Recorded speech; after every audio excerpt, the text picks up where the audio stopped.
of innovation and enterprise in the fields of Industry 4.0 and of the new technologies of the 21st century. The talent of Indian professionals has reinforced US's companies' technological leadership. Friends, India and the United States are committed to openness and fair and balanced trade in the economic sector. And we were listening there to the Indian Prime Minister Narendra Modi. I'm afraid to say the feed wasn't particularly good, as you could hear some distortion of the sound there. But he was talking at a press conference with Donald Trump, who we'll probably hear from in a moment. Just some of the lines that were coming out of that. India increasing homeland security cooperation, Indian defense, US defense companies becoming part of India's supply chain, and that the fact that they have been discussing trade, defense, amongst other issues. Now, Caroline Hepker has stepped out now, and I've been joined by Nera Chahich here in the studio. Nera, we'll be listening to what's clearly a statement of alliance, really, between India and the United States, taking it to a new level. Absolutely. Modi saying that the US and India discussed trade and defense, among other issues. They discussed all aspects of a mutual relationship, and that the US and India to have a comprehensive strategic partnership. But look, Roger, we've got to talk about the Monday meltdown.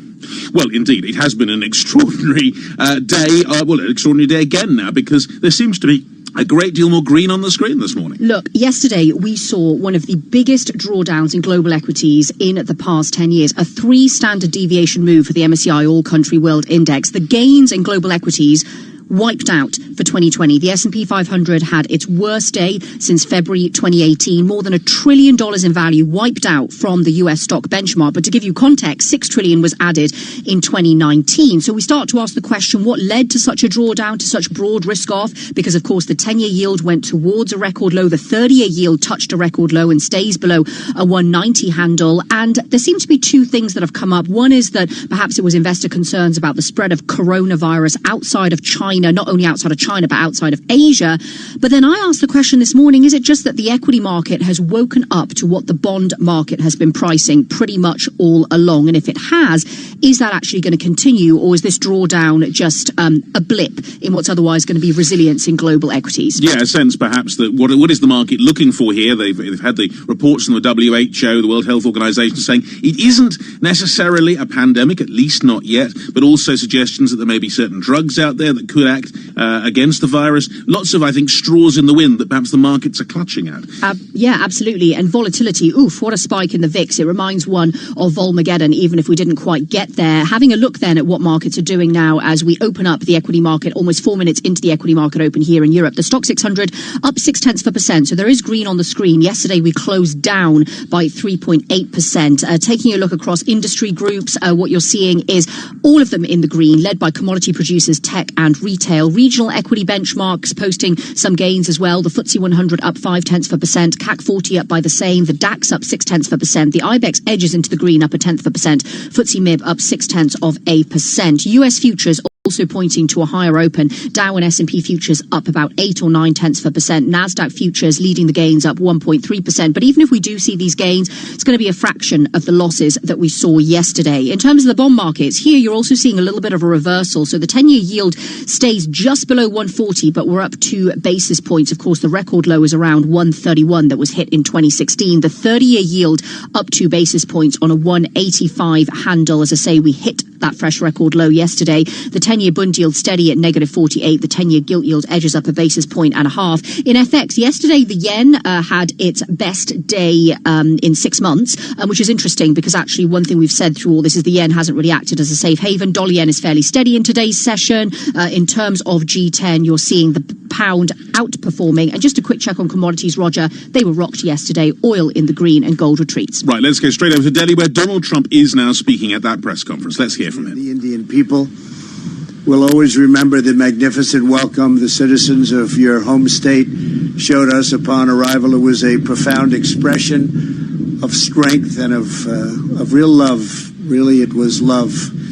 And I think everybody saw that, everybody witnessed that for themselves. The First Lady and I also reflected on the memory of Mahatma Gandhi at his ashram, and this morning in Delhi, we laid a wreath in his honor. We visited one of your nation's most stunning cultural treasures, the world-famous Taj Mahal, and we look forward to continuing our visit tonight during a wonderful state banquet with President Kovind at the Presidential Palace. I know Prime Minister Modi will agree that this has been a very productive visit for both of our countries. Earlier today, we expanded our defense cooperation with agreements for India to purchase more than $3 billion of advanced American military equipment, including Apache and MH-60 Romeo helicopters, the finest in the world. These deals will enhance our joint defense capabilities as our militaries continue to train and operate side by side. In our discussions, Prime Minister Modi and I affirmed our two countries' commitment to protecting our citizens from radical Islamic terrorism. In this effort, the United States is also working productively with Pakistan to confront terrorists who operate on its soil.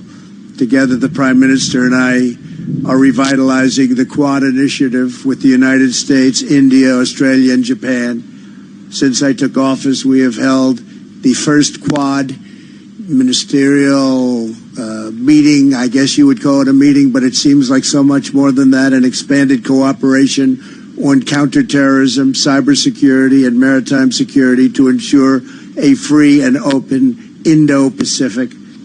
As we deepen our partnership with India, we remember that our two countries have always been united by shared traditions of democracy and constitutions that protect freedom, individual rights, and the rule of law.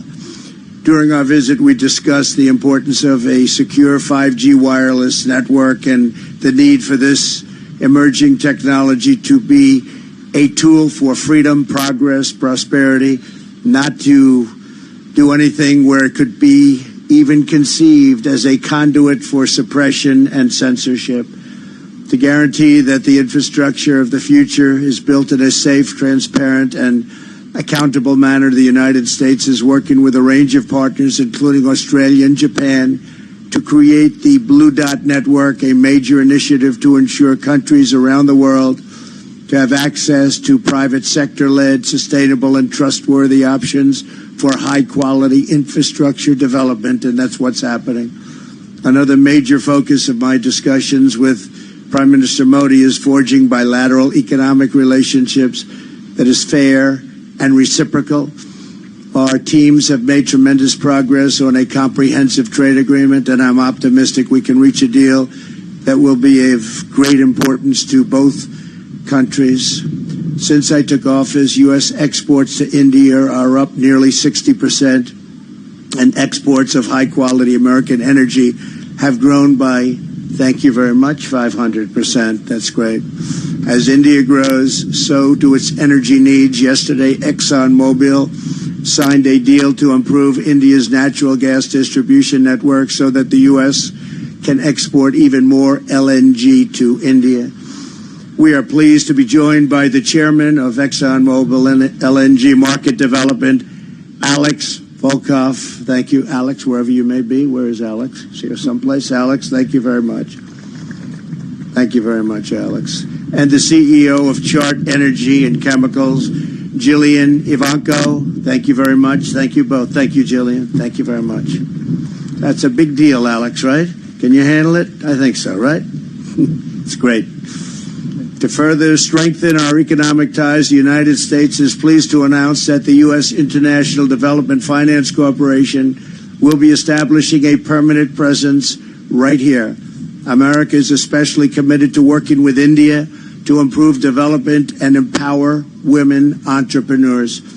That is why my daughter Ivanka attended the Global Entrepreneurship Summit in Hyderabad to highlight women's economic empowerment. Ivanka, please, great job you've done. Thank you very much. Thank you. We have since launched the WGDP initiative, which is now spearheading projects supporting women in the economy from New Delhi to Kolkata. In our meetings with the Prime Minister, we discussed and agreed to create a counter-narcotics working group to confront the growing threat of illicit fentanyl and opioid production. We must rid our societies of these lethal, horrible poisons. We will rid our societies of these bad drugs that are pouring in. Prime Minister Modi, we have made tremendous advances for our people over the past 2 days, and working together, I know that our two nations will continue to achieve new breakthroughs, unlock new potential, and forge even brighter futures in the years ahead. We think we're at a point where our relationship is so special with India. It has never been as good as it is right now, and I think that's because the two leaders of each country, really, we feel very strongly about each other, and we have done something that's very unique, and we've made some wonderful deals for each of our countries. Once again, we want to thank you and the entire nation of India for honoring the United States with its outstanding welcome, and I'm pleased to say that the U.S.-Indian partnership is now truly stronger than ever before. This was a great visit with a tremendous friend and a tremendous leader, Prime Minister Modi. We won't be taking questions now. I'll be having a news conference at 5 o'clock, and we'll take plenty of questions. Thank you all very much. Thank you. Thank you, Excellency. This concludes the President. And we were hearing there from Donald Trump speaking at a press conference, in fact, not a press conference at the end of just two speeches. The President. And we were hearing there from Donald Trump speaking at a press conference, in fact, not a press conference at the end of just two speeches, really, with himself and Narendra Modi in Delhi during the visit to India, which has been going on in the last few hours. And clearly, I mean, what came out of that there is an intent to establish a very strong direct relationship involving ExxonMobil, for example, as a way of cementing that relationship. Yeah, absolutely. And what Trump has been saying, I mean, there have been a lot of warm words through the meeting. It's an official 3-day visit, so we're on day 2 right now. Trump saying he's optimistic a trade deal can be reached. He's talked about many things as well, the importance of a secure 5G network, and said that the relationship, as you say, with India has never been as good as right now. President Trump will hold a news conference as well at 5 p.m. local time in New Delhi. But more broadly than that, and that will be on radio, so you'll be able to listen to it here on Bloomberg Radio. More broadly than that, we're assessing the market reaction, the Monday meltdown following coronavirus concerns yesterday. The gains for 2020 in global equities completely wiped out in yesterday's session. We see a bit of green on the screen in Europe. The Stock 600 up 0.5%, and bond yields edging higher after the 30-year yield hit a fresh record low. And coming up on Daybreak, Europe will consider the greater border checks that might come within Europe, even closures possibly, to contain the spread of coronavirus. What sort of impact would they have on an economy that relies so heavily on just-in-time deliveries? We hear from an expert on that next. This is Bloomberg. Not completing high school is more of a social thing than it was an academic thing. I came out in the 11th grade. Nobody was embracing you. The kids were cruel. It was very difficult to be gay. Even though all these years have passed, I still had that longing to have my diploma. The hard part was determining that I was going to do it, but I definitely didn't do it alone. At age 30, with the help of her mentor, Carissa finished her high school diploma. I have a mentor, Maria. She convinced me to continue my education and to finish what I started to get my diploma. Just never judges. She's a true role model. If you're even considering getting your high school diploma, go get it. You can do it. No one gets a diploma alone. If you're thinking of finishing your high school diploma, you have help.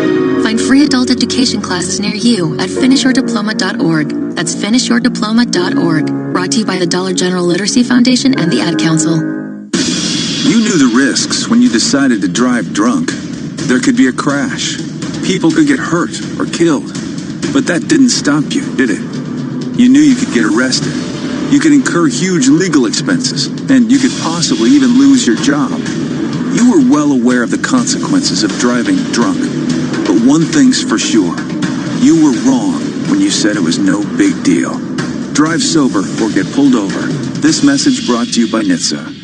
Hi, we're the Goo Goo Dolls. We're fortunate that our daughters have what they need to grow and learn. But that isn't the case for nearly 13 million kids in the U.S. that struggle with hunger. Childhood hunger is a heartbreaking reality that Feeding America is working to change. Each year, the Feeding America network of food banks rescues billions of pounds of good food that would have gone to waste and provides it to families and children in need. You can help kids in need in your community by visiting feedingamerica.org. Brought to you by Feeding America and the Ad Council. Influential conversations from Bloomberg Television. Here's Emily Chang. I'd like to bring in the co-founder of Elevation Partners and author of Zucked, waking up to the Facebook catastrophe. Roger McNamee. Roger, you wrote the book on Facebook. You've, in part helped cover the fallout from Russia's interference in the 2016 election. How well equipped is Facebook now, is Twitter now, to counter potential interference? I really feel as though I'm on a quadrennial version of Groundhog Day, because exactly the things I saw in 2016 that got me focused on the danger that Facebook posed for elections are happening again from the same people. The Trump campaign has a very sophisticated disinformation operation that it runs internally. There's a gigantic network that George Washington University has been analyzing of fans of Bernie Sanders that was created before the 2016 election. Nothing happened after 2016 to shut these things down. Facebook certainly did nothing, and so they continue to operate without any kind of constraints. The result of that is, even if the Russians interfere, it's not clear to me how much impact they're going to have because there's so much noise already. The challenge is that this kind of stuff is really bad for democracy. We're not actually seeing real issues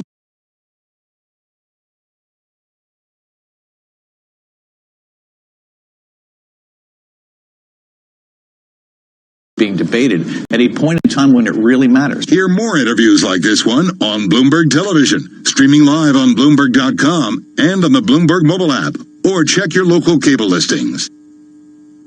Markets, headlines and breaking news 24 hours a day at Bloomberg.com, the Bloomberg Business app and on QuickTake by Bloomberg. This is a Bloomberg Business Flash. From Bloomberg's European headquarters in London, I'm Roger Hearing. Time for a Bloomberg Radio Business Flash. Now over to the First Word breaking news desk in Berlin for today's morning call. Here's Richard Jones. Richard, good morning. Good morning, Roger. Risk sentiment recovered a bit in Asia today after a sharp down move in most of the region's equity markets yesterday. The Kospi was one of today's standout performers, trading up 1.2%, partly reversing the 3.9% drop from yesterday. The Hang Seng traded up by 1/3% today, with the Shanghai Composite down 0.6% and the CSI down 0.2. After a public holiday yesterday, the Nikkei 225 was down by 3.3% today, playing catch up to the big down move elsewhere in Asia yesterday. For U.S. stock futures, the E-mini S&P and E-mini NASDAQ futures are rebounding today after sharp drops yesterday, up by 0.8% and 1.2% respectively. European equities have also recouped some of yesterday's losses in early trade this morning, with the Euro Stoxx 50, the DAX, CAC 40, and FTSE 100 all trading 3 to 0.5% higher. Turning to the bond markets, the U.S. 10-year yield is 2 basis points higher at 1.39%, after trading as low as 1.35% yesterday, with the 10-year German bond yield steady at minus 0.48%. In the FX space, the Bloomberg Dollar Index is little changed, with most G10 currency pairs trading in relatively tight ranges. In terms of European economic data today, we've already had fourth quarter final GDP in Germany print in line with the preliminary readings, and France confidence measures for February beat expectations. This morning also sees UK CBI retail sales for February, while in terms of central banks who get the Riksbank's Janssen speaking in London this morning. That's it from me. For more macro breaking news, it's SQUA Go on the Bloomberg terminal. Roger? Thanks, Richard. That's a Bloomberg Business Flash. Now here's Leanne Gerrans with more on what's going on around the world. Leanne. Roger, good morning. Harvey Weinstein plans to appeal. That's after his conviction for rape and sexual assault. The verdict comes more than 2 years after allegations against the former Hollywood mogul sparked the Me Too movement, but he was acquitted of the most serious charges and is due to be sentenced next month. In Hong Kong, schools will remain shut until at least the end of the Easter break in mid-April, extending a closure that began a month ago. That is according to the Secretary of Education, as the city takes safety measures to contain the spread of the coronavirus. Written tests for university entrance exams will still be held as planned in March. Hong Kong has 81 confirmed virus cases. The total number of cases worldwide has now topped 80,000.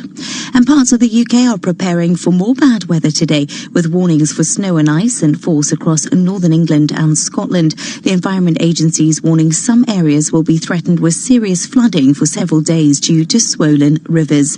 Global news 24 hours a day on air and on QuickTake by Bloomberg, powered by more than 2,700 journalists and analysts in more than 120 countries. I'm Leanne Gerrans. This is Bloomberg. Roger. Leanne, thank you. Now, as Europe begins to confront the arrival of the coronavirus, efforts to avoid its spread from Italy Italy to the rest of the EU are uppermost in the minds of officials in Brussels right now. One of the things under consideration is temporary border closures. Austria briefly blocked rail connections from Italy on Sunday night. But what would be the economic impact of such closures, especially on the just-in-time delivery processes that many European retailers rely on? Well, joining me now on the line is Dr. Robert Hanke, who's Associate Professor of Political Economy at the London School of Economics. Dr. Hanke, thanks for being with us. Just give us a picture of what you think the likely impact would be if some borders within Europe were temporarily shut or checks made the crossings longer.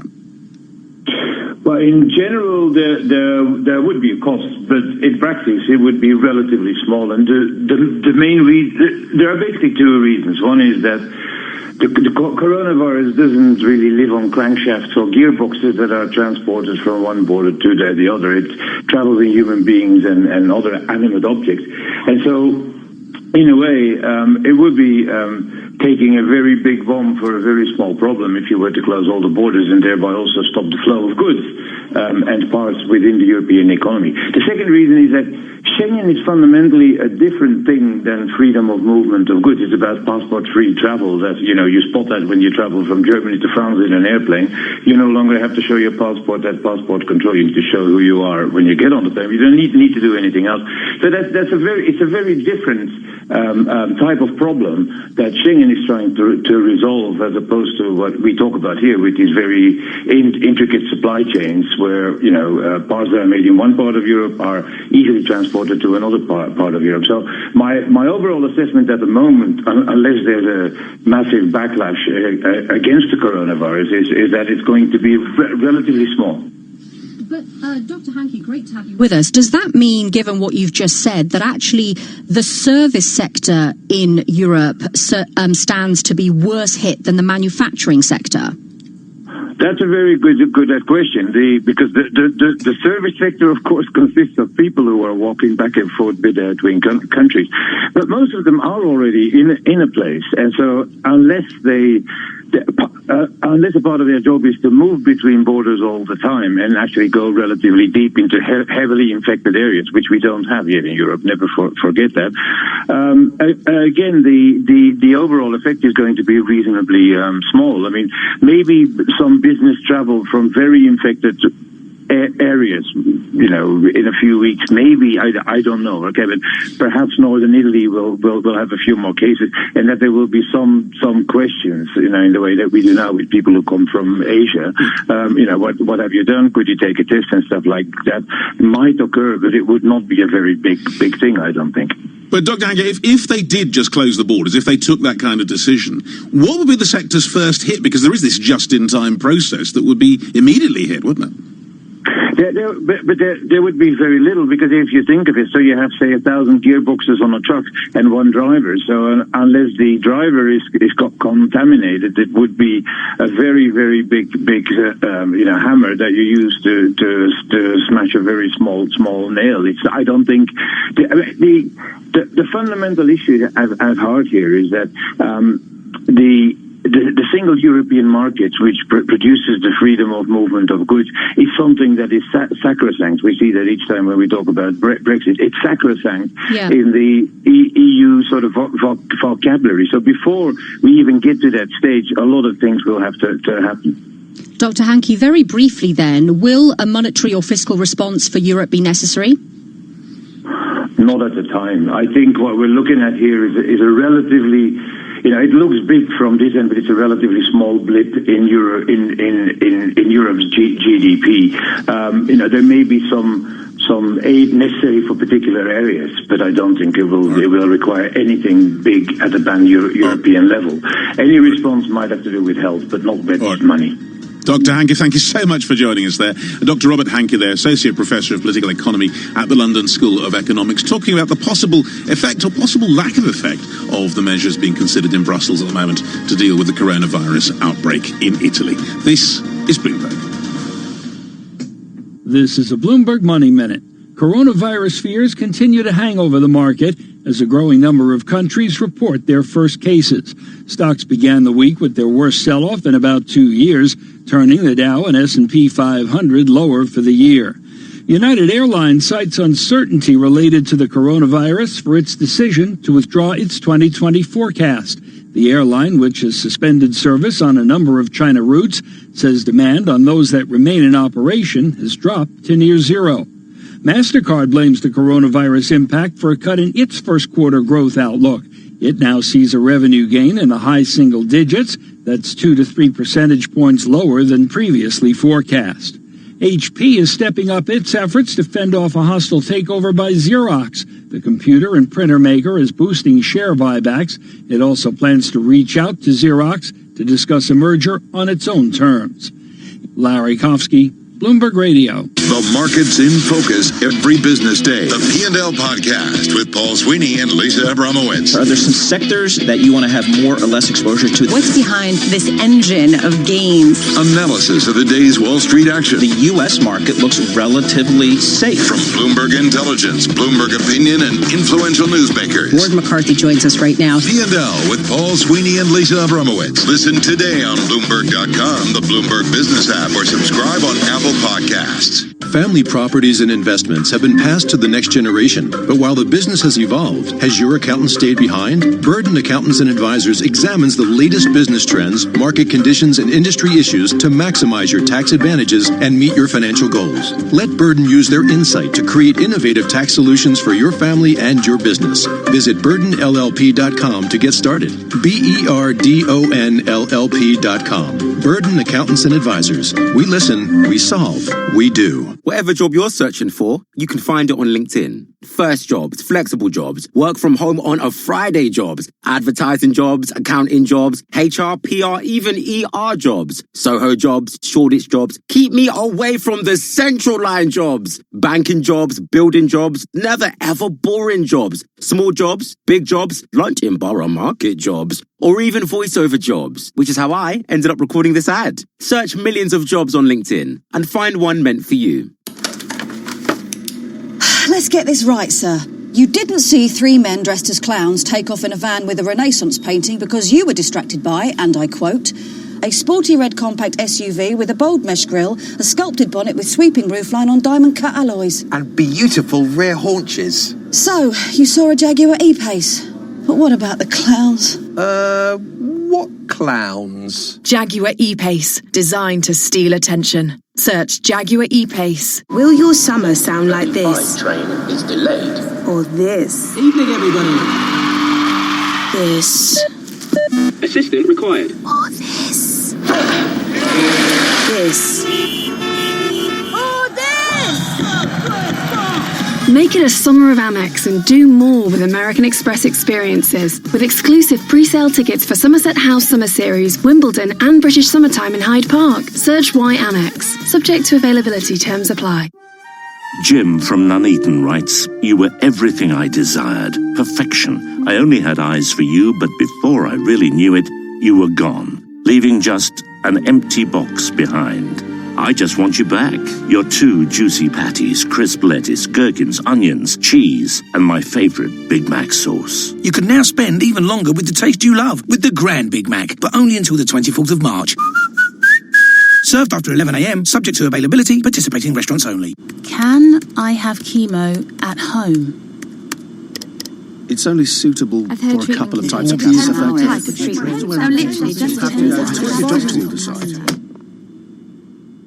When you search one question about cancer, you end up with millions of results which contradict each other. For clear and uncomplicated information, come to Cancer Research UK. Visit us online or give us a call on 0808 800 40 40. Cancer Research UK. Together, we will beat cancer. Good morning, this is your Southern service to London Victoria. Join in our onboard quiz. Here's our next clue. What sea sounds like a handheld party food but keeps you dry and protected from the rain? Not canapes, canopies. At Southern Railway, we're investing over £7 million into making improvements for you, like canopies, cycle parking, and new platform lighting across more of our stations. Find out more and book your tickets at southernrailway.com. Southern Railway, we're with you. Broadcasting live to London on DAB digital radio. To New York, Bloomberg 1130. To Washington, D.C., Bloomberg 99.1. To Boston, Bloomberg 106.1. To San Francisco, Bloomberg 960. And around the globe, the Bloomberg Business app and BloombergRadio.com. This is Bloomberg Daybreak Europe. 8:30 a.m. in London, 9:30 if you're listening in Paris, Frankfurt or Brussels. Good morning, everyone. I'm Naira Chahit. And I'm Roger Hearing, and you're listening to Bloomberg Daybreak Europe. 30 minutes into the equity market open here in Europe. We see some green on the screen, but we have come off the highs. The Stoxx 600 up just 0.1% right now. And of course, this comes in the wake of Monday meltdown, where we saw US stocks have their worst day since February 2018. European equities also having their worst day since 2018, closing down 3.8%. The gains for 2020 wiped out for global equities. And for global equities, that move yesterday was a move of 3 standard deviations, one of the worst in the past decade. The move in the VIX, reminiscent of Volmageddon, and also Treasury volatility spiking. Looking across at regional equity benchmarks, what we see is the FTSE 100 up 0.3%, the CAC 40 and DAX just edge into the green, the IBEX and FTSE MIB in the red. More than $1 trillion of value wiped from US stocks yesterday. To give you context, in 2019, we added $6 trillion. Futures point to a stronger open today. Dow, S&P and NASDAQ futures all higher. NASDAQ futures leading the gains up almost 1%. The other two futures up about 0.6%. You start to ask yourself whether the move in equities yesterday was all about coronavirus concerns outside China, or was it the equity market waking up to what the bond market was pricing? The 30-year yield hit a record low, and we stay below a 190 handle. 184 steady right now. The 10-year yield is steady. It was rising earlier, but right now it goes nowhere on a 138 handle. In Europe, bond market's quiet too. The 10-year bund yield at -49. The 10-year gilt yield edges up slightly. In FX, we've seen a bit of a stronger yuan in this session. Weaker dollar in G10 is what you're seeing. Every currency in the green against the dollar, including the yen, which was flat earlier. And yesterday we saw the yen strengthen the most in 6 months. Dollar yen right now trading at 110.61. Commodities got rocked yesterday. Oil in the green. WTI up 0.2%, 51.53. Brent 56.51, up 0.4%. And gold retreating from a 2013 high, $1,647 an ounce. Roger. Right, let's bring you up to speed with our top stories. The spread of coronavirus cases to Europe and the Middle East is sparking fears of a pandemic. But the World Health Organization says not just yet. Bloomberg's Brian Curtis has more from Hong Kong. The WHO call may have calmed some investors, and a number of markets in Asia staged a relief rally. But there were plenty of new concerns. South Korea announced scores of new cases, and more deaths emerged in Iran. Elsewhere, Afghanistan, Bahrain, and Kuwait confirmed their first cases. And Hong Kong is said to have extended school closures until the middle of April. In Hong Kong, Brian Curtis, Bloomberg Daybreak Europe. Of course, Japan came back online today, and that led losses in Asia. So we saw red on the screen for the MSCI Asia Pacific Index for a second day, with the Nikkei closing down more than 3%. Now, the best bet to finding a treatment for the coronavirus, according to a senior World Health Organization official, it may be a new experimental drug from Gilead. The compound has been rushed into clinical trials in China, and the results could be available within weeks. Now, Wedbush says Apple's supply chain will probably take a month to get back to full capacity at the earliest amid disruptions caused by the coronavirus. This story from Bloomberg's Charlie Pellett. Apple is heavily reliant on China, and Wedbush analyst Dan Ives says even in a best-case scenario, the iPhone maker's supply chain won't be fully functional until early April as workers at Apple's manufacturing partners return to work. He says those disruptions could last until as late as June in a worst-case scenario that would probably delay Apple's fall iPhone release by months. Last week, you recall, Apple warned it would not achieve its revenue forecast for the current quarter due to work slowdowns and sagging demand for its products in China. In New York, Charlie Pellett, Bloomberg Daybreak Europe. And to other corporate news this morning, activist investor Third Point has built a position in UK insurer Prudential. It plans to push for changes at the company, including separating its US and Asian businesses. The New York-based fund run by Dan Loeb also wants the firm to pivot its strategy from dividend growth to long-term value creation. Prudential says it looks forward to starting a dialogue with Third Point. Right, let's get the latest now in global news. Here's Bloomberg's Leanne Gerrans, and you're starting, Leanne, with the latest on a case that sparked the Me Too movement. Yes, good morning, Roger. Harvey Weinstein plans to appeal after his conviction for rape and sexual assault. The verdict in New York came more than 2 years after allegations against the Hollywood producer, which sparked the Me Too movement. The 67-year-old was acquitted of the most serious charge, predatory sexual assault, which carries a life sentence. Weinstein was taken into custody and then to hospital after the verdict was read out. Sentencing is on March the 11th. Let's cross over to Germany, where Angela Merkel's beleaguered governing party is moving to wrench itself out of political turmoil by accelerating a process to choose a new leader. Bloomberg's Arne Delfs reports. It could be the last stage of the German Chancellor's 14-year tenure. Now begins what could be a bruising race for the Christian Democratic chairmanship, a post likely to be a stepping stone to become Chancellor. The CDU will decide about its new leader at a party conference on April 25th. In Berlin, Arne Delfs, Bloomberg Daybreak Europe. Saudi Arabia and Egypt are resuming postal services to Qatar today after an almost 3-year freeze in relations. Bloomberg's Sylvia Westall has that story. This is something that's been frozen since 2017 amid a diplomatic dispute between Qatar and some other countries in the Arab world. It's not immediately clear whether the move indicates a broader mending of ties between the states, but it is some small progress. Dubai, Sylvia Westall, Bloomberg Daybreak Europe. And filming on the latest Mission Impossible film has been halted over fears of the coronavirus outbreak in Italy. The action movie, which stars Tom Cruise, was scheduled for a 3-week shoot in Venice, but that's now been stopped after more than 200 people tested positive for the virus there. It's the largest number of confirmed cases of the disease outside of Asia.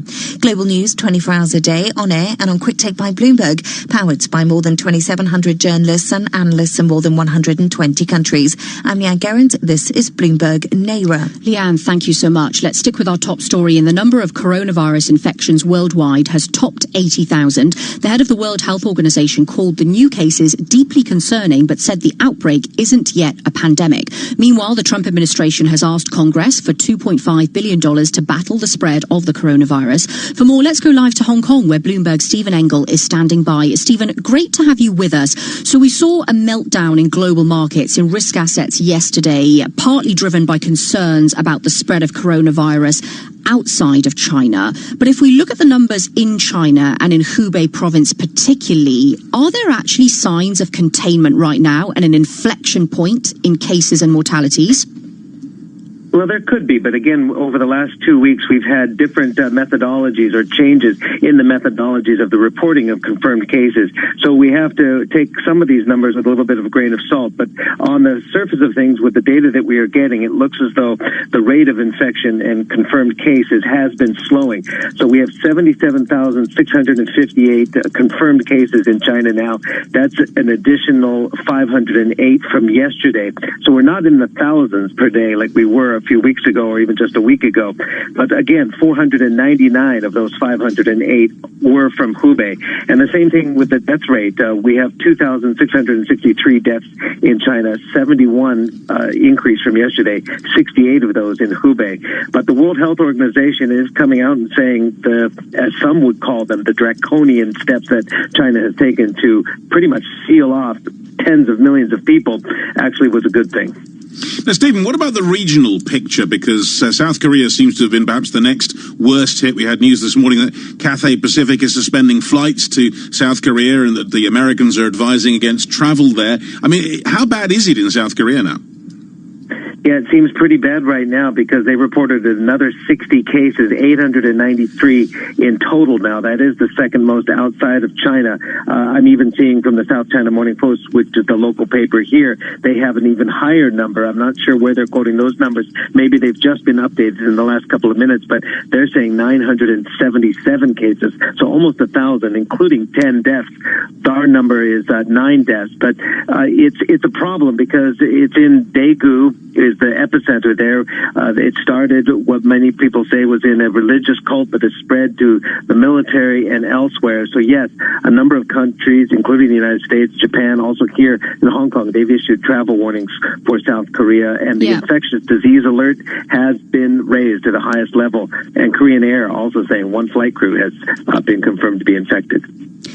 Stephen, a lot that has driven the resilience in markets, certainly not yesterday, has been the expectation of stimulus, particularly from China. You talked about draconian steps taken by Chinese authorities. There's a great column on the Bloomberg saying that investors are taking Xi Jinping at his word, but local governments are getting muddled messages from Beijing. Is that the reality on the ground?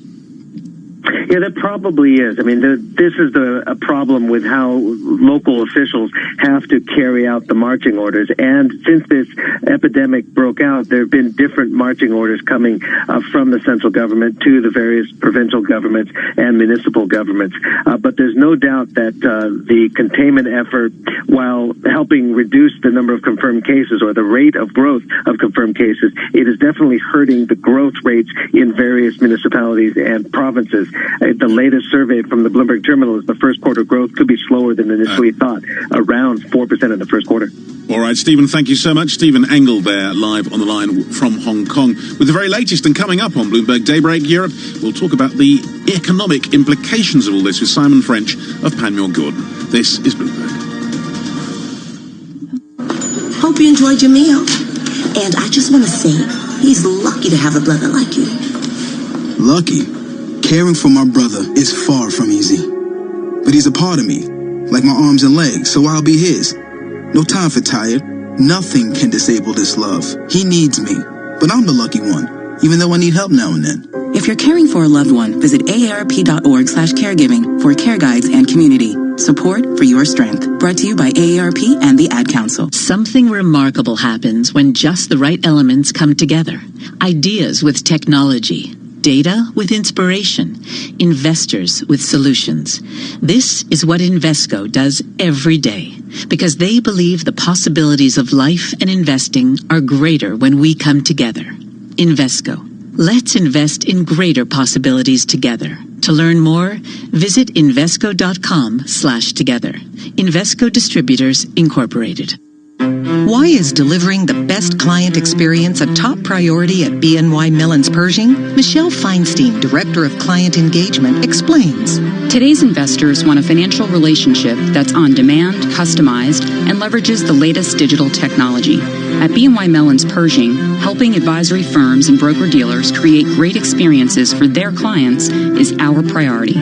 Through our integrated wealth experience, we give you a high-touch service, flexible technology choices, and expert insights, so you can deliver a highly personalized experience to your clients at every step, from onboarding to wealth planning, to performance analysis and more. And because we're part of BNY Mellon, you'll benefit from more than 230 years of strength and stability. At Pershing, we're personally invested in your success. Visit Pershing.com to learn more about Pershing's integrated wealth experience. Pershing LLC and Pershing Advisor Solutions LLC are both members of FINRA and SIPC. Heroes. They're the ones we look up to, or sometimes down at, if they're under your sink, mending a broken pipe. Whether it's plumbing to plastering, heating to electrics, at Local Heroes, every job completed by an expert tradesperson comes with a 12-month British Gas guarantee when you pay online. So, if it needs fixing, there's a local hero for that. To get a quote, search Local Heroes. Terms and conditions apply. Taking it for a spin has changed. Giving it a whirl has changed. With £500 towards a qualifying new Vauxhall with 4.9% APR representative when you take a test drive, the rules have changed. Book your test drive this weekend. Vauxhall. New rules Britannia. Allowance provided as deposit contribution on qualifying new Vauxhalls. Conditional sale and personal contract purchase only. Subject to status. T's and C's. 18 plus Vauxhall Finance. Registered by 2nd of April 2020. Search Try Your New Vauxhall. Upgrade to TuneIn Premium and get over 45 commercial-free music stations. You'll also get live commercial-free news, plus live play-by-play games from NFL, MLB, NBA, and NHL. Visit TuneIn.com/premium to upgrade. The puck drops. 12 players face off to win. The suspense is pure torture, but you wouldn't miss this for the world. TuneIn brings you every minute of the NHL season. Listen live to hockey when it matters most on TuneIn. When you're not listening to your team, take it to the end zone, the rim, or the net. Keep up with the biggest moments in sports by following TuneIn on social media. Block, Cook into the end zone for the touchdown. From reminders of the live top games to tips of the best sports stations and podcasts. Welcome to Undisputed. We are live from Los Angeles. I'm Jenny Taft here with Skip Bayless. Follow and TuneIn on Facebook, Twitter, and Instagram to get the most out of TuneIn. Did you know your favorite radio stations are in your pocket? Yes, the TuneIn app lets you listen to the same radio stations you pick up on your home or car radio anywhere you want. To see all the stations broadcasting in your area, find the local radio section on the home screen. Keep it local with TuneIn. You love TuneIn for live breaking news from CNN, MSNBC, Fox, CNBC, and more. But when you can't catch your favorite show as it airs, it might just be a click away as a podcast. Search your favorite news station to explore all the on-demand news shows on TuneIn. Brought to you by the U.S. Forest Service, your state forester, and the Ad Council. Today on Balance of Power with David Weston, Rockefeller Foundation President Raj Shah. What's driving income inequality, and what should we do about it? And our 2020 election political roundtable. It's the 10th Democratic debate, and perhaps the last chance for moderates to stop Bernie Sanders. Balance of Power with David Weston, today at noon on Bloomberg 1130, the Bloomberg Business app, and BloombergRadio.com. Bloomberg, the world is listening. In-depth analysis, concise reporting, need-to-know global business news. Around the world and across the markets, Bloomberg connects the dots for decision makers. Stay on top of today's headlines. Follow big breakthroughs in tech. Understand the latest political issues. See how the world's wealthiest are spending their money. Track what's happening in the markets, and much more. Subscribe today to Bloomberg, the global standard for business reporting. Get it all at Bloomberg.com/subscriptions. Why has J.D. Power ranked Commonwealth Financial Network #1 in independent advisor satisfaction among financial investment firms for the 6th straight time? We think it comes down to one thing: you. Because it's your input and feedback that keeps us focused on what's most important to you and your clients, and continually pushes us to be the best we can be. Maybe that's why we receive top marks in every category of the J.D. Power 2019 Advisor Satisfaction Survey. They named us #1 in client support, #1 in firm leadership, #1 in operational support, #1 in compensation, #1 in professional development support, and #1 in technology support. Ready to partner with the best? Call Commonwealth at 866-462-3638 or visit commonwealth.com and feel the power. Member FINRA SIPC, a registered investment advisor. For 2019 J.D. Power Award information, visit jdpower.com/awards. Markets, headlines and breaking news 24 hours a day at Bloomberg.com, the Bloomberg Business app, and on QuickTake by Bloomberg. This is a Bloomberg Business Flash. From Bloomberg's European headquarters in London, I'm Roger Hearing. Time for a Bloomberg Radio Business Flash. Now over to Bloomberg's Tatiana Darrier in our London studio for today's morning call. Tatiana. Good morning, Roger. Well, a modest rebound in global equity markets after yesterday's sharp sell-off.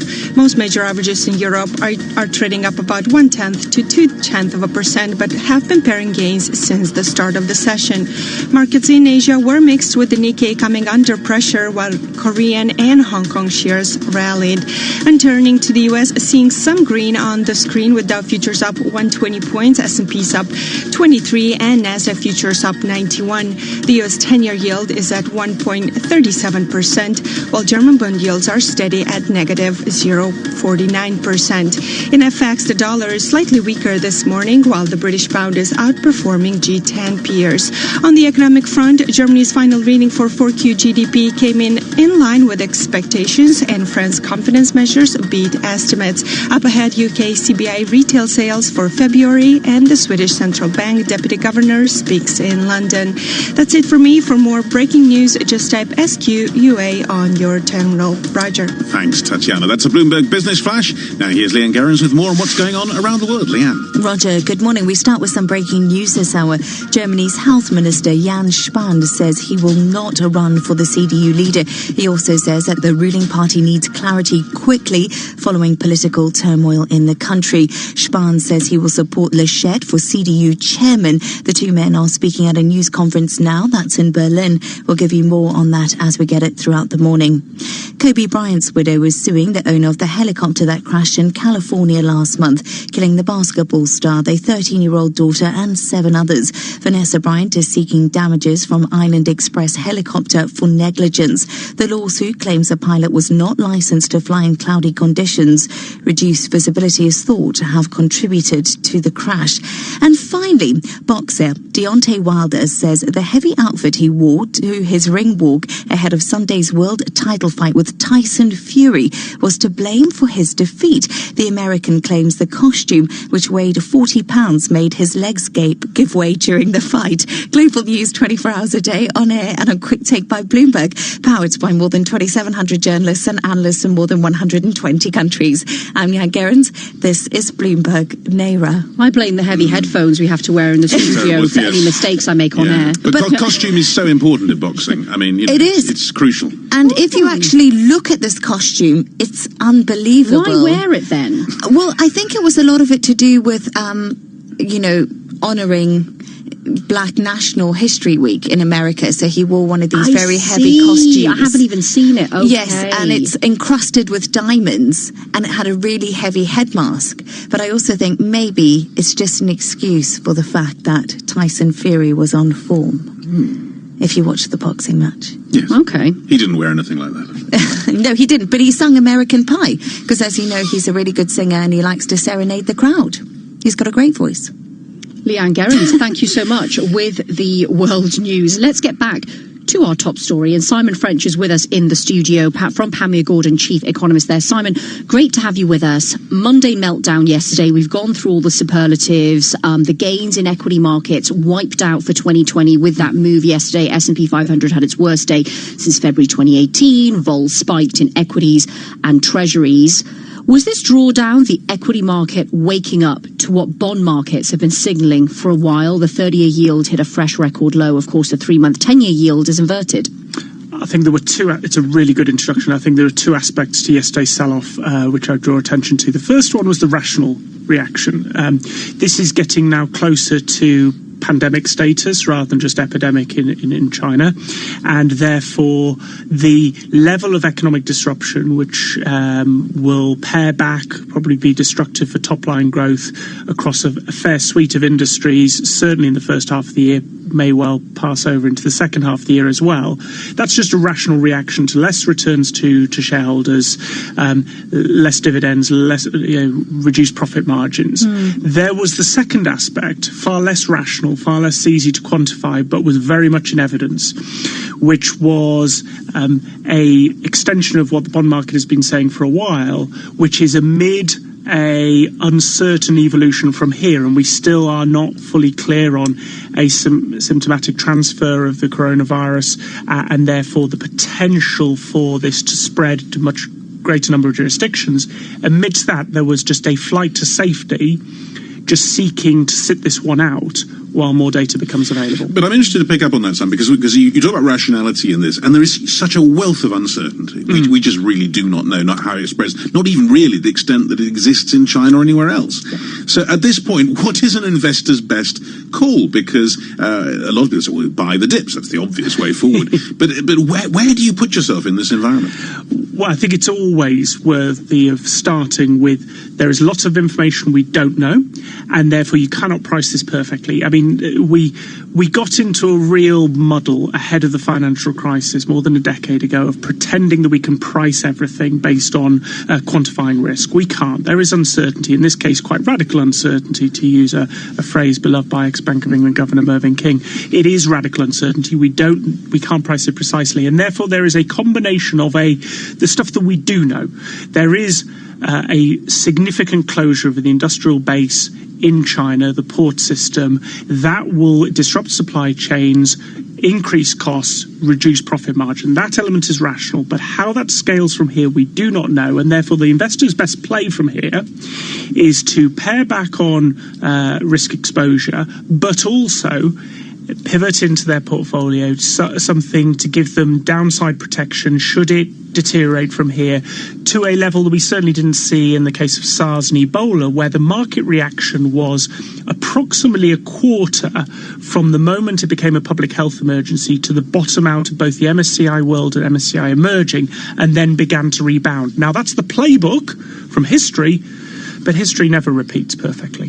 Is the resilience in equities, because even today, yes, we're not anywhere near making up the losses that we saw yesterday, but we're still seeing some green on the screen in equity markets today. Is that resilience justified even if this does not turn out to be a V-shaped recovery, which has been the narrative until now, and this is something that lasts into the fourth quarter, and it's a story of not demand delay, but demand destruction? Well, I don't know who's been suggesting it's going to be a V-shaped recovery. Oh, lots of people. Well, okay, I'm going to sit as an outlier then, and say this is a U-shaped recovery when it comes, because in contrast to perhaps the other two moments in this cycle, 2012 and 2015-16, when we've had relatively V-shaped recoveries, there's far less spare capacity across the G20. Unemployment levels are at a more than 40-year low. The ability for spare capacity to just come to the aid of the global economy, the ability to flex monetary policy is more constrained than in those previous two episodes. So I expect it to be a much more gradual rebound when it comes. In terms of that, why equity markets haven't sold off to a greater extent, we've had previous FOMC members indeed writing for Bloomberg just this morning, Corte Clarota, on the potential for the Federal Reserve to take immediate action, talking about 25, 50 basis points of cuts. Now, actual FOMC officials are not saying that. No, they're not. And it has to be said, he is at the very dovish end of the spectrum in terms of Fed commentary. But the prospect that this could be, in terms of the move into the US dollar, become deflationary in the US economy, justify a move from the Federal Reserve, is probably underpinning why equity markets haven't fallen further today. Well, so let me pick up on that, because it's very interesting. Laura Mester said, saying no change in monetary policy at the moment, as far as she could see. That didn't seem to be the way forward. But elsewhere, I mean, what about the PBOC and its intervention possibilities? I mean, a lot of expectation on that. What do you expect? Well, we've seen some change to the prime lending rate, 1 year, 5 years, 5 and 10 basis points respectively, moves last week. Is that the end of the process? I would caution of interpreting too much of a monetary stimulus, at least through headline interest rate cuts or reserve requirement ratios, not least because of the scale of stimulus that has already been enacted, actually over the last 12 to 18 months to deal with the trade war. That's already quite, leading to quite stimulative, quite loose financial conditions to deal with something that, very, very different, but actually trying to engineer an economic bounce back. PBOC, in terms of their role in all of this, I think there's much more anxiety around stressed corporate balance sheets and the requirement for local lenders to, with the support of the PBOC, to extend credit terms in order to avoid sort of an industrial profits recession, which would be far more damaging, I think, than necessarily the headline financing conditions on offer from the PBOC. Simon, do you expect yields, particularly on treasuries, to slide ever lower? And if so, are you still a bull on gold?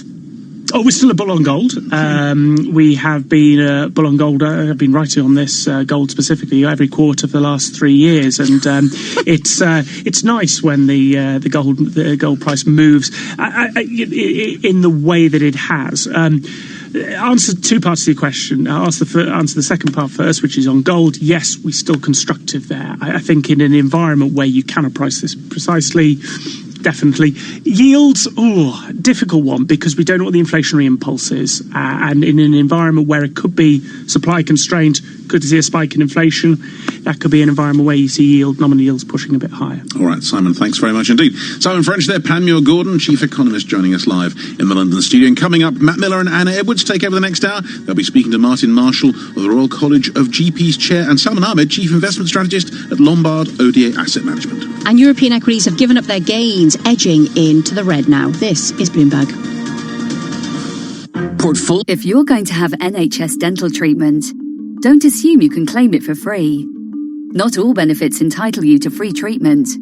And if you claim when you're not entitled, you could face a penalty charge of £100, plus the cost of your treatment. Thankfully, the NHS Eligibility Checker will help you find out if you can claim for free.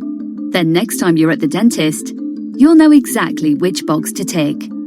Search Check Before You Tick online today. From the financial capital of the world, 24 hours a day at Bloomberg.com, on the Bloomberg Business app, and on Quick Take by Bloomberg. This is Bloomberg Radio. This is Bloomberg Daybreak Europe. What we're now seeing for the first time is this facade of absolute unity beginning to break down in the EU. We expect that there will be some type of slowdown recession beyond 2019. The European banking system, although recovering, hasn't recovered, and there are areas of fragility. We've seen this before, trade talks that lead nowhere, and then tariffs. We just swing from one to the other, and markets get caught in the middle. Bloomberg Daybreak Europe with Anna Edwards and Matt Miller on Bloomberg Radio. Good morning from London. I'm Anna Edwards. And good morning from our bureau in Berlin. I'm Matt Miller. You're listening to Daybreak Europe on London DAB Digital Radio. And good morning to you, Matt. Let's check the markets, shall we? We do that every 15 minutes on Bloomberg Radio. And the Stock 600 fairly flat.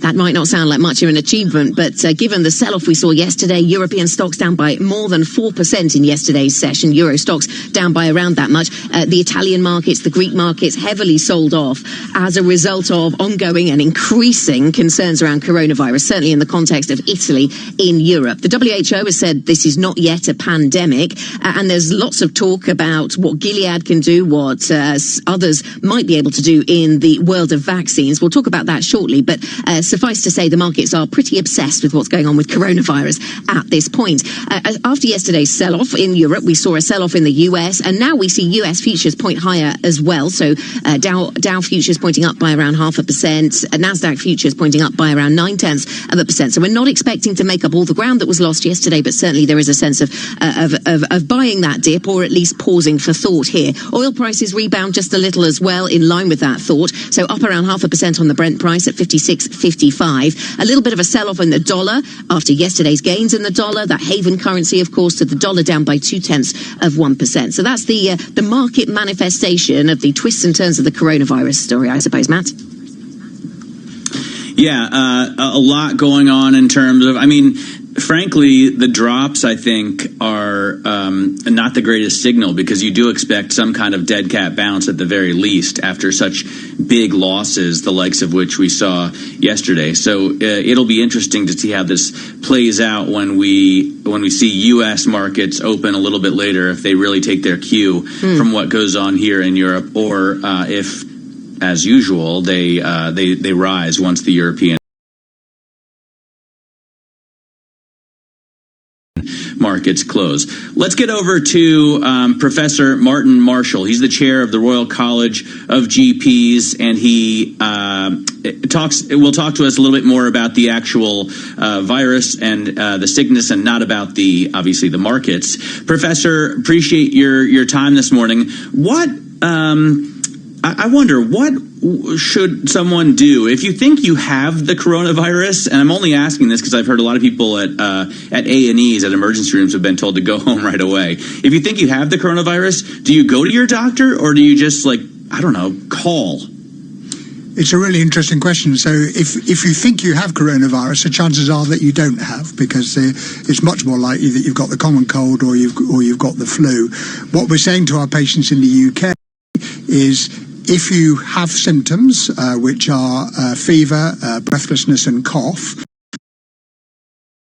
if you have either been in the high-risk countries or been in contact with one of those high-risk countries, then don't go to your general practice, don't go to your emergency department, self-isolate yourself at home, dial 111, which is the NHS helpline, and then they'll take appropriate action, which, if you are at high risk, would involve sending someone round to your house in order to test you for coronavirus. The result is usually back within about 48 hours, and then you'll know whether you have a problem or not. In the meantime, what you need to be doing, if you satisfy the criteria for coronavirus, is self-isolating. That's the most important thing. Martin, good morning to you. Let me take us then. So that's the advice in the UK. obviously. At the moment, we're very focused on what's going on in Italy. The activity there has been around cordoning off an area of about 50,000 people, various villages near to Milan. What's your assessment of what the Italians are doing here? Is this the right thing at the right time? Can it work? I think it's interesting that some countries seem to be containing the virus, and the UK would be an example of that. And other countries, there does seem to have been problems, although I have to say the dramatic increase in the number of cases in Italy, over 200 now, with a significant number of deaths, does seem to be tailing off again now. And that might well be the consequence of the Italian authorities doing the right thing, particularly in terms of isolation. So in the UK, we've managed to isolate, we've managed to prevent spread, we've had a very small number of cases. In Italy, they initially seem to have a large number of cases, and I suspect that what they've done in quarantining certain areas hopefully will contain the problem in Italy. Have the quarantines come too late? I mean, should they have had a stronger border, as we've heard from politicians there? To be fair, nationalist politicians have been pushing for strong borders already. So I'm not trying to make a political point, but I'm just asking, should we see more draconian measures from countries that are at risk but still safe? I don't know what the situation is in Italy. I don't know enough about the details, but I think there's no doubt about it that if you take the risk of coronavirus seriously, as some countries have done so, and if you use proper measures, some of which are very simple and basic, like hygiene, mostly it's about isolation and containment, then it is possible to stop it spreading. So I guess from what we can see, maybe Italy took its eye off the ball for a short period of time. I understand it's doing the right thing now. Viruses, of course, aren't respecters of national borders. So I guess the national border issue is in many ways a red herring. Just briefly, Professor, you suggest there that it can be stopped, but even if it proves not possible to stop it in some parts of Europe, perhaps, even slowing it down is an achievement, is something to be aimed for. Yes, I think that's exactly right, particularly since we know that viruses seem to spread more during the winter than during the summer. So if it's possible to contain it for the next month or two, the chances are that it will disappear over the summer period. We don't know whether it'll come back again in the autumn. All right, Professor, thanks so much for your time, both on radio and television today. Professor Martin Marshall, Chair of the Royal College of GPs. Yeah, really good to get that perspective on something that is not at all a market story and yet has entirely become one. Salman Ahmed now joins us, Chief Investment Strategist at Lombard Odier, to give us that important market perspective. Salman, a really interesting conversation there about the virus itself. How are you, clearly we watched the human toll that this takes, and that is at the forefront of everybody's minds. But when we look at what is happening here on markets and you try to protect investments as a result, do you buy into the dip that we saw yesterday, or are you not confident enough yet to do so? I think not yet. I think there are still a lot of unknowns on this virus, and I think one thing we do know is that it spreads quite fast. And I think the fact that the outbreak came into Italy, which has a very weak economic growth picture anyways, has, I think, triggered certain second-order effects as well. So there's a concern about the debt ratios. There's now a concern potentially about the IG rating as well. So, we are seeing these negative vicious cycles starting to take hold, and I think we will wait to see for better anchor on the economic damage and the financial damage before we can step back in. And for now, you continue to, we see the 10-year yield falling to 1.37% right now. Do you continue to buy treasuries, or do you continue to buy U.S. dollars as a safe haven? Do you continue to buy gold? So our preference is on gold and US dollar, and then followed that by treasuries. And I think we have obviously a positive bias towards bonds, but I think we will only consider changing that once we are a bit more clearer about what the Fed is going to do. And I think there is a high potential that the Fed will probably start cutting rates again. The question is not of if, it's a question of when. And I think if it starts happening in April onwards, then I think we'll reassess our stance. From a corporate debt perspective, Salman, where are the sort of junk debts that you worry about most, or even the investment grade ones that you worry about most? We've already seen some companies around the world warning about the impact, whether it's MasterCard or whether it's aviation businesses, or Philips telling us today it's too early to say what impact. You might not be worried about their debt specifically, but where are you worried about debt? We saw spreads on junk debt increasing yesterday Because at the start of this year, the talk was, yeah, sure, the debt levels are going up, but look how low interest rates are, it's fine. Definitely, and you're right, in the sense like the low rates and especially the negative real rate environment in Europe has incentivized a lot of leveraging. I think where we are, the key metric we are focused on is cash coverage, because what we saw in China is that if your cash, dries up as the economic system shuts down, then you can get into lots of trouble. And I think that's the metric we are going to start watching as well, because what is very clear is the only way to stop the spread of this virus is to shut down economic activity altogether. I wonder if I could just change the subject for a moment, what your thoughts are on Germany. And I guess it's related because any kind of financial stimulus is really going to have to start with Berlin, right? Nobody else in Europe has the firepower to deliver. Do you expect that to be more difficult with the political turmoil this country's in? I think it's a messy situation, and I think it on the margin it also affects this fiscal stimulus space Germany has. I think ECB is actually one of the key central banks who has very little space left. In fact, it's the Fed and the other central banks in Australia and New Zealand and other countries who still have monetary policy space. But ECB is running out of space, and the central bankers and especially Ms. Christine Lagarde has been very clear about that. So this political mess actually has come at a very, very bad time, because if growth continues to slow down and we do see a recession, then we may find ourselves in a situation where the fiscal stimulus doesn't come in time to rescue growth. It seemed as if there were certainly reports in the Italian media this morning that suggested that perhaps the Italians were going to ask for some flexibility, some forgiveness. I think, Sole was carrying a story that said Italy may seek 2 to 4 billion euros in EU budget flexibility because of the virus. This is a different type of fallout, I suppose, between the EU and Italy, but we have seen fallouts over budget before.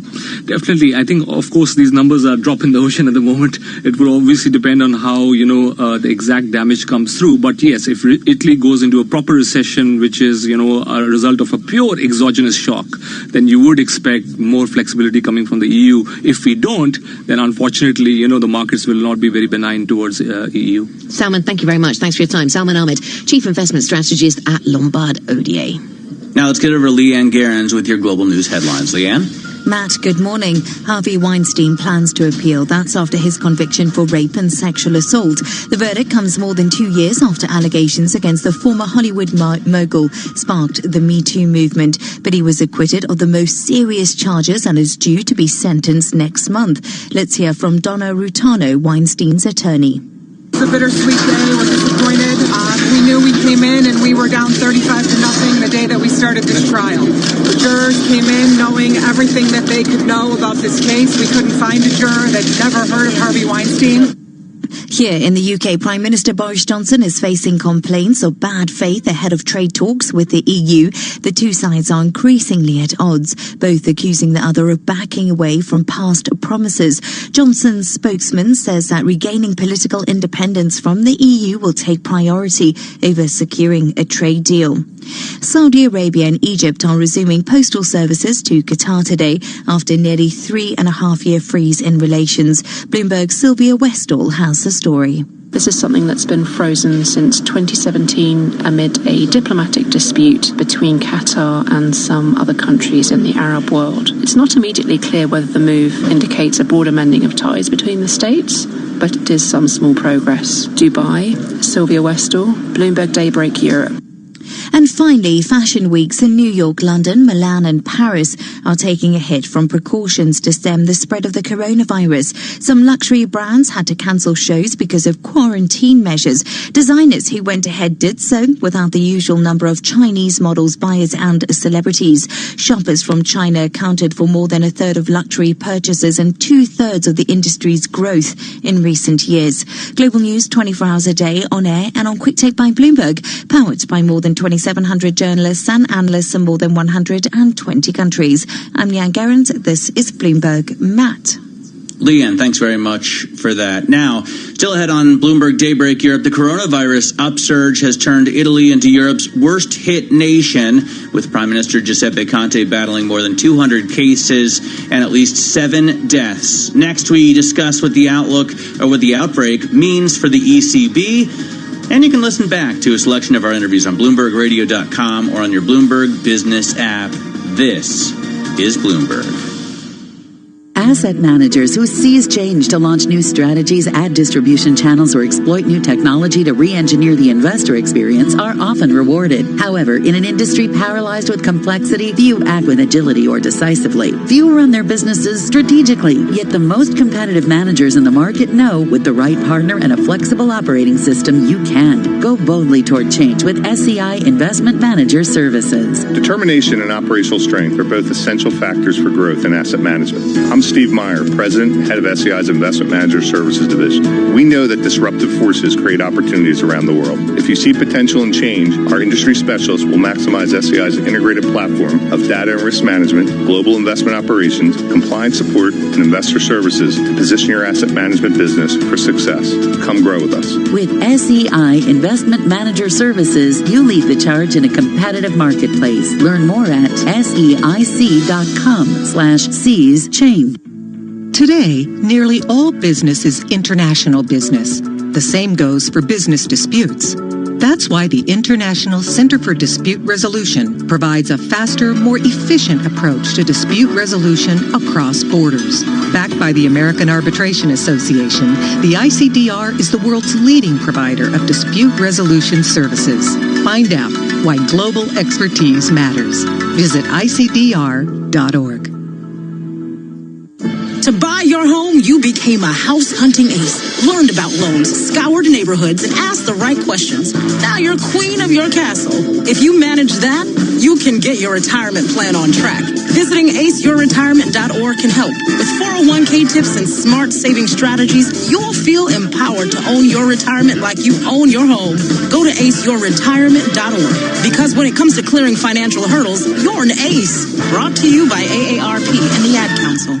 Influential conversations from Bloomberg Television. Here's Emily Chang. I'd like to bring in the co-founder of Elevation Partners and author of Zucked, Waking Up to the Facebook Catastrophe, Roger McNamee. Roger, you wrote the book on Facebook. You've, in part helped cover the fallout from Russia's interference in the 2016 election. How well equipped is Facebook now, is Twitter now, to counter potential interference? I really feel as though I'm on a quadrennial version of Groundhog Day, because exactly the things I saw in 2016 that got me focused on the danger that Facebook posed for elections are happening again from the same people. The Trump campaign has a very sophisticated disinformation operation that it runs internally. There's a gigantic network that George Washington University has been analyzing of fans of Bernie Sanders that was created before the 2016 election.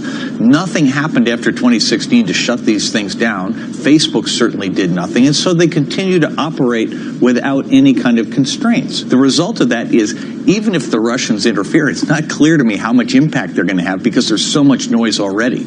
The challenge is that this kind of stuff is really bad for democracy. We're not actually seeing real issues being debated at a point in time when it really matters. Hear more interviews like this one on Bloomberg Television, streaming live on Bloomberg.com and on the Bloomberg mobile app, or check your local cable listings. Bloomberg. Markets, headlines and breaking news 24 hours a day at Bloomberg.com, the Bloomberg Business app and on QuickTake by Bloomberg. This is a Bloomberg Business Flash. From Bloomberg's European headquarters here in London, I'm Caroline Hepker with this Bloomberg Radio Business Flash. The European shares right now wobbling. We're down 0.3% on the US stock 600. US equity futures, though, have been heading higher all morning. So S&P 500 E-mini futures up 0.3%, although we're paring back on the gains that we have been reporting on this morning. This, of course, following the sell-off yesterday. Dramatic. US and European equities dropped more than 3% on Monday because of the fears around coronavirus. Overnight, we saw further losses in Asia. Japan back online after a holiday, dropping 3%. Stocks are down in China and Australia, but pushing up in South Korea and Hong Kong. Right now, the FTSE MIB in Italy dropping 0.5% after the index slumped more than 5% at the close yesterday. We have more than 200 coronavirus cases now in Italy. As for the bond markets this morning, again, after we saw the 10-year Treasury yield slide yesterday, that slide continues. We trade at 1.36% for benchmark US yields. We're down 2 basis points nearly for German bond yields at negative 49 basis points. Italian yields gain a basis point at spot 98%. As for the other markets that have been so affected, like gold and oil, WTI crude down 0.1%. Gold also drops 0.25% at $1,655 the troy ounce, as the euro trades at 1.0858. That is a Bloomberg Business Flash. Now here's Leanne Gerrans with more on what's going on around the world. Good morning. Good morning, Caroline. Germany's Health Minister Jens Spahn says he will not run for the CDU leader. He also says that the ruling party needs clarity quickly following the country's political turmoil. Spahn says he will support Armin Laschet for CDU chairman. The two men are top contenders to lead Angela Merkel's governing party. Kobe Bryant's widow was suing the owner of the helicopter that crashed in California last month, killing the basketball star, their 13-year-old daughter and 7 others. Vanessa Bryant is seeking damages from Island Express Helicopter for negligence. The lawsuit claims the pilot was not licensed to fly in cloudy conditions. Reduced visibility is thought to have contributed to the crash. And parts of the UK are preparing for more bad weather today, with warnings for snow and ice in force across northern England and Scotland. The Environment Agency's warning some areas will be threatened with serious flooding for several days due to swollen rivers. Global news 24 hours a day on air and on Quick Take by Bloomberg, powered by more than 2,700 journalists and analysts in more than 120 countries. I'm Leanne Gerrans. This is Bloomberg. Bloomberg Opinion, informed perspectives, and expert data-driven commentary on breaking news. It is 9:20 in the city. Time to check in with Bloomberg Opinion. We're joined by opinion columnist Ferdinando Giuliano, who's writing about the crackdown on coronavirus cases in Italy and whether the spread can unnerve the ECB's optimism. I thought it was interesting, Ferdinando, on the sidelines of the G20 a couple of days ago, we heard from some ECB officials who were saying they still have some monetary room. Do they just have to say that, or is it true? Well, I think they certainly have a lot less room than they did a few years ago, given how many tools they've already deployed. But the ECB is convinced, for example, that it can cut rates further. Quantitative easing has also been restarted, but could be incremented. There is always this question of whether there could be closer coordination between monetary policy and fiscal policy. But I think everyone is pretty clear at the moment that the main response from the EU would have to be fiscal. And clearly that would mean, Germany to a large extent, partly because of its size and partly because of its ability to deploy a large fiscal response without really affecting, its debt position in a scary way. Obviously, the big problem here is the way this stimulus will be distributed. We know that, for example, at the moment, the country, Italy would need to have a sizable fiscal response, but the government is constrained, and a fiscal stimulus in Germany would only go so far from that point of view. Yes, Ferdinando. So what? Who should provide? Is there a European body that is well placed to provide assistance to Italy should it be needed? This goes right back to the heart of the way that the Eurozone is structured and the bits of the infrastructure that are there and the bits that are not, perhaps. But which body should be taking a lead here? Well, let's make it clear. I think Italy is in a position to help itself for what concerns the epidemic, unless obviously completely gets out of hand, in which case it would be a problem for any country in the world. The question is more on the economic impact. The country was already forecast to be the slowest growing economy in the Eurozone this year, and clearly having a lockdown in parts of its richest region, Lombardy, and severe business disruption elsewhere in the area is going to have a big effect. The governor of the Bank of Italy said this could shed up to 0.25 of a percentage point from GDP. And yes, you're right. At the moment, there is no central fiscal capacity in the euro area to help a country which goes through what economists call an asymmetric shock, i.e. an isolated shock, which perhaps other countries are able to avoid to the same extent. Now, we'll see whether that's true. It's still possible that the epidemic will hit other European countries as severely as it's hitting Italy at the moment, in which case then there will have to be a common response. But I think there is still the problem that the fiscal ability and the ability of countries to respond in using fiscal policy is different. And Germany can do a lot if it wants. Italy much less so because its debt levels are already very high. And do you expect Brussels to relax the rules a little? Well, I think they will. I mean, if there is a big problem, and there is already something going in that direction. But again, the issue is even if you allow Italy to take run a slightly higher budget deficit. First of all, Italy will not will not have a massive fiscal response because there is the debt market, which, as we know, is mindful of Italy's sovereign debt. And on the other hand, that we seem to have a problem with the line to Ferdinando, but we got most of the way through that conversation. So many thanks to Ferdinando Giuliano for joining us, Bloomberg Opinion columnist, of course. You can read more on this and other stories from Bloomberg Opinion at bloomberg.com/opinion and on the terminal by typing OPIN GO. We started that conversation talking about what the ECB does here, but of course he was fully acknowledging, Matt, that there are many other actors at play here. We wait for the virus to take its course and to see how effective the Italian measures are. Yeah, absolutely. You've got to watch out for what Brussels does as well. The individual governments, will they be able to spend? Are they allowed to spend? We're going to continue our coverage of the coronavirus and what it could mean for the wider European economy. Up next, we're going to go live to Rome to discuss how the EU can contain the spread. With the Bloomberg Business of Sports Report, I'm Michael Barr. The first board meeting for the Milan Cortina Olympics was changed to a video conference as authorities sought to contain the spreading coronavirus that has made northern Italy the focal point of the outbreak in Europe. The Italian Olympic Committee said instead of meeting in Milan, members of the newly created board of directors for the 2026 Games were calling in from their respective offices in the Lombardy and Veneto regions, the areas hardest hit by the virus. Meanwhile, sports authorities were holding emergency meetings on games in Italy's top soccer league. South Korean soccer authorities have indefinitely postponed the start of the 2020 domestic season. The K-League made the announcement after an emergency meeting in Seoul as the country grapples with the viral outbreak that began in China and has infected more than 79,000 people globally. With the Bloomberg Business of Sports Report, I'm Michael Barr.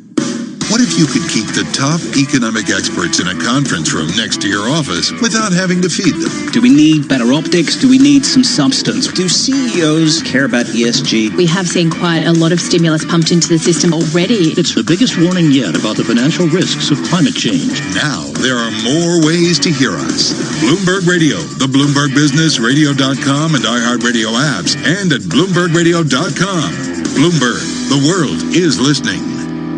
Hello, I'm here to tell you that age really does bring wisdom, and you may still have plenty to contribute. At Eisner Amper, we're successful at helping business owners and entrepreneurs assess and plan for the future, as well as maximize where you are in the present. If you're curious about how to plan for both your professional and personal future, come and talk to us. I'm Lisa Stewart, principal in charge of the Center for Family Business Excellence, and I'd love to help you to find the right path forward. You can find us at eisneramper.com/family. Business. When you're driving along a motorway and you see a red X sign, it means stay out of that lane because there's a hazard up ahead. Red X signs are there to keep us safe and keep us moving, because we all want to be somewhere. Somewhere like going to watch the undefeated Blue and Whites being defeated. Oh well, it's always next season. Follow the signs. Keep us all moving. Search Highways England Motorways to find out more. Switch to 5G on Vodafone. Pre-order the new Samsung Galaxy S20 Ultra 5G by March 8th and get wireless Galaxy Buds Plus for free. With unlimited 5G data, you can post 108 megapixel photos and download videos impossibly fast. All on the UK's best mobile data network. The future is exciting. Ready? Vodafone. 5G subject to coverage in your area. MPerf test awarded Vodafone Best 2019 Mobile Internet Performance. Minimum term applies. See vodafone.co.uk. 3, 2, 1, liftoff! What have you done with my OCT eye scanner? I'm supposed to be doing an eye scan with Mrs. Green. We launched it, like you said. Well, I meant launch it to the public, not on a rocket. Tell them how it takes a hospital-grade 3D image that could help detect eye conditions up to 4 years earlier. Oh, sugar. And that it's available at Specsavers. Oh, and now also in outer space.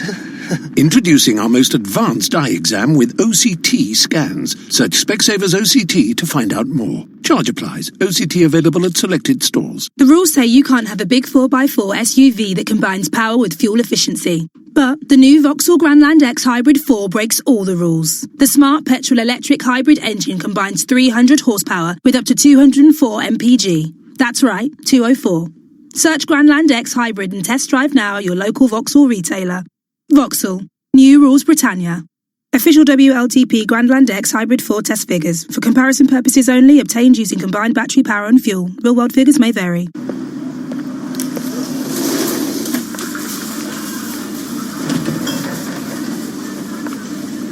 You're listening to the sound of a Halifax customer who used to worry she wasn't saving enough, but is now saving the change every time she runs out of milk. Switch on Save the Change, and when you use your Halifax Visa debit card, we'll round up to the nearest pound and put the difference into your chosen Halifax savings accounts. The puck drops. 12 players face off to win. The suspense is pure torture, but you wouldn't miss this for the world. TuneIn brings you every minute of the NHL season. Listen live to hockey when it matters most on TuneIn. Broadcasting live to London on DAB digital radio, to New York, Bloomberg 1130, to Washington DC, Bloomberg 99.1, to Boston, Bloomberg 106.1, to San Francisco, Bloomberg 960, and around the globe, the Bloomberg Business app and BloombergRadio.com. This is Bloomberg Daybreak Europe. Good morning from the Bloomberg Bureau in Berlin. I'm Matt Miller. And I'm Anna Edwards. You're listening to Bloomberg Daybreak Europe. Matt, we need to check the data, don't we? And it seems as if European equity markets back to the downside after a little bit of a rebound at the start of the European trading day.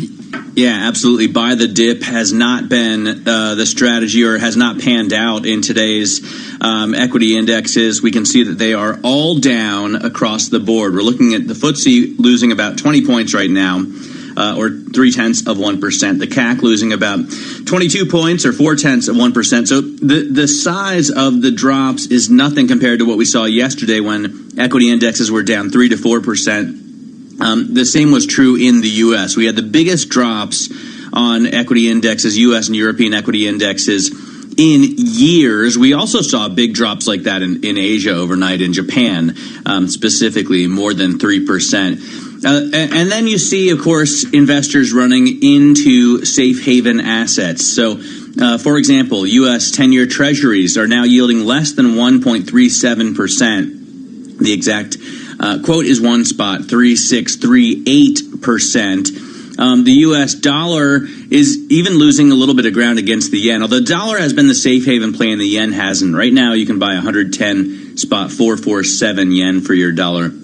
Gold is off a little bit, but still over 16.50 a troy ounce. Right now, it's 16.53.32 per troy ounce. And oil, which had been gaining earlier in the session up to, well, over 56.80, is now down to 56.22 for Brent crude. So a barrel of Brent costs you a lot less than it did just an hour ago. Anna?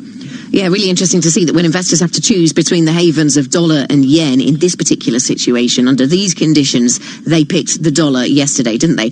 Let's talk about where we are on the coronavirus, because as you point out, Matt, this is still the guiding force behind market sentiment right now. The spread of the coronavirus outbreak to regions from Italy to Iran has sent the number of cases worldwide topping 80,000. In a bid to contain the virus, Italy has cordoned off an area of 50,000 people, and the EU has committed 232 million euros to support efforts to slow the spread of coronavirus or what then causes COVID-19. But can the EU contain infections within Schengen, and how will it impact on the economy? For more, let's bring in Carlo Bastasin, who is a senior fellow at the Brookings Institute and the Lewis School of European Political Economy, who joins us now live from Rome. Carlo, very good to speak to you. Do you think that Europe has, or do you think Italy, let's start with Italy, do you think Italy has all the tools it needs at its disposal to get a handle on this?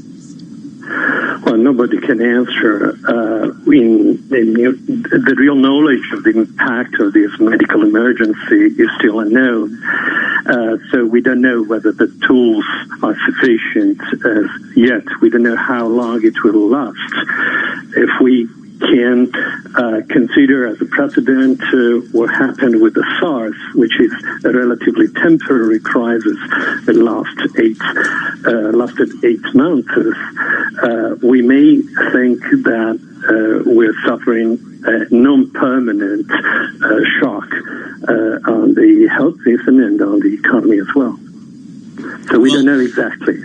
Well, but you would assume that Italy needs to spend more money to fight this if it gets worse, right? I mean, money is what's going to make it possible to pay more doctors, open up more hospitals, or whatever they have to do, even if it's fighting economic effects.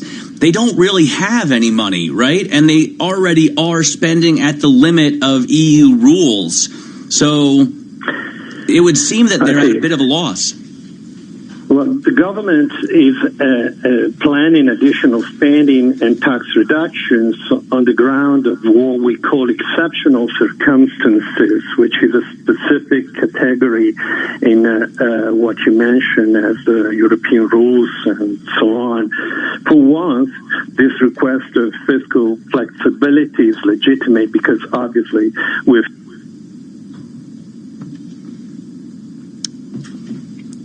We seem to not be having much luck, do we, with our lines to Italy today? Apologies, Carlo, if you can still hear us. Carlo Bastasin there from the, senior fellow at the Brookings Institute and the Lewis School of European Political Economy. Just going through with us there, Matt, some of the, about to get onto, I suppose, the limitations that face Italy when it comes to fighting this virus. This certainly one of the economies that has been struggling the most economically and now faces this big test. And it's really interesting when you think about the amount of the Italian economy that comes from the Lombardy. The northern region produces around 22% of Italian output as measured by GDP. I think that Carlo is back with us. So, Carlo, if you can hear me, that's great. Perhaps you could finish your thought on where the money is going to come from if Italy needs more to tackle this.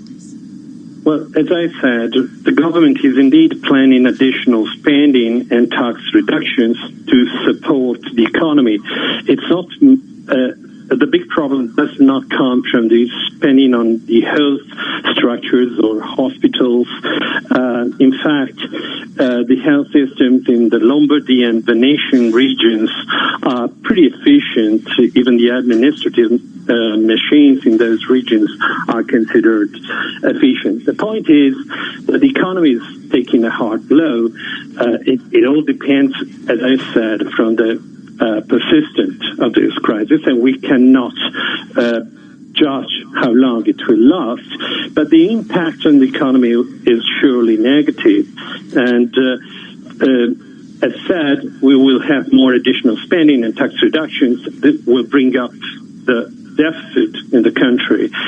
But for once, the request that Italy will advance of fiscal flexibility vis-à-vis the European rules is legitimate, and I don't think the EU Commission will want to request pro-cyclical fiscal corrections vis-à-vis this major crisis. So a lot of uncertainty. Yes, go on. Well, evidently, as you may know, Italy had just suffered an unexpected decline of GDP in the last quarter of last year, and I think is now bound for a recession. It's a fragile condition. That would be the third recession since 2009. But the development, the evolution of contagion is at the moment unforeseeable. As you know, a large number of cases are in the Milan area, which is one of the most dynamic and connected areas in Europe. But now new cases are reported in Firenze and in Palermo, so throughout the whole nation. Okay, Carlo, thank you. We'll have to leave it there. We're struggling a little with the line, I think, but thank you very much for your contribution. Carlo Bastasin, Senior Fellow at the Brookings Institute and the Lewis School of European Political Economy, joining us there from Rome. Now let's get back over to Leanne Gerrans for more global news headlines. Leanne? Matt, good morning. President Trump says that progress has been made towards a trade deal with India, but he doesn't have a timetable. The president met with India's Prime Minister Narendra Modi today in New Delhi. A trade agreement has been under discussion for some time. The president has suggested it may have to wait until after the election. President Trump will deliver a press conference later today. You can hear that on Bloomberg Radio at around 6:30 GMT. Harvey Weinstein has been convicted of rape and sexual assault. The verdict in New York came more than 2 years after allegations against a Hollywood producer, which sparked the Me Too movement. The 67-year-old was acquitted of the most serious charge, predatory sexual assault, which carries a life sentence. Weinstein was taken into custody and then to hospital after the verdict was read out. Sentencing is on March the 11th. Now more on U.S. politics. Rhetoric between Democratic presidential frontrunner Bernie Sanders and Michael Bloomberg has escalated ahead of tonight's debate in South Carolina. Bloomberg's Ed Baxter has that story. So it started with Bloomberg criticizing Sanders' gun control record and Sanders suggesting Bloomberg couldn't win a debate against President Donald Trump. The Bloomberg campaign also suggests that Sanders supporters were responsible for vandalism at its state offices. Sanders has said that if Trump were to meet Bloomberg in a general election debate, Trump would chew him up and spit him out. They're on the stage tonight in San Francisco. I'm Ed Baxter, Bloomberg Daybreak Europe. A reminder, Michael Bloomberg is the founder and majority owner of Bloomberg LP, the parent company of Bloomberg News. And filming on the latest Mission Impossible film has been halted over fears the coronavirus outbreak in Italy. The action movie, which stars Tom Cruise, was scheduled for a 3-week shoot in Venice, but that's now been stopped after more than 200 people tested positive for the virus there. It's the largest number of confirmed cases of the disease outside of Asia. Global news 24 hours a day on air and on Quick Take by Bloomberg, powered by more than 2,700 journalists and analysts in more than 120 countries. I'm Leanne Gerrans. This is Bloomberg. Anna. Thanks very much for that, Leanne. Leanne with your world news update. When we come back, we'll talk more about how the coronavirus is affecting markets. Resilience certainly being tested. We'll speak to Rick Lakai, Global CIO at State Street next. We'll ask him just how the coronavirus is making his growth outlook more uncertain as the number of cases continues to build, and in new parts of Italy, as we heard from our last guest. We'll certainly keep a focus on what's going on in Europe. Stock markets in Europe continue to focus on this big story. Stocks in Europe down by 0.4%, as is the FTSE 100. The CAC 40 down around about 0.5%. Stocks in Italy under pressure. This is Bloomberg. Hi, everyone. Al Roker here. As a guy with his own catchphrase, I appreciate that after 75 years, Smokey's only said, "Only you can prevent wildfires." But I'm filling in because there's a lot more to report. Like when it's dry or windy. Be careful burning yard waste, because wildfires can even start in your neck of the woods. Go to SmokeyBear.com to learn more about wildfire prevention. Brought to you by the U.S. Forest Service, your state forester, and the Ad Council. Are you looking for senior care for your mom or dad but don't know where to start? Hi, I'm Joan London with The Place for Mom. Nobody knows your parent or loved one better than you, and nobody knows senior living better than the experts at A Place for Mom. It's a free service, and we've helped thousands of families find the right place for their mom or dad.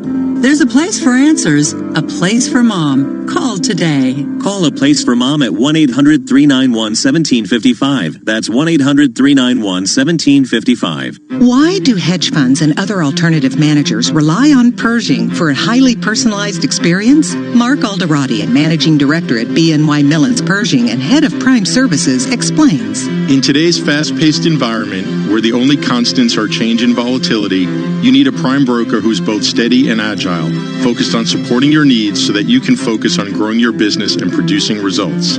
Exceptional client service and advocating for our clients is at the core of what we do. Our award-winning high-touch team is just one of the benefits of working with BNY Mellon. We help alternative investment managers create great experiences for their clients.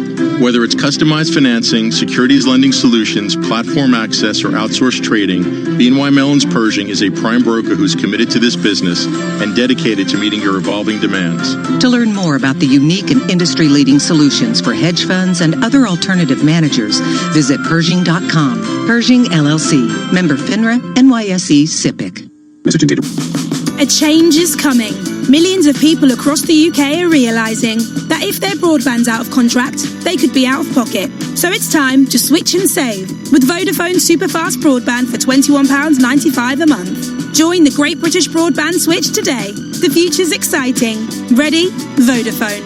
18-month contract subject to credit check. Publicly available out of contract, non-promotional pricing. Superfast 1, 73% of customers receive sync speeds above 35 megabits per second. See vodafone.co.uk/broadband. The Mona Lisa is only 30 inches tall. The world's hottest chili? 1 inch. And Napoleon? Taller than a Great Dane, but only by 71 centimetres. Who says small can't make an impact? The Peugeot 108 Allure is now available for just $159 per month, with $159 initial rental. Our small but mighty car that doesn't have to cost you a small fortune. Peugeot Motor Company PLC, a credit broker not a lender, will introduce you to PSA Finance UK Limited. Personal finance lease, 48 months at 159, 18 plus, guarantee may be required. Terms, eligibility and return conditions apply. You will not own the car.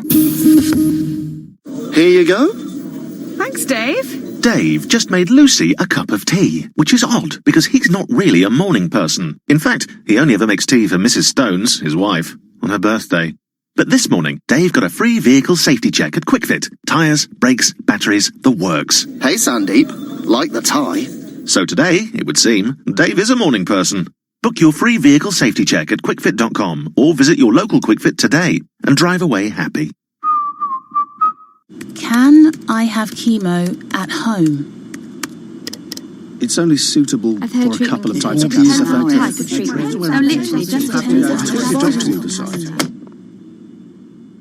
When you search one question about cancer, you end up with millions of results which contradict each other. For clear and uncomplicated information, come to Cancer Research UK. Visit us online or give us a call on 0808 800 40 40. Cancer Research UK. Together, we will beat cancer. Good morning, this is your Southern service to London Victoria. Join in our onboard quiz. Here's our next clue. What C sounds like a handheld party food but keeps you dry and protected from the rain? Not canapes, canopies. At Southern Railway, we're investing over £7 million into making improvements for you, like canopies, cycle parking and new platform lighting across more of our stations. Find out more and book your tickets at southernrailway.com. Southern Railway, we're with you. In case you didn't know, TuneIn lets you listen to the same radio stations you pick up on your home or car radio, except you can hear them from anywhere. If you want to find a station from somewhere else in the world, navigate to the By Location section under Browse. Keep exploring with TuneIn. The puck drops. 12 players face off to win. The suspense is pure torture, but you wouldn't miss this for the world.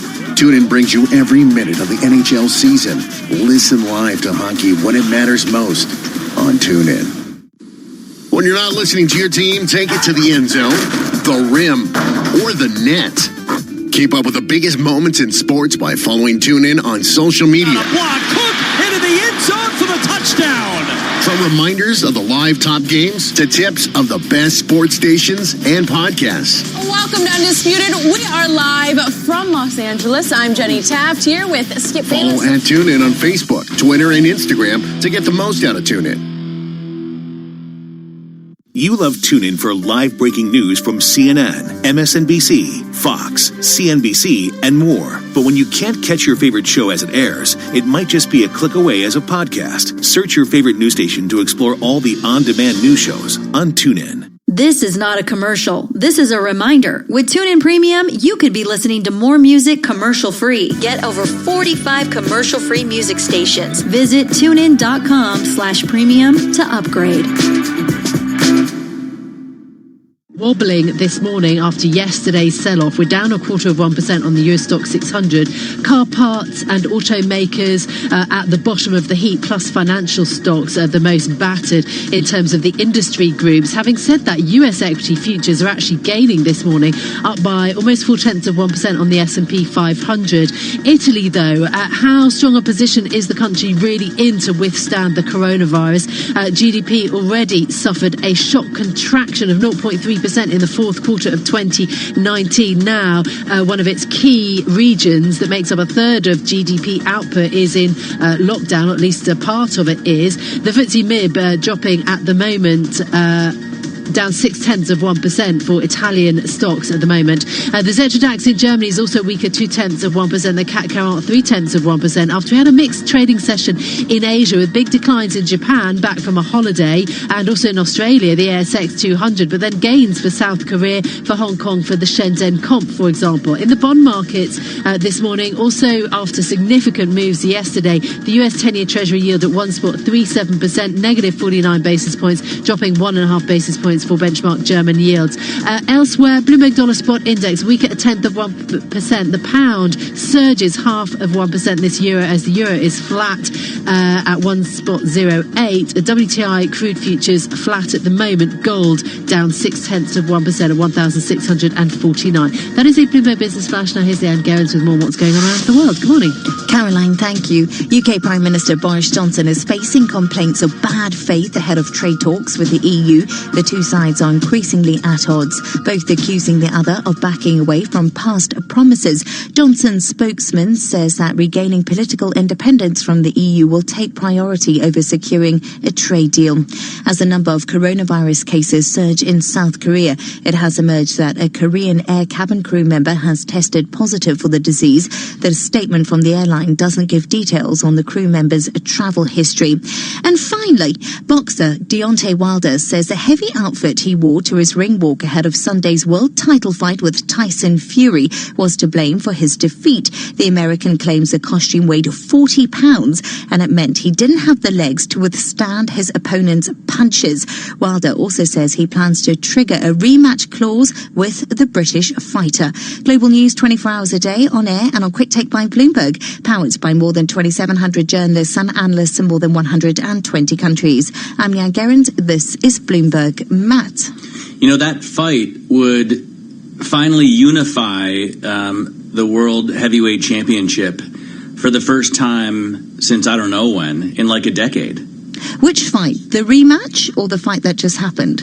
The fight, a rematch, a new fight would with Tyson Fury would I think bring a unified World Heavyweight Championship. But I don't know if you can help me with this. I was confused because Fury obviously called out Anthony Joshua at the end of that fight. But does that not matter? No, I don't know about the about that aspect of it. It's a gossipy sport. So I would assume that you follow it closely. I do follow it because closely. She likes gossip. I love gossip. Gossip is my favourite thing. Gossip and fighting. All I know is that if you step into a ring with a man called Fury, yes, yes, that's got to be dangerous. Any of those guys. I went to a boxing match one time, and that was enough. I think. I actually saw Anthony Joshua fight too.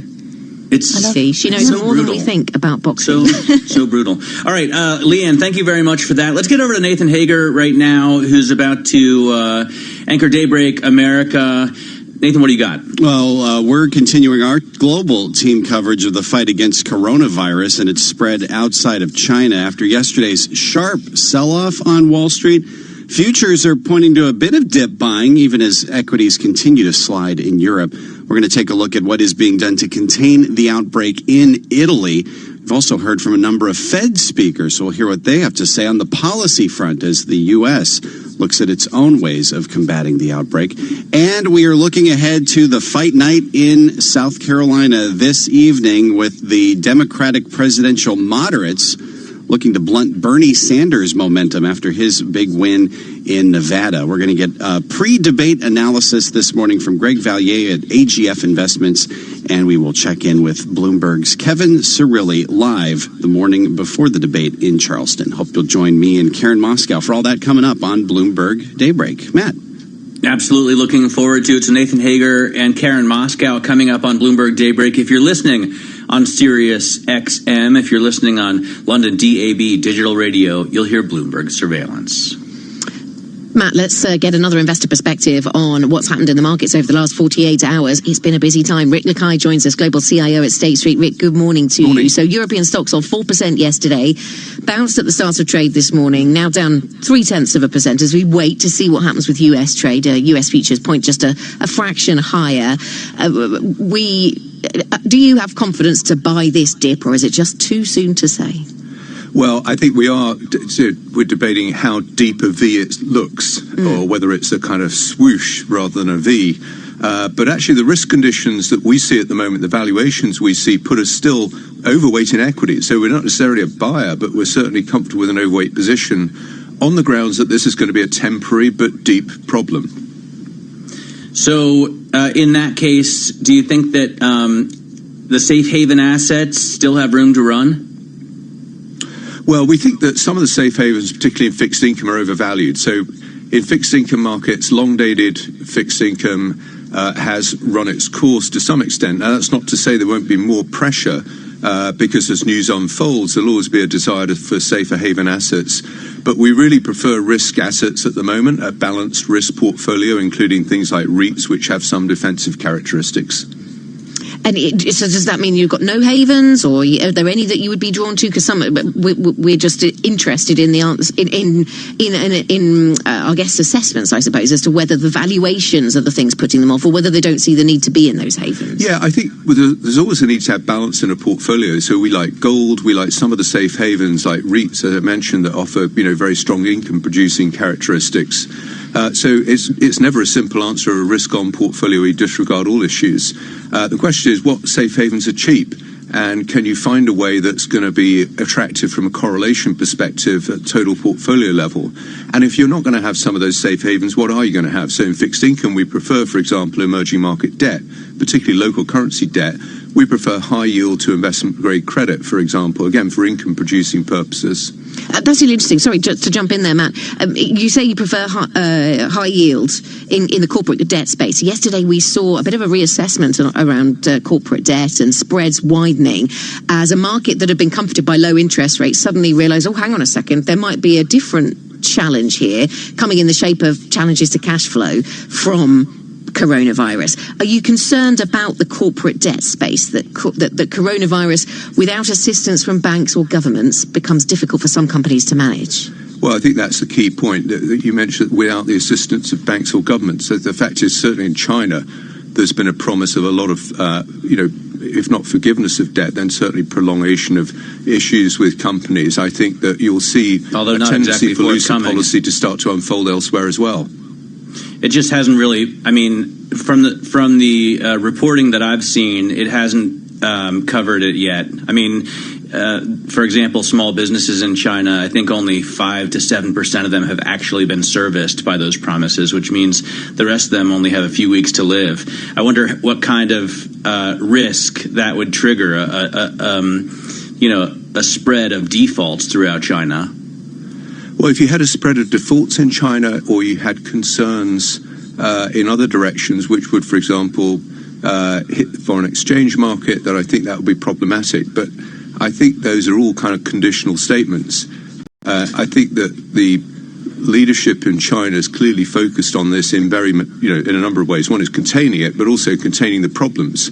And I think it had a stimulus that was going to be curtailed because of the US-China trade deal Mark 1. That now won't be curtailed. It's very hard to have a fiscal stimulus when you've got the economy in lockdown, but you can certainly do things from a monetary perspective, and you can also ensure that there's no uncontrolled bankruptcies caused by things that really are under the control of the party. Rick, do you see any uncorrelated assets? And I mean either positively or negatively correlated. Any assets that just stand aside from all of this concern about coronavirus and what it does to global growth?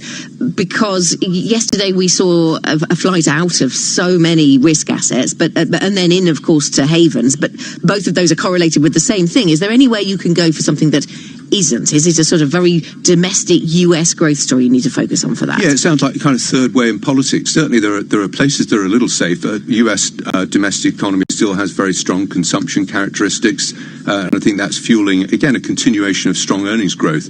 But if the V is deep enough, then all of those risk assets will suffer. So you need to look at gold, long-dated treasuries, all the classic safe havens. But I do think some assets, like emerging markets, have become less correlated than they were before. And that's why EMD is interesting, because it's less of a contagion risk than it used to be, if you forgive the expression. No, that's fascinating, and indeed.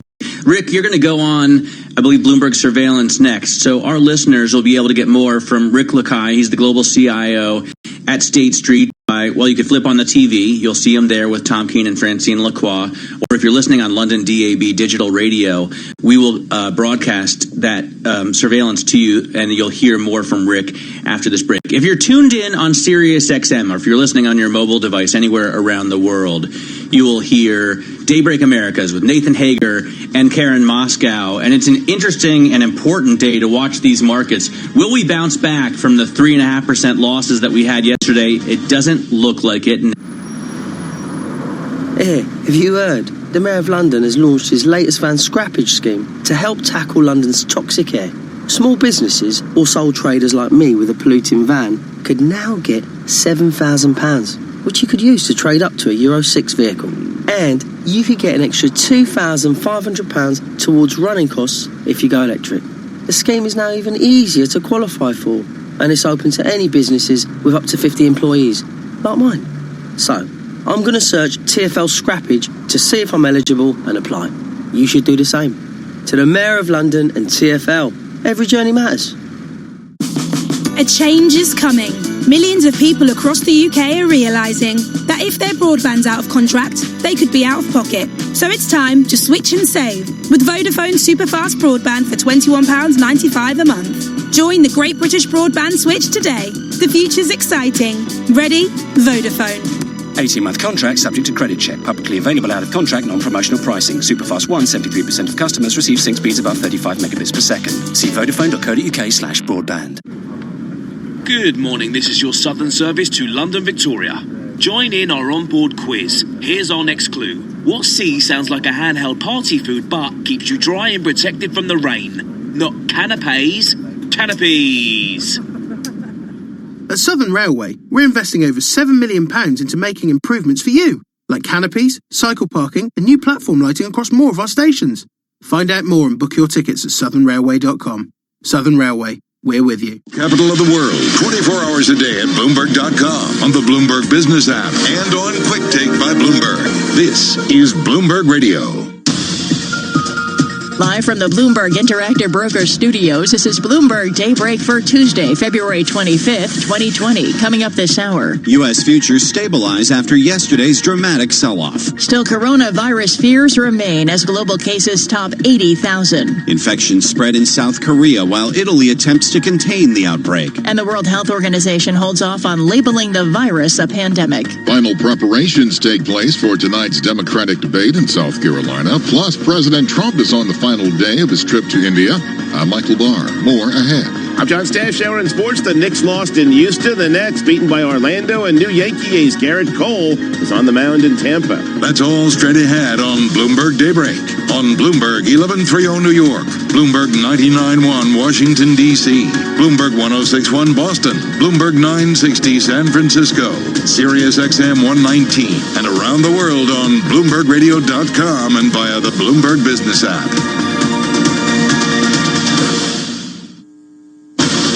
Good morning, I'm Karen Moscow. And I'm Nathan Hager. Bloomberg Daybreak brought to you by SEI, built on advanced technologies and 50 years of innovation. SEI offers asset managers a comprehensive and flexible operations outsourcing platform. Go to SEIC.com/IMS. And U.S. futures are stabilizing after yesterday's 1,000-point drop for the Dow, 501 on Wall Street. And we check the markets every 15 minutes throughout the trading day on Bloomberg. Right now, S&P futures are up 9 points. Dow futures up 59. NASDAQ futures up 45. The DAX in Germany lower, down 0.4%. CAC in Paris down about 0.5%. So is the FTSE 100. Nikkei 225 in Japan fell 3 1/3%. 10-year Treasury up 2/32, yield 1.36%. And the yield on the 2-year 1.24%. NYMEX crude oil is down 0.2% or 10 cents at $51.31 a barrel. COMEX gold down 1.4% or $23.20 at $16.5340 an ounce. The euro 1.0847 against the dollar. The yen 110.38. Nathan. And Karen, news on the coronavirus continues to grip markets with cases climbing from South Korea to Italy and the Middle East. We have Bloomberg Radio team coverage of the outbreak beginning in South Korea, where Yvonne Mann is covering the spread of the virus. virus. The concern now is that this outbreak outside of China is going to spark a second peak in this epidemic. The latest numbers out of Korea hitting 900 now. That's the biggest outbreak outside of China. And you have more than a dozen or so countries that have issued tighter travel restrictions for people that are traveling from South Korea. The death toll there from the virus now stands at 10, while infections number 977.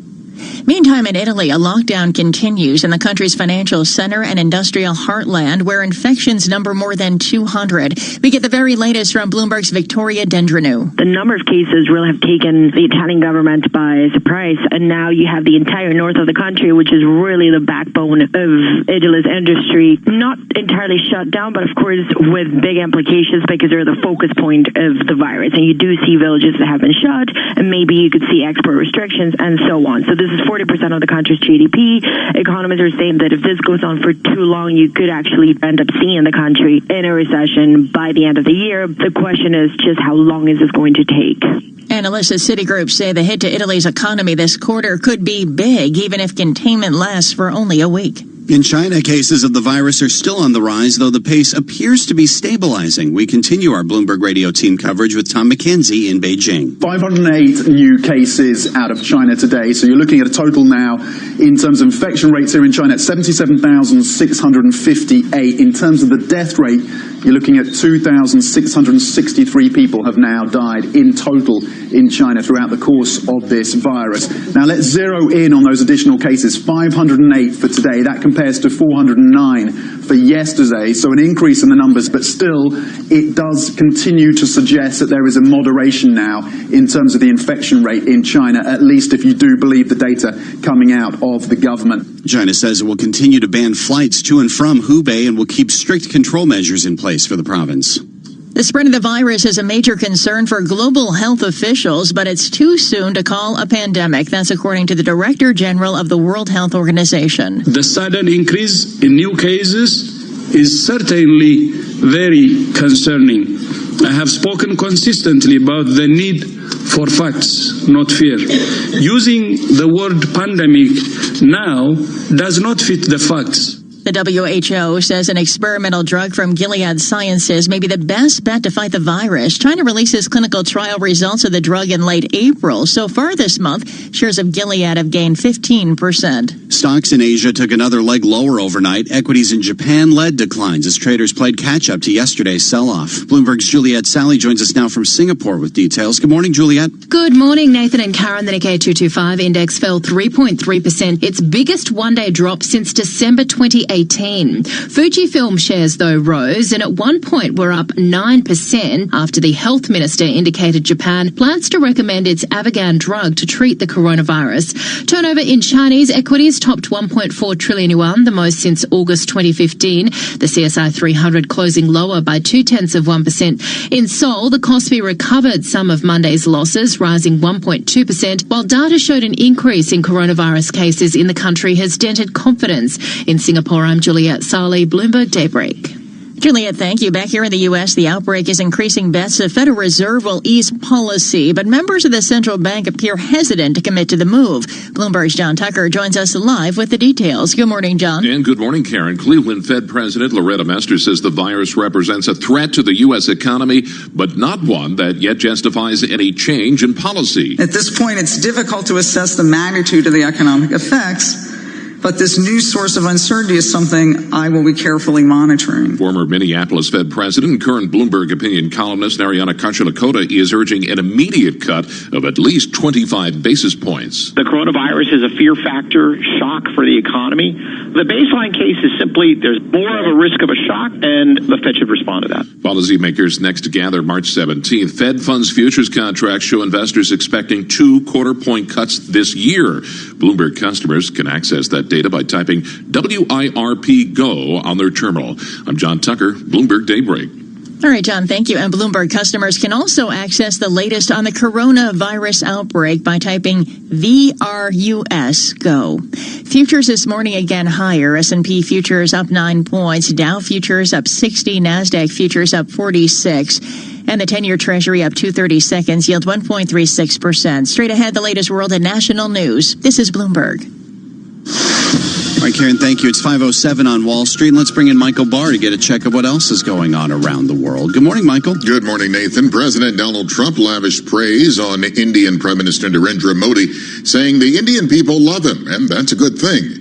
Today, the two leaders at a joint news conference in New Delhi announced a deal calling for greater military cooperation between the two nations. Earlier today, we expanded our defense cooperation with agreements for India to purchase more than $3 billion of advanced American military equipment, including Apache and MH-60 Romeo helicopters, the finest in the world. These deals will enhance our joint defense capabilities as our militaries continue to train and operate side by side. Modi was reelected with a huge mandate. Tonight, the Democratic presidential candidates will take the stage in South Carolina ahead of Saturday's primary in that state. You can hear tonight's debate live right here on Bloomberg. Meanwhile, frontrunner Bernie Sanders held a town hall last night in Charleston. It is a little bit funny to find myself as the so-called front runner. But look, we are going to enter this debate with the full knowledge that tens of millions of Americans want fundamental change. Sanders says they're tired of a president who is a pathological liar.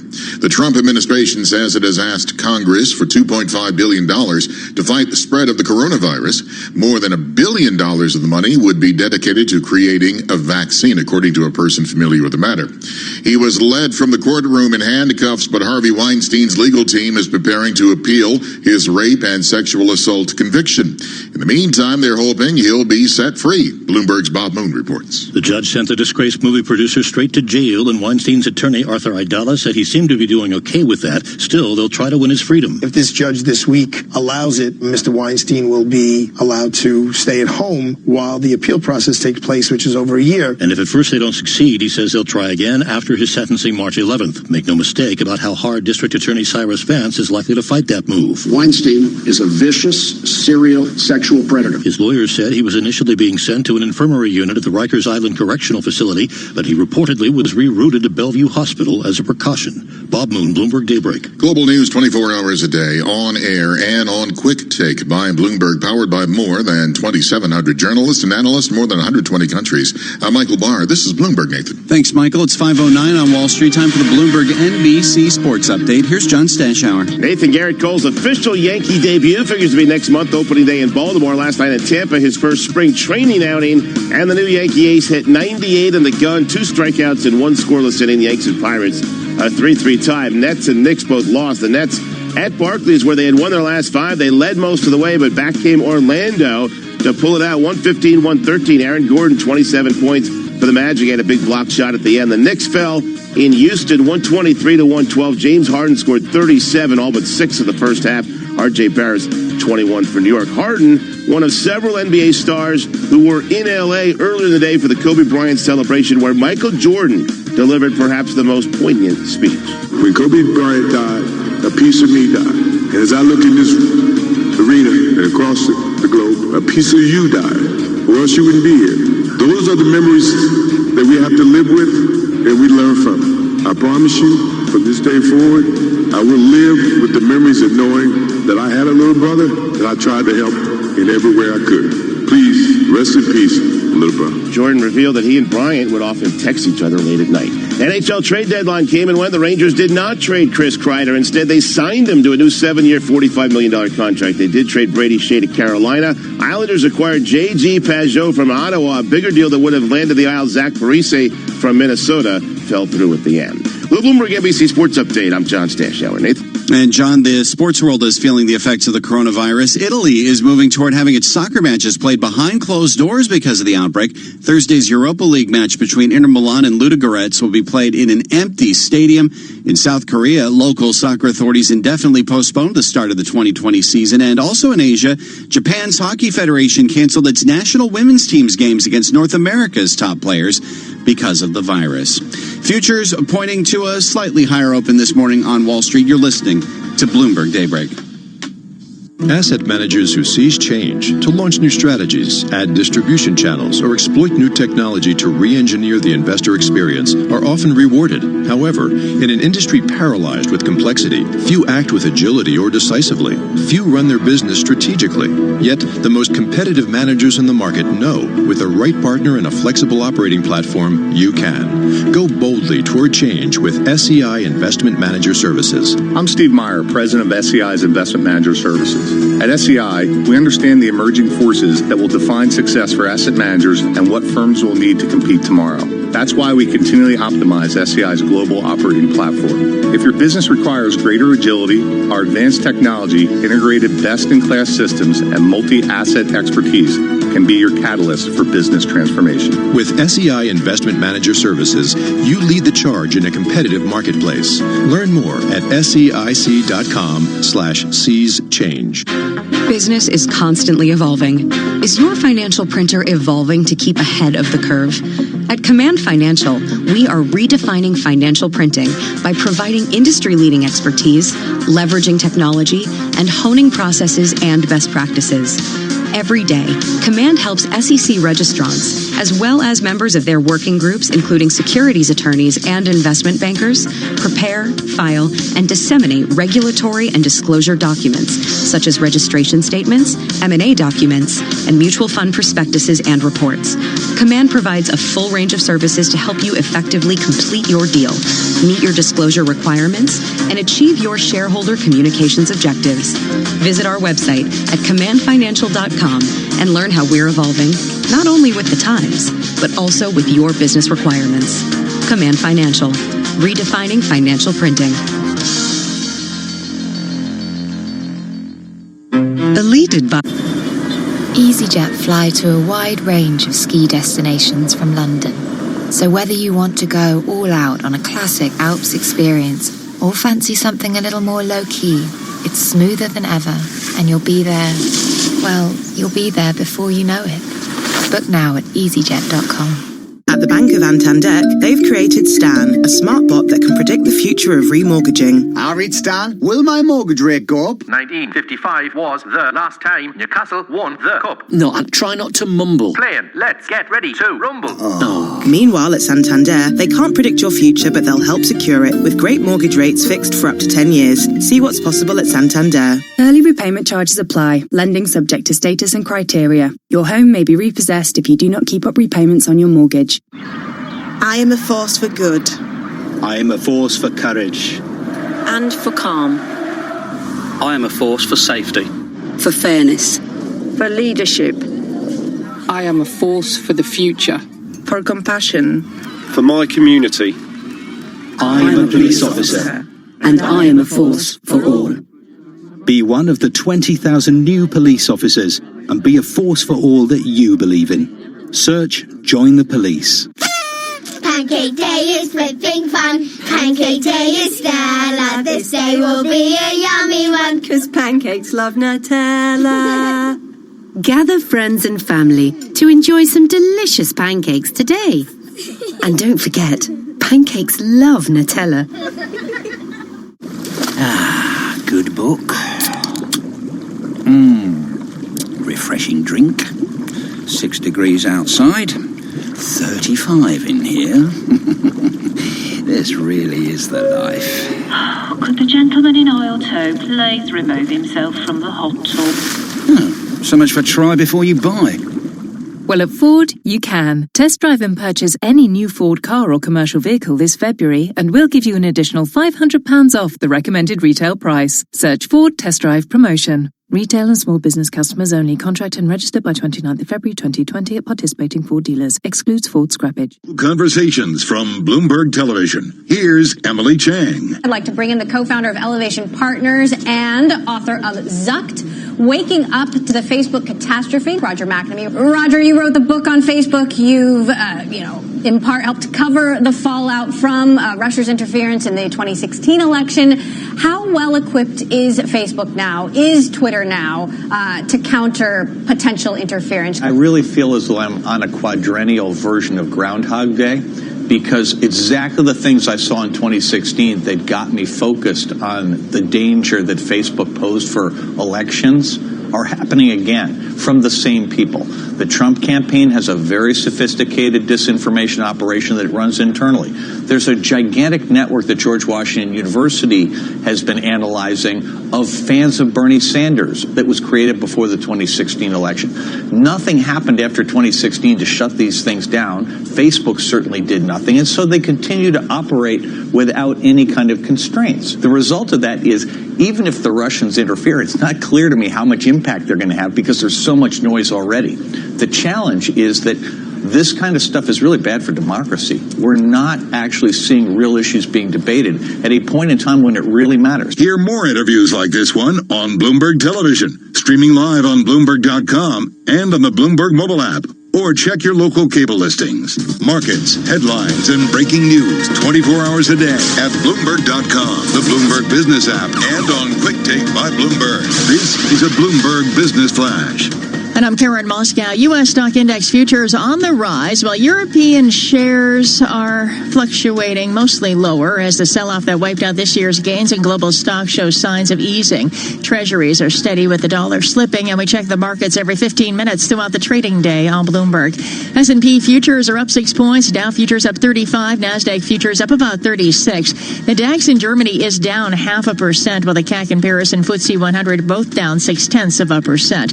10-year Treasury up 3/32, yield 1.35%, yield on the 2-year 1.24%.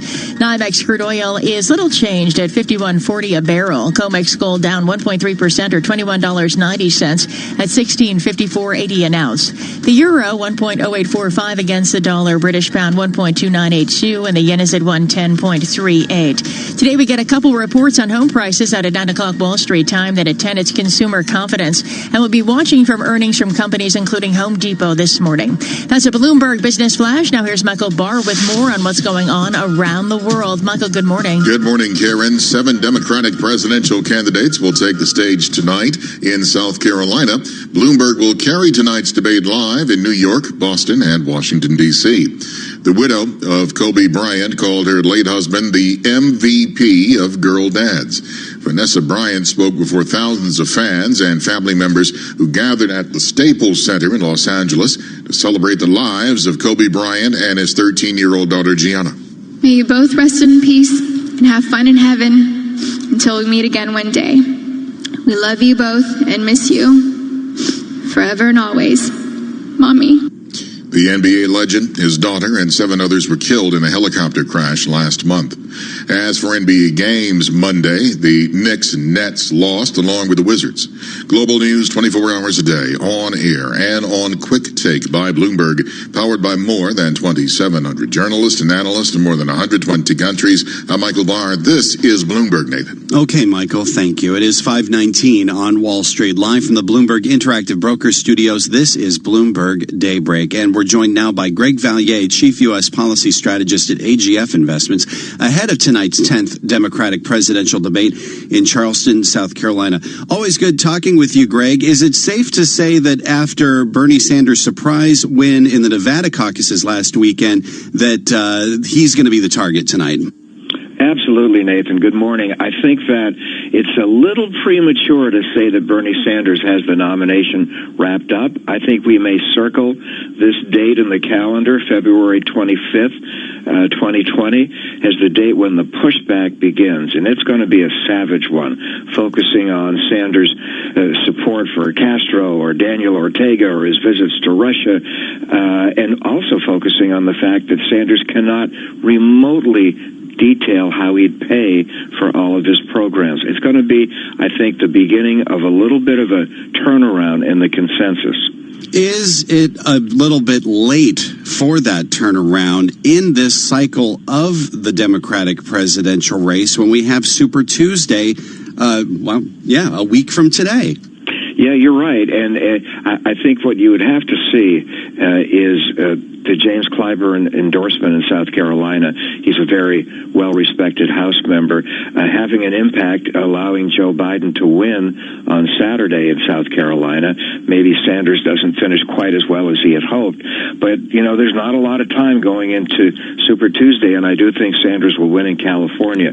But even after that, there's a long way to go. Ohio, Michigan, unionized states that could go for Biden. Now, you mentioned the reported endorsement of Joe Biden from Congressman Clyburn. Interestingly, the state newspaper in South Carolina just came out with its endorsement this morning.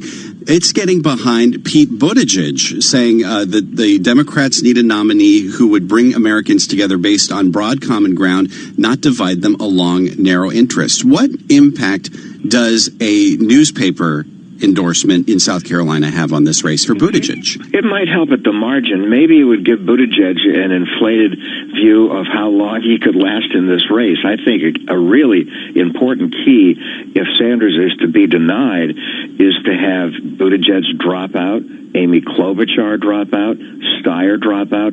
I think some of these candidates need to drop out so the Democrats can focus on either Bloomberg or Biden as the ultimate challenger to Bernie.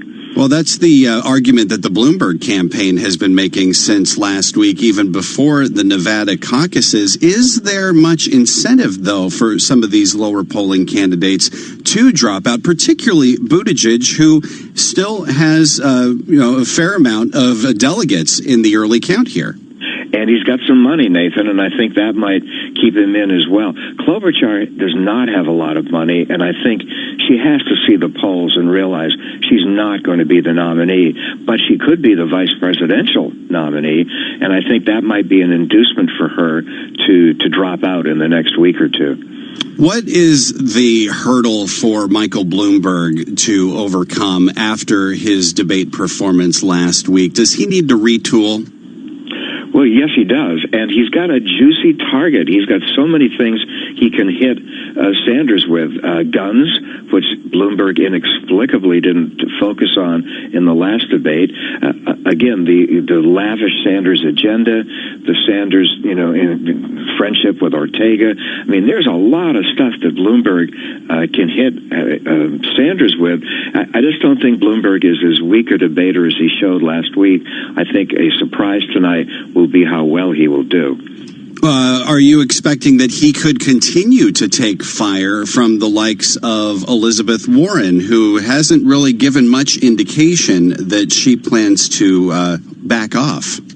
Yeah, I mean, there still is the fact that at least a third of Democratic voters around the country don't like Wall Street billionaires, and they would contend that Bloomberg is trying to buy the nomination. I think I saw about a dozen Bloomberg ads on TV just last night, so he's everywhere, and maybe people would start to resent that. There's got to be a decision soon on who is the challenger to Sanders. Is it Biden or is it Bloomberg? I think it's only one of those two. And if you gave me the right odds, I wouldn't totally rule out Joe Biden making a comeback if he wins in South Carolina. We'll have to leave it there for now. Ahead of tonight's debate at 8 p.m. Wall Street time that you can hear on Bloomberg Radio in New York, Washington, and Boston. Greg Vallier of AGF Investments, thanks as always for being with us. And we should mention that Michael Bloomberg, who is running for the Democratic presidential nomination, is the founder and majority owner of Bloomberg LP, the parent company of Bloomberg Radio. Futures pointing to a higher open. This is Bloomberg Daybreak. This is a Bloomberg Money Minute. Some calm has returned to the markets this morning following yesterday's big sell-off on coronavirus fears. U.S. stocks lost their gains for the year with across-the-board losses of more than 3%. The Dow plunged more than 1,000 points. The Trump administration is asking Congress for $2.5 billion to battle the spread of the coronavirus. Bloomberg has learned that more than $1 billion would go toward creating a vaccine. Other money would be used for stockpiling protective masks and for therapeutic programs. HP is returning $16 billion to shareholders, mainly through buybacks, as it tries to rally investors against the hostile takeover bid by Xerox. The world's second-largest PC maker says it has engaged Xerox, though, to talk about a potential combination on HP these terms. Taco Bell will be adding fake meat to the menu next year. New CEO Mark King says he's met with plant-based burger rivals Beyond Meat and Impossible Foods, but has not yet decided what product will be on Taco Bell's menu boards. Gina Cervetti, Bloomberg Radio. Message and data rates may apply. T&C and privacy terms can be found at babbel.com/terms. Please don't text and drive. Have you wanted to speak a new language, but you thought it'd be too hard or take too much time? Then try Babbel for free by texting EXPLORE to 64,000. In just 15 minutes a day, you'll be on your way to speaking a new language in just a few weeks. And right now, you can try Babbel for free. Babbel starts out teaching you words and phrases by matching them with pictures. You won't believe how easy the interactive program is. Soon the sentences get a little bigger, and before you know it, you're having simulated conversations voiced by native speakers. And because Babbel is crafted by language experts and uses the spaced repetition method, in just 10 to 15 minutes a day, you'll be speaking the language of your choice with real confidence. With Babbel, you can speak a language. Just text EXPLORE to 64,000 and start your first lesson in the language of your choice for free. Download the Babbel app or text EXPLORE to 64,000 and try it for free. Text EXPLORE to 64,000. Hey y'all, Jeff Foxworthy here. Now, if you've ever found yourself repeating the same thing over and over for 75 years, you might be Smokey Bear. Only you can prevent wildfires. That's why I'm filling in for Smokey to switch things up, because there's a lot more to say. And I should know because my grandfather was a firefighter. And one of the things he taught me is that the people that love the outdoors the most are often the ones accidentally starting wildfires, which means always BYOB. No, bring your own bucket to the campfire. And be extra careful with things like burning yard trimmings. Don't just walk away, or chances are you might be starting a wildfire. So for the love of the outdoors, go to SmokeyBear.com to learn more about wildfire prevention. Brought to you by the U.S. Forest Service, your state forester, and the Ad Council. Why has J.D. Power ranked Commonwealth Financial Network #1 in independent advisor satisfaction among financial investment firms for the 6th straight time? We think it comes down to one thing: you. Because it's your input and feedback that keeps us focused on what's most important to you and your clients and continually pushes us to be the best we can be. Maybe that's why we receive top marks in every category of the J.D. Power 2019 Advisor Satisfaction Survey. They named us #1 in client support, #1 in firm leadership, #1 in operational support, #1 in compensation, #1 in professional development support, and #1 in technology support. Ready to partner with the best? Call Commonwealth at 866-462-3638 or visit commonwealth.com and feel the power. Member FINRA SIPC, a registered investment advisor. For 2019 J.D. Power award information, visit jdpower.com/awards. In-depth analysis, concise reporting, need-to-know global business news. Around the world and across the markets, Bloomberg connects the dots for decision makers. Stay on top of today's headlines. Follow big breakthroughs in tech. Understand the latest political issues. See how the world's wealthiest are spending their money. Track what's happening in the markets, and much more. Subscribe today to Bloomberg, the global standard for business reporting. Get it all at Bloomberg.com/subscriptions. They don't just talk to the most important people. Is it as ominous this time around? They talk with the most interesting people. Are they taking this seriously? Bloomberg Markets, weekday mornings at 10 Eastern on Bloomberg Radio. Bloomberg, the world is listening. Broadcasting live from the Bloomberg Interactive Brokers Studio in New York. Bloomberg 1130 to Washington, D.C. Bloomberg 99.1 to Boston. Bloomberg 106.1 to San Francisco. Bloomberg 960 to the country. Sirius XM Channel 119 and around the globe. The Bloomberg Business app and BloombergRadio.com. This is Bloomberg Daybreak. And it's 5:30 on Wall Street. Good morning. I'm Karen Moscow. And I'm Nathan Hager. Bloomberg Daybreak brought to you by BNY Mellon's Pershing. Learn why the world's most sophisticated advisory firms and broker-dealers rely on Pershing to help them improve profitability, create efficiency, attract talent, and manage risk at Pershing.com. We're just about 4 hours away from the opening of U.S. trading. Let's get you up to date on the news you need to know at this hour. U.S. futures are stabilizing after yesterday's sell-off wiped out gains for the year. We get the very latest on the market action live from Bloomberg's John Tucker. Good morning, John. And good morning, Karen. Investors are balancing concern over the coronavirus with their impulse to buy the dip. Sentiment got a boost from the World Health Organization, holding off on declaring a global pandemic. But Peter Caccini, chief market strategist at Cantor Fitzgerald, sees more downside risk on the way for stocks. I think this is the first leg in what will be a more pronounced sell-off, but not without plenty of ups and downs in the meantime.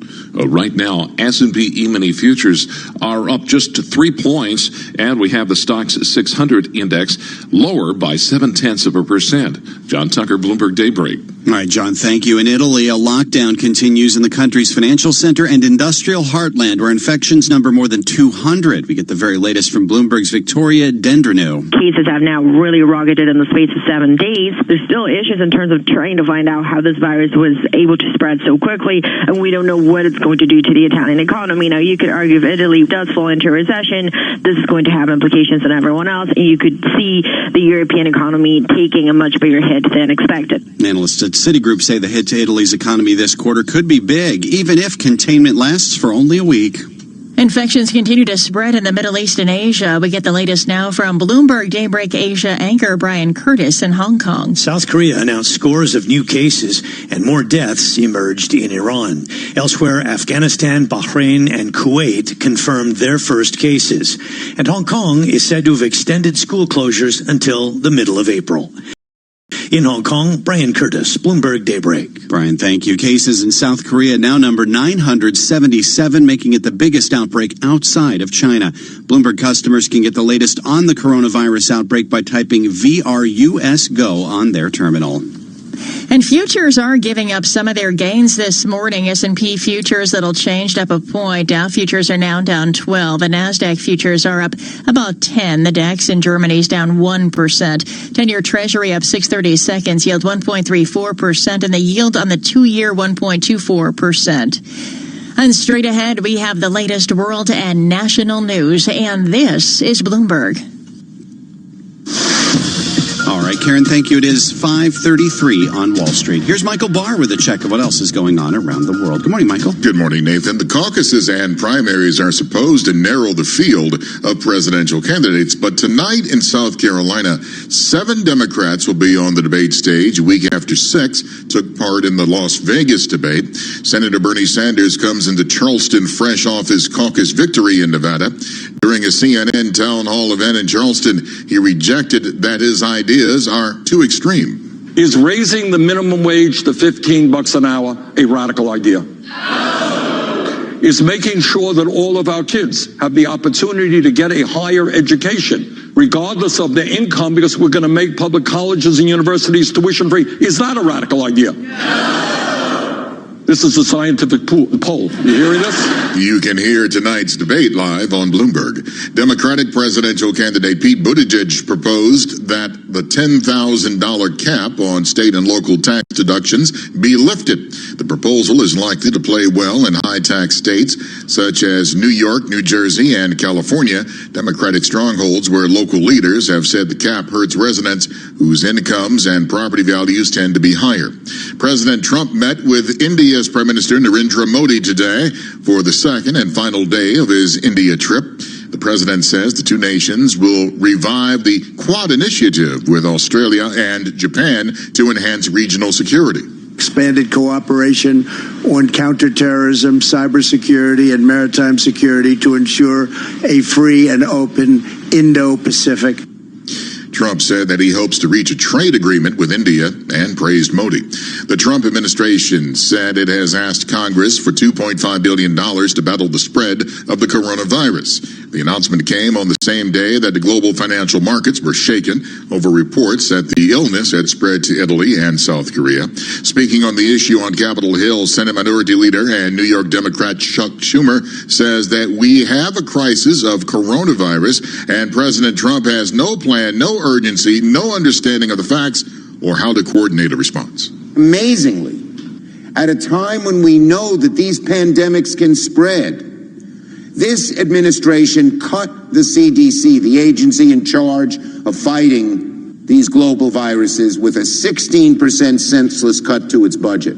Global news 24 hours a day, on air and on Quick Take by Bloomberg, powered by more than 2,700 journalists and analysts in more than 120 countries. I'm Michael Barr. This is Bloomberg. Nathan. Thanks, Michael. We're coming up to 5:36 on Wall Street. It's time for the Bloomberg NBC Sports Update. Here's John Stashauer. Nathan, the Nets and the Magic last night in Brooklyn, two teams with sub-500 records, but as of now, playoff teams in the East. The Nets blew a 19-point lead. Magic with a 74-point second half came back to win 115-113, so Orlando now just a game and a half behind Brooklyn for 7th in the East. Knicks lost at Houston 123-112. James Harden 37 points, all but 6 in the first half. R.J. Barrett had 21 for the Knicks, who've lost their last 4. Philadelphia improved to 27-2 at home. Joel Embiid, a career high 49 points in a win over Atlanta. League leading Milwaukee surprisingly needed overtime, but did win at Washington. Chris Middleton scored 40. Bradley Beal had 55 in the loss. He had 53 on Sunday. First NBA player to score 50 on consecutive nights since Kobe Bryant. At his memorial, Michael Jordan revealed just how close the two of them had become. What Kobe Bryant was to me was the inspiration that someone truly cared about the way I played the game or the way that he wanted to play the game. He wanted to be the best basketball player that he could be. And as I got to know him, I wanted to be the best big brother that I could be. First public comments from Vanessa Bryant since the tragic deaths of Kobe and their daughter Gianna. Spring training, Mets started David Peterson in West Palm. 24-year-old lefty, first pick of the 2017 draft, 2 scoreless innings. Mets beat Washington 2-1. Yankees 3-3 tie with the Pirates. The new ace Garrett Cole pitched the first inning. Jordan Montgomery the next 2. Montgomery injured most of last year, but he could be in the rotation this season. 2 Yankee starters are now hurt. With the Bloomberg NBC Sports Update, I'm John Stashauer. Nathan? Thanks, John. It's 5:37 on Wall Street, and the latest edition of Bloomberg Business Week is on newsstands now, with the cover on the coronavirus stressing China's fragile financial system. Also in this week's issue, how CEO Vince McMahon's looking to right the ship with shares of WWE getting slammed. Felix Gillette wrote the story for Bloomberg Business Week. Suddenly, there are all these concerns about McMahon, about the streaming network, which has lost 10% of its subscribers over the past year. The stock price has lost a third of its value this year. So there are all these concerns, all of which come back to management at one level or another. Read more about this in this week's edition of Bloomberg Business Week on newsstands now and online at businessweek.com. And terminal customers can get a complimentary subscription at MAG Go. Listen to Business Week with Carol Masser and Jason Kelly here on Bloomberg Radio. Watch it on YouTube weekdays from 2 to 6 p.m. Wall Street time. Get global business, finance, and tech news on your TV, computer, or mobile device at youtube.com.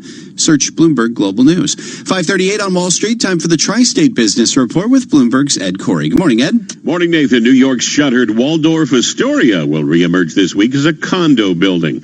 The Park Avenue property has been getting ready for this since 2015, when China's Onbang Insurance bought it for about $2 billion, with plans to convert a portion of the 1,400-room hotel into for-sale apartments. New Jersey Governor Phil Murphy expected to release a proposed budget today. It'll include a $1.65 increase in the state's cigarette tax, according to policy advisors.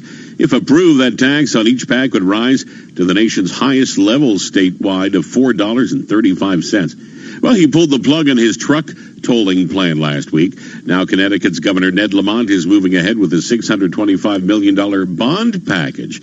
It'll be for schools, roads, and other capital projects. That's your Bloomberg Tri-State Business Report. I'm Ed Corey. Nathan? Thanks, Ed. 5:39 on Wall Street. Bloomberg Radio's on the air from San Francisco to New York, London to Hong Kong. Let's check in with our global news team for some of the top stories heard on our 300 affiliate radio stations around the world. I'm Courtney Donahoe on KRLD in Dallas. Exxon shares have been under pressure since it disclosed disappointing earnings in January. I'm Steve Potusk, and on KNX in Los Angeles, we're talking about new safety recommendations in the deadly Tesla autopilot crash. I'm Gina Cervetti, and on WBBM in Chicago, I'm talking about United Airlines withdrawing its 2020 profit forecast because of the coronavirus outbreak in China. I'm Roger Hearing on Bloomberg DAB Digital Radio in London. We're reporting reporting of the Bank of England chief economist Andy Haldane saying most of the Brexit shadow on the economy's been lifted. I'm Ed Corey on KFBK in Sacramento. I'm reporting Boeing's CEO will get a $7 million bonus once the 737 MAX is back in the air. And those are some of the stories our 2,700 Bloomberg journalists and analysts are working on this morning around the world. Futures on Wall Street pulling back from earlier gains. S&P futures now little change to the upside. Dow futures down 13 points. NASDAQ futures higher by 10 points. You're listening to Bloomberg Daybreak. 25 years ago, NJIT graduate Dick Sweeney co-founded Keurig Green Mountain, a company whose incredible innovations changed the way the world brews a cup of coffee. Today, he lectures widely on business leadership and is a strong advocate for NJIT's work to combine business education with the power of STEM.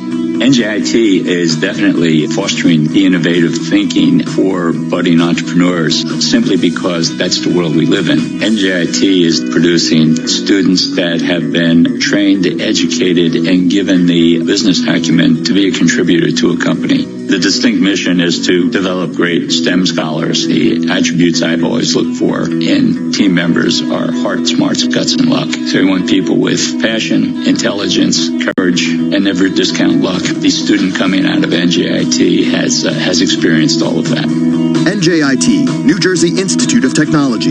Learn more at njit.edu. Asset managers who seize change to launch new strategies, add distribution channels, or exploit new technology to re-engineer the investor experience are often rewarded. However, in an industry paralyzed with complexity, few act with agility or decisively. Few run their businesses strategically. Yet the most competitive managers in the market know with the right partner and a flexible operating system, you can. Go boldly toward change with SEI Investment Manager Services. I'm Steve Meyer, president of SEI's Investment Manager Services. At SEI, we understand the emerging forces that will define success for asset managers and what firms will need to compete tomorrow. That's why we continually optimize SEI's global operating platform. If your business requires greater agility, our advanced technology, integrated best-in-class systems, and multi-asset expertise can be your catalyst for business transformation. With SEI Investment Manager Services, you lead the charge in a competitive marketplace. Learn more at seic.com/seize. Hey, have you heard? The Mayor of London has launched his latest van scrappage scheme to help tackle London's toxic air. Small businesses or sole traders like me with a polluting van could now get £7,000, which you could use to trade up to a Euro 6 vehicle. And you could get an extra £2,500 towards running costs if you go electric. The scheme is now even easier to qualify for, and it's open to any businesses with up to 50 employees, like mine. So, I'm going to search TfL scrappage to see if I'm eligible and apply. You should do the same. To the Mayor of London and TfL. Every journey matters. At the Bank of Santander, they've created Stan, a smart bot that can predict the future of remortgaging. All right, Stan, will my mortgage rate go up? 1955 was the last time Newcastle won the cup. No, try not to mumble. Playing, let's get ready to rumble. Meanwhile, at Santander, they can't predict your future, but they'll help secure it with great mortgage rates fixed for up to 10 years. See what's possible at Santander. Early repayment charges apply. Lending subject to status and criteria. Your home may be repossessed if you do not keep up repayments on your mortgage. What do you do to be an everyday superhero, like Dan? So my baby boy Ben and me just wanted to share what we do to look after the environment. We put the wet wipes we use in the bin instead of down the loo. Would be pretty nasty if that lot ended up blocking our pipes. Wet wipes and nappies block thousands of pipes every year. Save our sewers, rivers and seas by putting them in the bin, where they belong. Visit thameswater.co.uk/bin it. Together, we can care for the environment. Rita's Rowdy Enchiladas. Every time the kids are together, it's always the same. Never a moment's peace. Didn't take me long to work out the trick, though. Shredded chicken and black bean enchiladas with lime, oregano, and my little secret. A bit of smoke and spice with chipotle paste. Hear that? Never failed yet. Make your own Rowdy Enchiladas with Tesco British Chicken. Food Love Stories, brought to you by Tesco. And at TikTok on Twitter, powered by more than 2,700 journalists and analysts in over 120 countries. This is Bloomberg Radio. Now, a global news update. The White House has sent lawmakers a $2.5 billion budget plan to address the deadly coronavirus outbreak, whose rapid spread is spooking financial markets and restricting international travel. Democratic candidate for president Tom Steyer says Washington's response has been slow in coming. We're seeing a president who just asked Congress for money to deal with it today. The World Health Organization declared an emergency in January. Correspondent John Lawrence has more. Dr. Michael Ryan with the World Health Organization says the coronavirus may settle down to a seasonal pattern of transmission or could accelerate into a full-blown global pandemic. On Monday, stock markets worldwide took a plunge. Adam Posen with the Peterson Institute for International Economics says this trend is likely finite. It is going to be something that 6 months from now, 9 months from now, will in an economic sense be over and we'll be seeing some recovery. I'm John Lawrence. I'm John Trout. Tom Keene and Jonathan Farrow. Is that good for American finance? What is happening with the headcount? Right, where it counts. Bloomberg Surveillance, weekday mornings at 7 Eastern on Bloomberg Radio. Bloomberg, the world is listening. Markets, headlines, and breaking news 24 hours a day at Bloomberg.com, the Bloomberg Business app, and on Quick Take by Bloomberg. This is a Bloomberg Business Flash. And I'm Karen Moscow, and U.S. stock index futures have turned lower. European shares continue their decline as traders weigh the latest developments on the coronavirus after a sell-off that had wiped out global equity gains. Treasuries turned higher, the dollar slipping. We check the markets every 15 minutes throughout the trading day on Bloomberg. S&P futures now down 4 points. Dow futures down 44. NASDAQ futures down 11. The DAX in Germany's down 1.2%. CAC in Paris down 1.1%. And the FTSE 100 is down 0.9%. 10-year Treasury up 5/30 seconds. Yield 1.35%. Yield on the 2-year 1.23%. NYMEX crude oil down 0.6% or 31 cents at 51.12 a barrel. COMEX gold down 1.1% or $19.10 at 1657.50 an ounce. The euro 1.0839 against the dollar. British pound 1.2975 and the yen is at 110.39. That's a Bloomberg Business Flash. Now here's Michael Barr with more on what's going on around the world. Michael. Karen, tonight in South Carolina, 7 Democrats will be on the debate stage. You can hear that live on Bloomberg in New York, Washington, D.C., and Boston. Senator Bernie Sanders comes in fresh off his caucus victory in Nevada, but he's also facing a backlash for comments he made Sunday on 60 Minutes praising the late Cuban dictator Fidel Castro. Thousands of fans, friends, and family members gathered yesterday to celebrate the lives of Kobe Bryant and his daughter Gianna, who were killed along with 7 others in a helicopter crash last month. At the Staples Center in Los Angeles, Kobe's widow Vanessa Bryant spoke about her daughter. I will miss your sweet handmade cards, your sweet kisses, and your gorgeous smile. I miss you, all of you, every day. I love you. Michael Jordan and Shaquille O'Neal were also in attendance. As for the NBA games last night, the Knicks and Nets lost along with the Wizards. Global news 24 hours a day on air and on Quick Take by Bloomberg, powered by more than 2,700 journalists and analysts in more than 120 countries.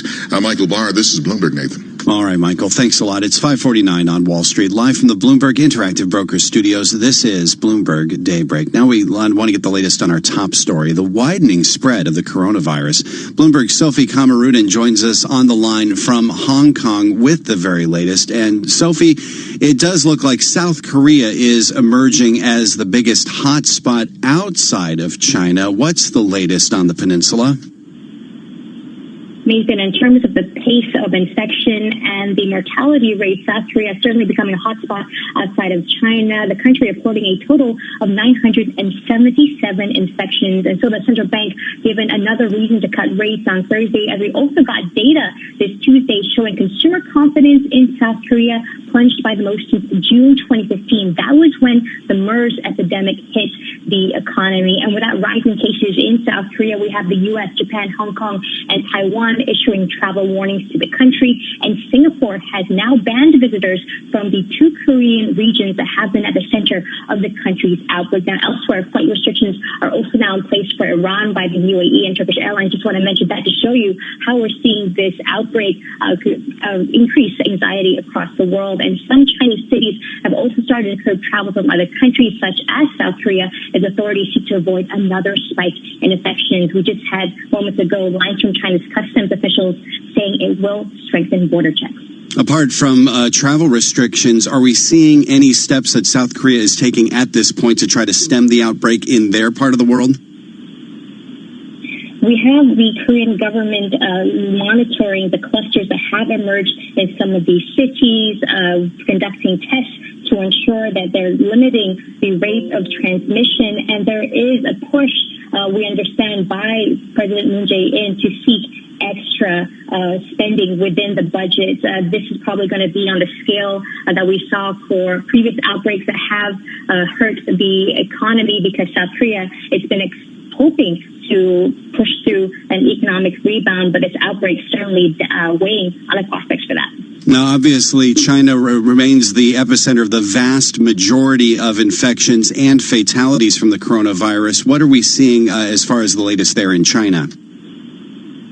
In terms of the official case count from China, the total now stands at 77,658, with the death toll on the mainland now up 71 to total 2,663. We've seen, of course, attempts to ensure that transmission is restricted, but as China pushes for companies to restart operations, which is expected to gain more pace this week, there is concern that we might see another pickup in the epidemic. Now, when it comes to finding vaccines or treatments for this outbreak, the World Health Organization appears to be pinning its hopes on an experimental drug from Gilead Sciences. Is that being used yet in China?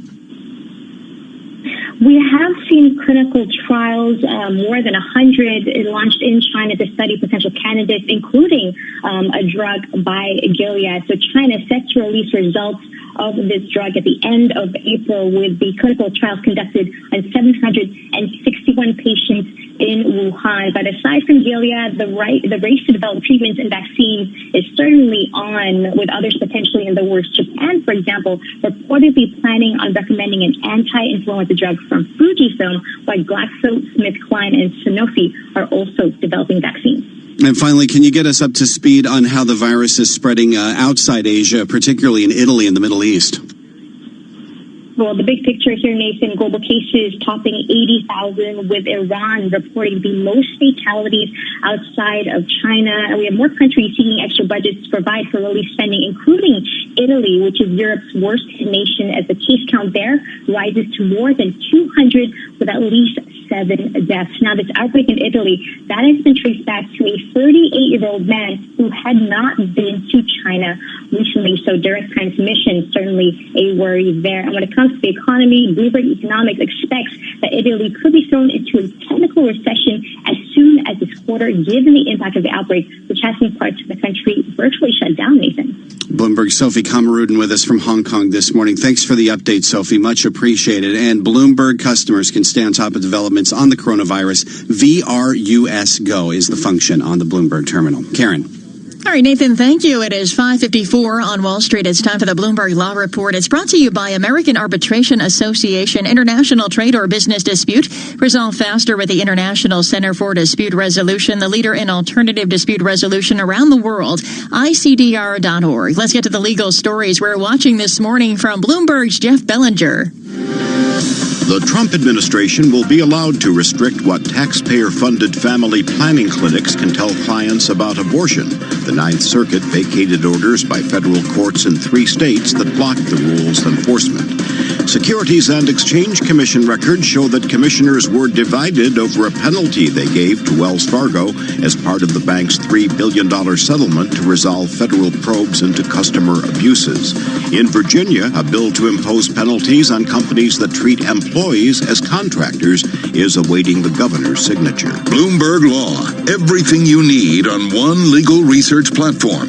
guidance, analysis, and Bloomberg Market Intelligence. Find out more at BloombergLaw.com. Now, the big legal story we're watching today, Hollywood producer Harvey Weinstein being convicted of rape and a criminal sexual act. He's now behind bars. For more on the verdict, Bloomberg's June Grasso speaks with Corey Stern, a partner at Levy Konigsberg. So much attention has been placed on this case that started the Me Too movement. What does the verdict signify beyond the case? I think it signifies a couple of things. One, it definitely adds credibility and credence to victims' voices. 5 years ago, 10 years ago, 3 years ago, I'm not sure that a prosecution would have even occurred on these charges that happened so long ago. And two, I'm not sure a jury would have convicted on any of the charges. But now it's clear that juries, prosecutors, the country generally is not going to stand for types of crimes, these types of actions. It shows how much prosecutors have changed their thinking. And number two, I think it's a testament to how much society has changed for the better. So people's voices are being heard, and, this jury has spoken to that. Weinstein faces a 5 to 25-year sentence for the criminal sexual act and as long as 4 years on a third-degree rape count. Any way of telling how the judge will handle this? Well, obviously, it's a maximum of about 29 years, 30 years if it's to run consecutively. If a judge were to run the sentence concurrently, it could be up to 25 years. Mr. Weinstein doesn't have any real criminal record. If you were to take his name out of it, and if you were to take all the publicity associated with the case out of it, and you were to just sort of mark it up as defendant X, and, what would this person be looking at in terms of a sentence? My best guess is it won't be the maximum, but it also won't be too light. Somewhere between 10 to 12, maybe 10 to 15 years to run concurrently would be my guess. But again, the judge might find that there are some extraneous circumstances. The judge might have been moved in a way by some of the support testimony from other victims whose cases could not be brought because of the statute of limitations. So it's possible that it's the maximum, but my guess is it's not going to be.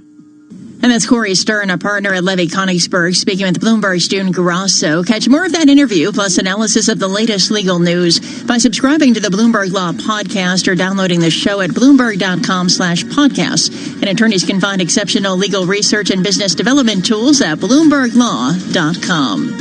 And Bloomberg Daybreak continues. This is Bloomberg. Influential. Discover Ireland's Wild Atlantic Way with Aer Lingus. Fly London to the west of Ireland from $32.99 each way as part of a return trip. Enjoy breathtaking scenery, taste fresh seafood, and explore wild coastal walks. Smart enjoys a short break in Ireland. Smart flies Aer Lingus. Book now at airlingus.com. Offer subject to conditions and availability. At the Bank of Santander, they've created Stan, a smart bot that can predict the future of remortgaging. All right, Stan, will my mortgage rate go up? 1955 was the last time Newcastle won the cup. No, and try not to mumble. Playing, let's get ready to rumble. Meanwhile, at Santander, they can't predict your future, but they'll help secure it with great mortgage rates fixed for up to 10 years. See what's possible at Santander. Early repayment charges apply. Lending subject to status and criteria. Your home may be repossessed if you do not keep up repayments on your mortgage. Searching, swiping, streaming. Whatever you're into, at Tesco Mobile, we've got a fantastic range of SIM deals to suit your needs. Like this great deal where you can pick up a 12 gig SIM for just £12 a month. Get the perfect SIM for you. Search Tesco Mobile or visit us in store. Tesco Mobile. Every little helps. Ends 22nd of March. 12-month contract and unlock 4G enabled phone required. Fair use policy applies. Charges and terms at tescomobile.com/terms. From the financial capital of the world, 24 hours a day at Bloomberg.com, on the Bloomberg Business app, and on Quick Take by Bloomberg. This is Bloomberg Radio. Live from the Bloomberg Interactive Broker Studios, this is Bloomberg Daybreak for Tuesday, February 25th, 2020. Coming up this hour. U.S. futures stabilize after yesterday's dramatic sell-off. Still, coronavirus fears remain as global cases top 80,000. Infections spread in South Korea while Italy attempts to contain the outbreak. And the World Health Organization holds off on labeling the virus a pandemic. Final preparations take place for tonight's Democratic debate in South Carolina. Plus, President Trump is on the final day of his trip to India. I'm Michael Barr. More ahead. I'm John Stashower in sports. The Knicks lost in Houston. The Nets beaten by Orlando. And new Yankee ace Garrett Cole is on the mound in Tampa. That's all straight ahead on Bloomberg Daybreak. On Bloomberg 1130 New York, Bloomberg 99.1 Washington, D.C., Bloomberg 106.1 Boston, Bloomberg 960 San Francisco, Sirius XM 119, and around the world on BloombergRadio.com and via the Bloomberg Business app. Good morning, I'm Karen Moscow. And I'm Nathan Hager. Bloomberg Daybreak brought to you by Interactive Brokers. Their margin loans start at 3.06% and decrease for larger loan values. Rates subject to change. Learn more at ibkr.com/compare.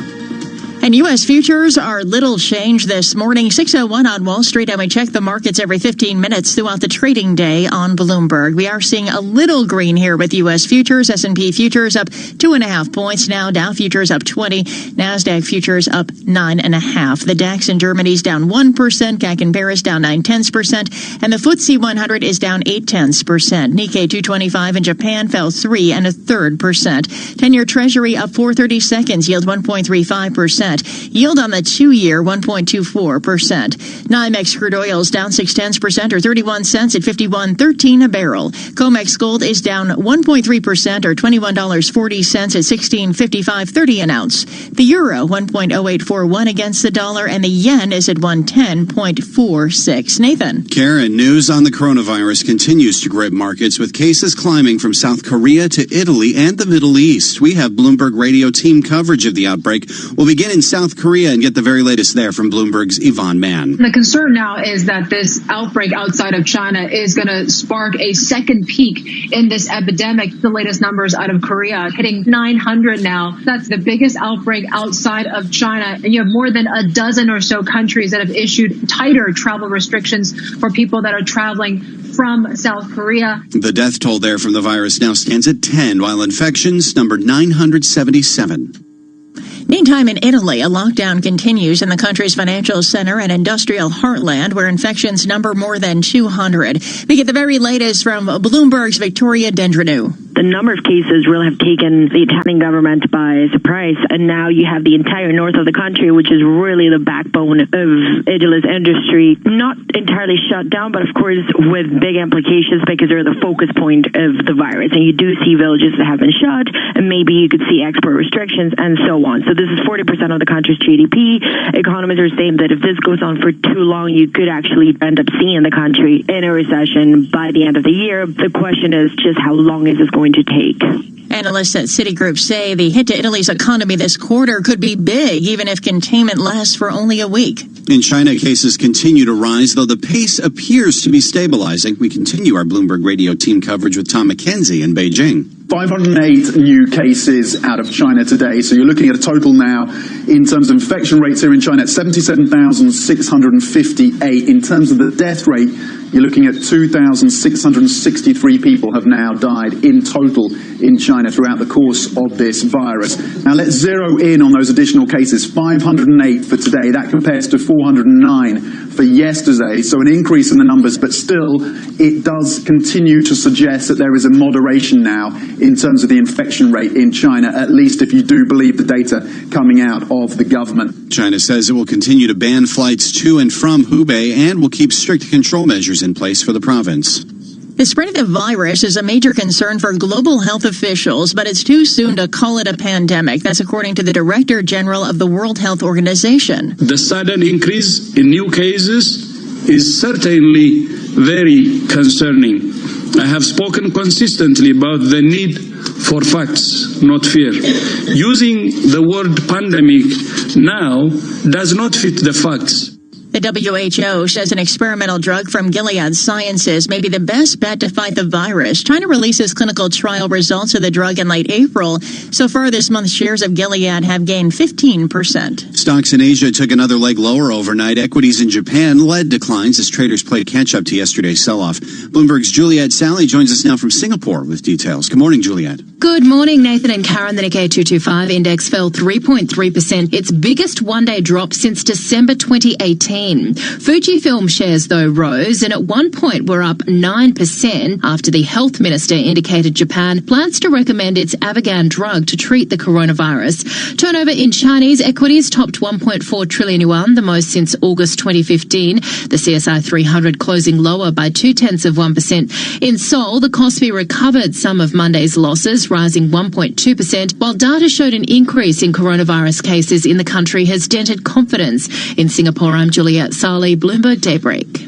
Julia, thank you. Back here in the U.S., the outbreak is increasing bets the Federal Reserve will ease policy, but members of the central bank appear hesitant to commit to the move. And Bloomberg's John Tucker joins us live with the details. Good morning, John. And good morning, Karen. Cleveland Fed President Loretta Mester says the virus represents a threat to the U.S. economy, but not one that yet justifies any change in policy. At this point, it's difficult to assess the magnitude of the economic effects, but this new source of uncertainty is something I will be carefully monitoring. Former Minneapolis Fed president and current Bloomberg opinion columnist Narayana Karchalakota is urging an immediate cut of at least 25 basis points. The coronavirus is a fear factor, shock for the economy. The baseline case is simply there's more of a risk of a shock, and the Fed should respond to that. Policymakers next gather March 17th. Fed funds futures contracts show investors expecting 2 quarter-point cuts this year. And Bloomberg customers can access the data by typing WIRP GO on their terminal. I'm John Tucker, Bloomberg Daybreak.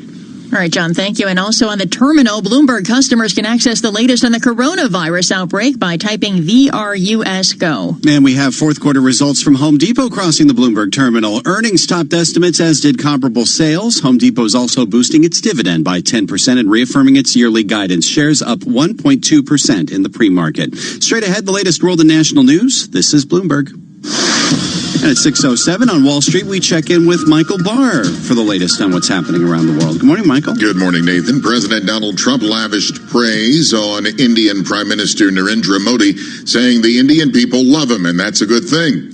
Today, the two leaders at a joint news conference in New Delhi announced a deal calling for greater military cooperation between the two nations. Earlier today, we expanded our defense cooperation with agreements for India to purchase more than $3 billion of advanced American military equipment, including Apache and MH-60 Romeo helicopters, the finest in the world. These deals will enhance our joint defense capabilities as our militaries continue to train and operate side by side. Modi was reelected with a huge mandate. Tonight, the Democratic presidential candidates will take the stage in South Carolina ahead of Saturday's primary in that state. Meanwhile, frontrunner Bernie Sanders held a town hall last night in Charleston. It is a little bit funny to find myself as the so-called frontrunner. But look, we are going to enter this debate with the full knowledge that tens of millions of Americans want fundamental change. You can hear tonight's debate live right here on Bloomberg. The Trump administration says it has asked Congress for $2.5 billion to fight the spread of the coronavirus. More than $1 billion of the money would be dedicated to creating a vaccine, according to a person familiar with the matter. He was led from the courtroom in handcuffs, but Harvey Weinstein's legal team is preparing to appeal his rape and sexual assault conviction.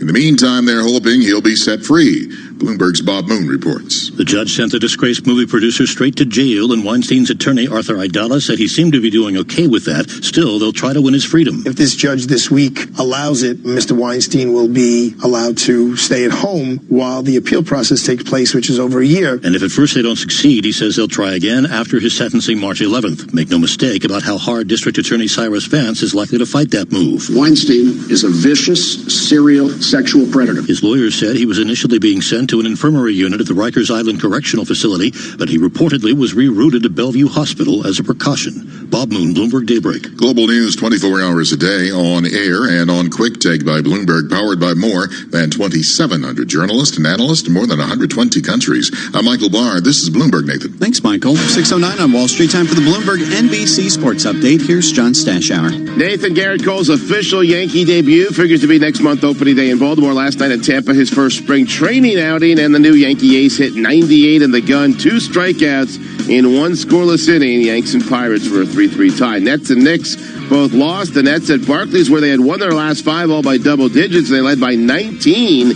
But back came the Magic to pull it out, 115-113. Aaron Gordon, 27 points, a big block shot at the end. The Knicks fell at Houston, 123-112. James Harden scored 37, all but 6 in the first half. Harden, one of several NBA stars who were in L.A. for the Kobe Bryant Memorial, where Michael Jordan delivered perhaps the most poignant speech. When Kobe Bryant died, a piece of me died. And as I look in this arena and across the globe, a piece of you died, or else you wouldn't be here.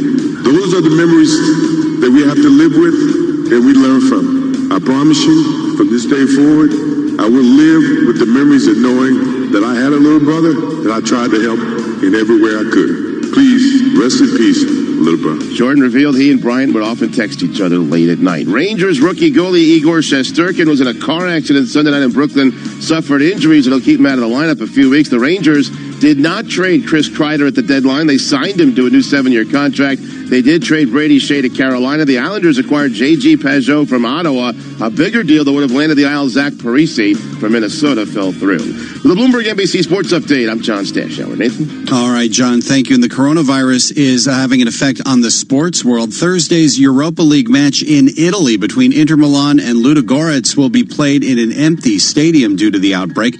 In South Korea, local soccer authorities have indefinitely postponed the start of the 2020 season. Also in Asia, the Japanese Hockey Federation canceled its national women's team's games against North America's top players due to the coronavirus. S&P futures higher by just 2 points. Now Dow futures up 35, NASDAQ futures a gain of 10 points. You're listening to Bloomberg Daybreak.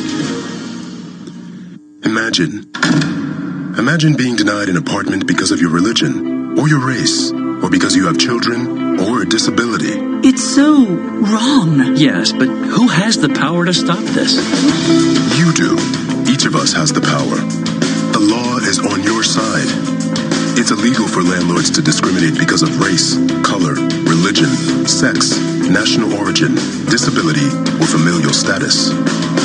If you suspect that you have experienced housing discrimination, file a complaint with HUD immediately so we can investigate it. Fair housing is your right. Use it. To learn more, visit HUD.gov/fairhousing.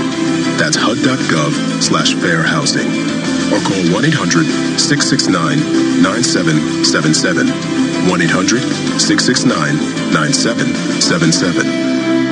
A public service message from HUD in partnership with the National Fair Housing Alliance. Why do hedge funds and other alternative managers rely on Pershing for a highly personalized experience? Mark Alderati, a managing director at BNY Mellon's Pershing and head of Prime Services, explains. In today's fast-paced environment, where the only constants are change and volatility, you need a prime broker who's both steady and agile, focused on supporting your needs so that you can focus on growing your business and producing results. Exceptional client service and advocating for our clients is at the core of what we do. Our award-winning high-touch team is just one of the benefits of working with BNY Mellon. We help alternative investment managers create great experiences for their clients.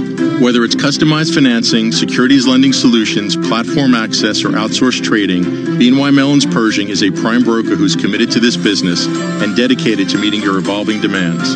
To learn more about the unique and industry-leading solutions for hedge funds and other alternative managers, visit Pershing.com. Pershing, LLC. Member FINRA, NYSE, SIPC. Message and data rates may apply. T&C and privacy terms can be found at Bevel. For centuries, Welsh farmers have been perfecting the balance between maintaining the spectacular landscapes of Wales while producing delicious lamb and beef. Lucky for us, we have everything we need from the elements: grass, rainwater, and a whole lot of pride. Sustainability is key as we continue to work in harmony with our surroundings to bring you a plate that's uniquely Welsh. It's in the taste. Learn more at eatwelshlamandwelshbeef.com. Let's get this right, sir. You didn't see three men dressed as clowns take off in a van with a Renaissance painting because you were distracted by, and I quote, a sporty red compact SUV with a bold mesh grille, a sculpted bonnet with sweeping roofline on diamond-cut alloys. And beautiful rear haunches. So, you saw a Jaguar E-Pace. But what about the clowns? What clowns? Jaguar E-Pace, designed to steal attention. Search Jaguar E-Pace. Discover Cork with Aer Lingus when you fly from London from $55.99 each way as part of a return trip. Experience this vibrant city and head to the coast for authentic Irish seafood and stunning scenery. Smart enjoys a short break in Ireland. Smart flies Aer Lingus. Book now at aerlingus.com. Offer subject to conditions and availability. I'm Peter Jones. Lifting business performance is critical in today's uncertain times. But how do you keep up with changing regulations and rising demands? How do you break free from manual processes to raise productivity? The answer is technology that elevates performance and comes with industry-leading support. Over 1 million UK businesses, including my investment group, trust Sage to manage their finances, operations and people. Elevate your business today with our free performance review. Visit sage.com/perform. Whatever job you're searching for, you can find it on LinkedIn. First jobs, flexible jobs, work from home on a Friday jobs, advertising jobs, accounting jobs, HR, PR, even ER jobs, Soho jobs, Shoreditch jobs. Keep me away from the central line jobs. Banking jobs, building jobs, never ever boring jobs. Small jobs, big jobs, lunch in Borough Market jobs, or even voiceover jobs, which is how I ended up recording this ad. Search millions of jobs on LinkedIn and find one meant for you. From Bloomberg Television, here's Manus Kearney. Virus fears infecting equity markets across the world. To discuss the context is Ali Taki, Head of Equities at Rosmala Investments. Good to see you this morning. Good morning. The new news flow this morning, we come in, the UAE halting flights to Iran, accepted Tehran, Thailand. We really have this building up in terms of a monster headwind to the core of our economy here in Dubai, which is retail and tourism.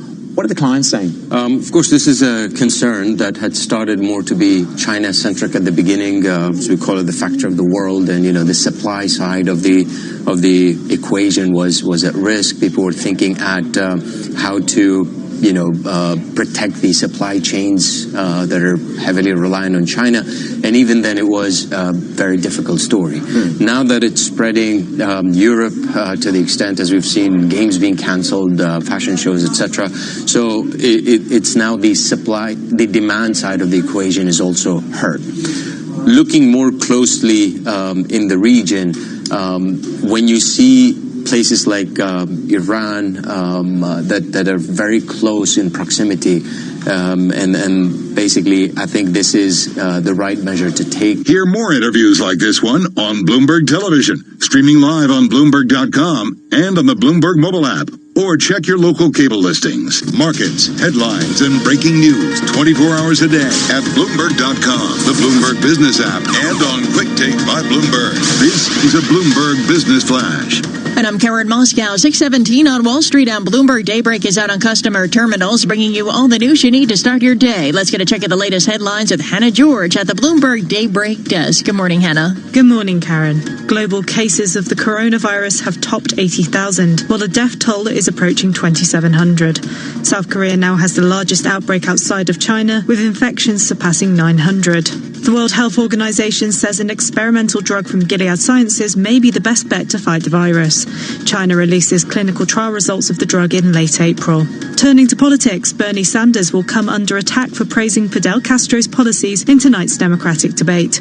Sanders leads the current delegate count, while Joe Biden's ahead in South Carolina polls. And on the corporate front, HP is ramping up its defense against a takeover bid from Xerox.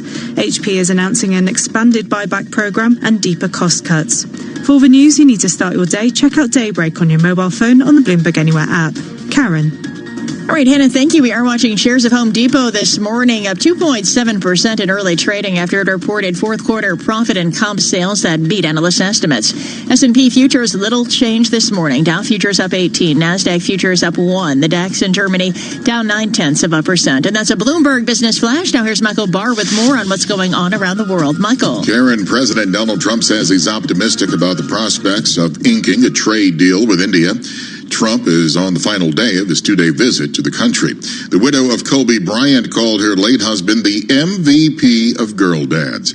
Vanessa Bryant spoke before thousands of fans and family members who gathered at the Staples Center in Los Angeles to celebrate the lives of Kobe Bryant and his 13-year-old daughter, Gianna. May you both rest in peace and have fun in heaven until we meet again one day. We love you both and miss you forever and always. Mommy. As for NBA games Monday, the Knicks and Nets lost along with the Wizards. Global news 24 hours a day on air and on Quick Take by Bloomberg, powered by more than 2,700 journalists and analysts in more than 120 countries. I'm Michael Barr. This is Bloomberg. Nathan. All right, Michael, thank you. It is coming up to 6:20 on Wall Street, live from the Bloomberg Interactive Brokers Studios. This is Bloomberg Daybreak. We want to take you now to Charleston, South Carolina, where the Democratic presidential candidates are getting ready for their 10th debate of the 2020 cycle, as is Bloomberg Radio and Television Chief Washington Correspondent Kevin Cirilli, who joins us live. Kevin, good morning. We heard in the report earlier that this could be all about attacking Bernie Sanders for his record praising communists. Is that the expectation heading in? We'll have to see, Nathan. I think that a lot of this is going to come down to really there's so many people on the stage. There's actually Tom Steyer's going to be joining the stage as well. So look, I mean, last week in Vegas, it was a complete slugfest. You had everybody going after former New York City Mayor Michael Bloomberg, who had a difficult performance, to put it mildly. And tonight now, Senator Bernie Sanders, he's on the cusp of becoming the Democratic nominee. He's not expected to win the South Carolina primary this weekend. However, he did win the Nevada caucus over the weekend. And so with that, now is an opportunity for all of the other candidates to try to slow his growth. How much pressure is there now on Michael Bloomberg, the former New York City mayor, to recover from that debate performance and to make the case that his campaign is trying to make, that he is the candidate best positioned to provide a contrast to Bernie Sanders in this primary? The miscalculation that Bloomberg's campaign made is that they really treated this like a two-person race, when that really wasn't the calculation that any of the other candidates made. And when I talked to my sources on the other campaigns, they were incredibly remiss to say that they don't feel that this is a two-person race. So you saw former Vice President Joe Biden, who's expected to win the South Carolina primary this weekend, Nathan, and he's really being fueled by African-American support. So, and then in addition to that, you had Senator Elizabeth Warren, Amy Klobuchar, Pete Buttigieg, all of them saying, hey, wait a minute, Pete Buttigieg, for example, having won Iowa, second place showing in New Hampshire, and so was really looking at this differently as well.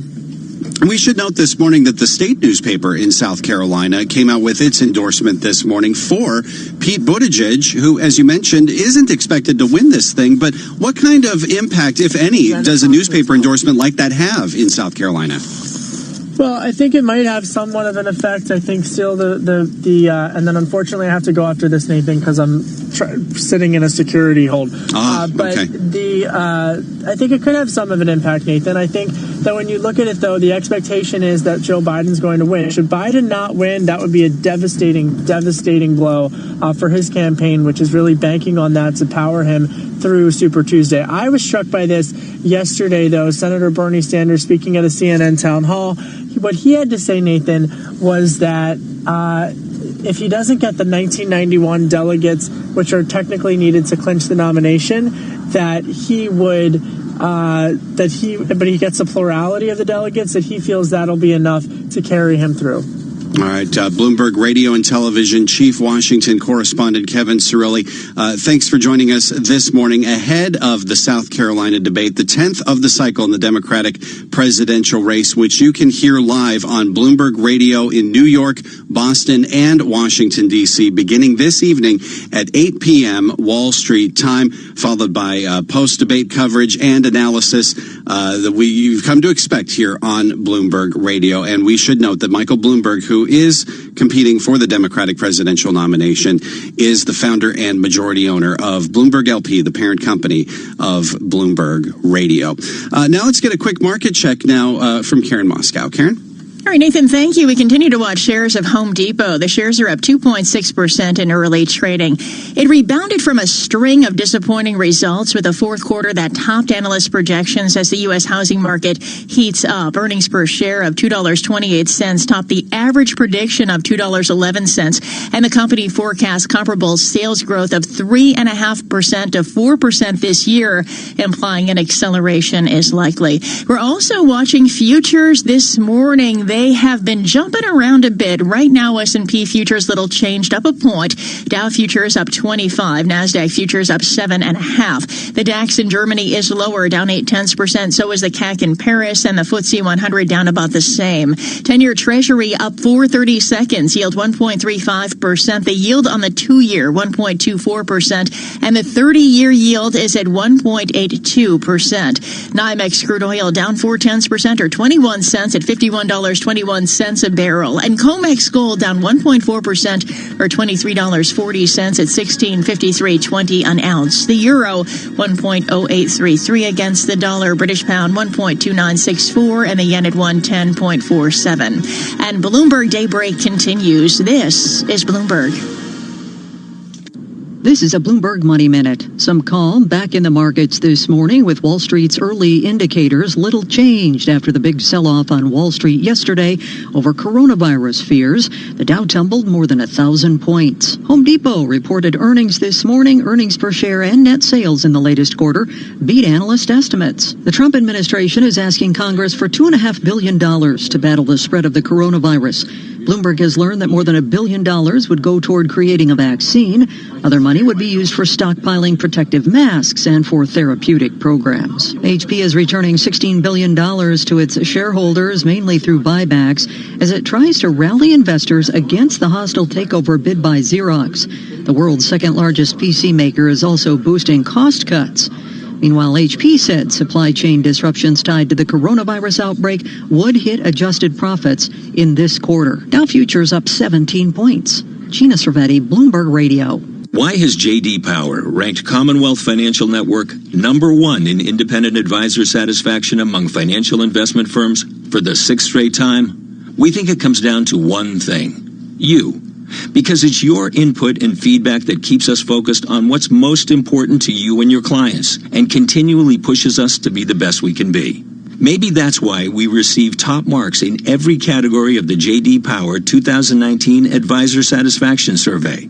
They named us #1 in client support, #1 in firm leadership, #1 in operational support, #1 in compensation, #1 in professional development support, and #1 in technology support. Ready to partner with the best? Call Commonwealth at 866-462-3638 or visit commonwealth.com and feel the power. Member FINRA SIPC, a registered investment advisor. For 2019 J.D. Power award information, visit jdpower.com. Look at that. A riveting quest. A glorious opportunity. A scratch card. Yet he remains unfazed by the challenge, wavering at nothing. Miss, please keep it down. We're in the quiet area. Sorry. Here we are. The moment of truth. As he reaches... Instant excitement with scratch cards from the National Lottery. Your numbers make amazing happen. Search Dream Big, Play Small. Rules and procedures apply. Players must be 16 or over. Do you do the same thing every weekend? You know, meet up with the same friends for brunch, browse around the same shops, eat the same Saturday night takeaway. Mine's a lamb balti with mushroom pilau rice. Snuggle up next to the same person and watch the same brain-numbing reality TV. Then maybe it's time to switch it up. Starting with the all-new Vauxhall Corsa, with its bold styling and up to 70 miles per gallon. To switch it up, visit your local Vauxhall dealership or search New Corsa. Official WLTP test figures for comparison purposes only. Real-world figures may vary. Winter joggers of London, it's chilly. Your legs are caked in mud and your nose is running faster than you. Then, get that heating on. You deserve it. Thanks to Hive Active Heating, you can control your heating wherever you are with a tap of the app. helping you save money by never having to heat an empty home. Buy today and get 15% off, plus a free Amazon Echo Dot. Visit hivehome.com to buy now. Hive services require broadband and Wi-Fi. Terms apply. Peoples of London. Cooking for family and friends is a real hassle, Sergey tells me. So I, Alexander, occasionally take care of marvelous dinner for whole family. Which means we all go out for meal-cut meals. Exactly. How did you guess? Get 2 for 1 on food for up to 6 people at your local favorites, like Leadbelly's Bar and Kitchen, with meerkat meals. When you buy, so compare the market. Qualifying purchase, app only, 2 for 1 on selected food, participating restaurants, a la carte only, Sunday to Thursday, T's and C's and exclusions apply. Right now, instead of hearing this, you could be listening to the music that keeps you moving with TuneIn Premium. Find today's biggest songs and all of your favorites commercial-free. Visit TuneIn.com/premium to upgrade. The puck drops. 12 players face off to win. The suspense is pure torture, but you wouldn't miss this for the world. TuneIn brings you every minute of the NHL season. Listen live to hockey when it matters most on TuneIn. Want to know a quick, easy way to see if your favorite podcasts have a new episode available? Just go to the home screen on your TuneIn app and see the latest editions under the Your New Episode section. Happy listening. From the Bloomberg Interactive Broker Studio in New York, Bloomberg 1130 to Washington, D.C., Bloomberg 99.1 to Boston, Bloomberg 106.1 to San Francisco, Bloomberg 960 to the country, Sirius XM Channel 119, and around the globe, the Bloomberg Business app and BloombergRadio.com. This is Bloomberg Daybreak. It's 6:30 on Wall Street. Good morning. I'm Nathan Hager. And I'm Karen Moscow. We are just about 3 hours away from the opening of U.S. trading. We are awaiting a news conference from President Trump in India. We'll bring that to you live when it begins. But first, let's get you up to date on the news you need to know at this hour. U.S. futures are stabilizing after yesterday's sell-off wiped out gains for the year. We get the very latest on the market action live from Bloomberg's John Tucker. Good morning, John. And good morning, Karen. Investors balancing concern over the coronavirus with their impulse to buy the dip. Sentiment got a boost from the World Health Organization holding off on declaring a global pandemic. But Peter Caccini, chief market strategist at Cantor Fitzgerald, sees more downside risk on the way for stocks. I think this is the first leg in what will be a more pronounced sell-off, but not without plenty of ups and downs in the meantime.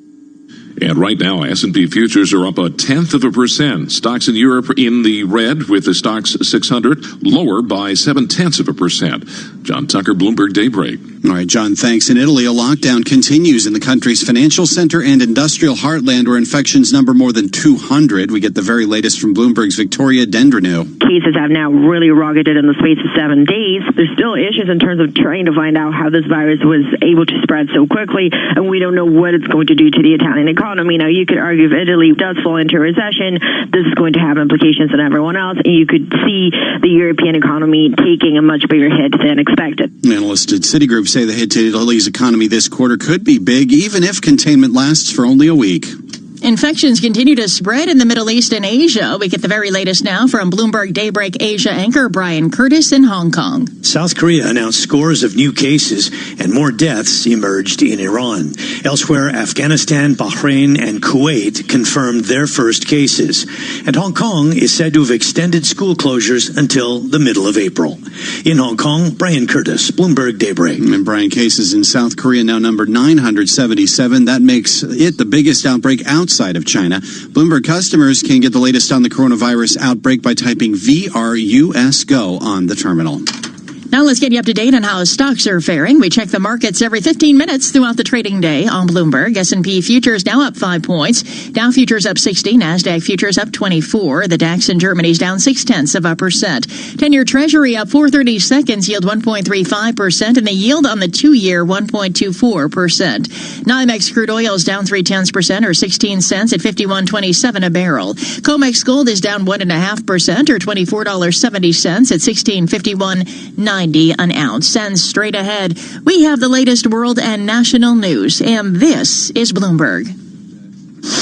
All right, Karen, thank you. It's 6:33 on Wall Street, and the news update is brought to you by Command Financial. At Command Financial, they're redefining financial printing by providing industry-leading expertise, leveraging technology, and honing processes and best practices. To learn more, visit commandfinancial.com today. Now here's Michael Barr. Nathan, thank you very much. The caucuses and primaries are supposed to narrow the field of presidential candidates, but tonight in South Carolina, 7 Democrats will be on the debate stage a week after 6 took part in the Las Vegas debate. Senator Bernie Sanders comes into Charleston fresh off his caucus victory in Nevada. During a CNN town hall event in Charleston, he rejected the idea that his ideas are too extreme. Is raising the minimum wage to $15 an hour a radical idea? Is making sure that all of our kids have the opportunity to get a higher education, regardless of their income, because we're going to make public colleges and universities tuition free? Is that a radical idea? This is a scientific poll. You hearing this? You can hear tonight's debate live on Bloomberg. Democratic presidential candidate Pete Buttigieg proposed that the $10,000 cap on state and local tax deductions be lifted. The proposal is likely to play well in high-tax states such as New York, New Jersey, and California, Democratic strongholds where local leaders have said the cap hurts residents whose incomes and property values tend to be higher. President Trump met with India's Prime Minister Narendra Modi today for the second and final day of his India trip. The president says the two nations will revive the Quad initiative with Australia and Japan to enhance regional security. Expanded cooperation on counterterrorism, cybersecurity, and maritime security to ensure a free and open Indo-Pacific. Trump says that he hopes to reach a trade agreement with India and praised Modi. The Trump administration said it has asked Congress for $2.5 billion to battle the spread of the coronavirus. The announcement came on the same day that global financial markets were shaken over reports that the illness had spread to Italy and South Korea. Speaking on the issue on Capitol Hill, Senate Minority Leader and New York Democrat Chuck Schumer says President Trump has no understanding of the facts or how to coordinate a response. Amazingly, at a time when we know that these pandemics can spread, this administration cut the CDC, the agency in charge of fighting these global viruses, with a 16% senseless cut to its budget. A person familiar with the matter said that $535 million of the $2.5 billion administration plan would come from funds that were not spent during U.S. efforts to combat the Ebola virus. Hosni Mubarak, who became Egypt's longest-serving ruler in more than 150 years before being forced from office by a popular uprising, has died. Mubarak was 91. Thousands of fans, friends, and family members gathered yesterday to celebrate the lives of Kobe Bryant and his daughter Gianna, who were killed along with 7 others in a helicopter crash last month.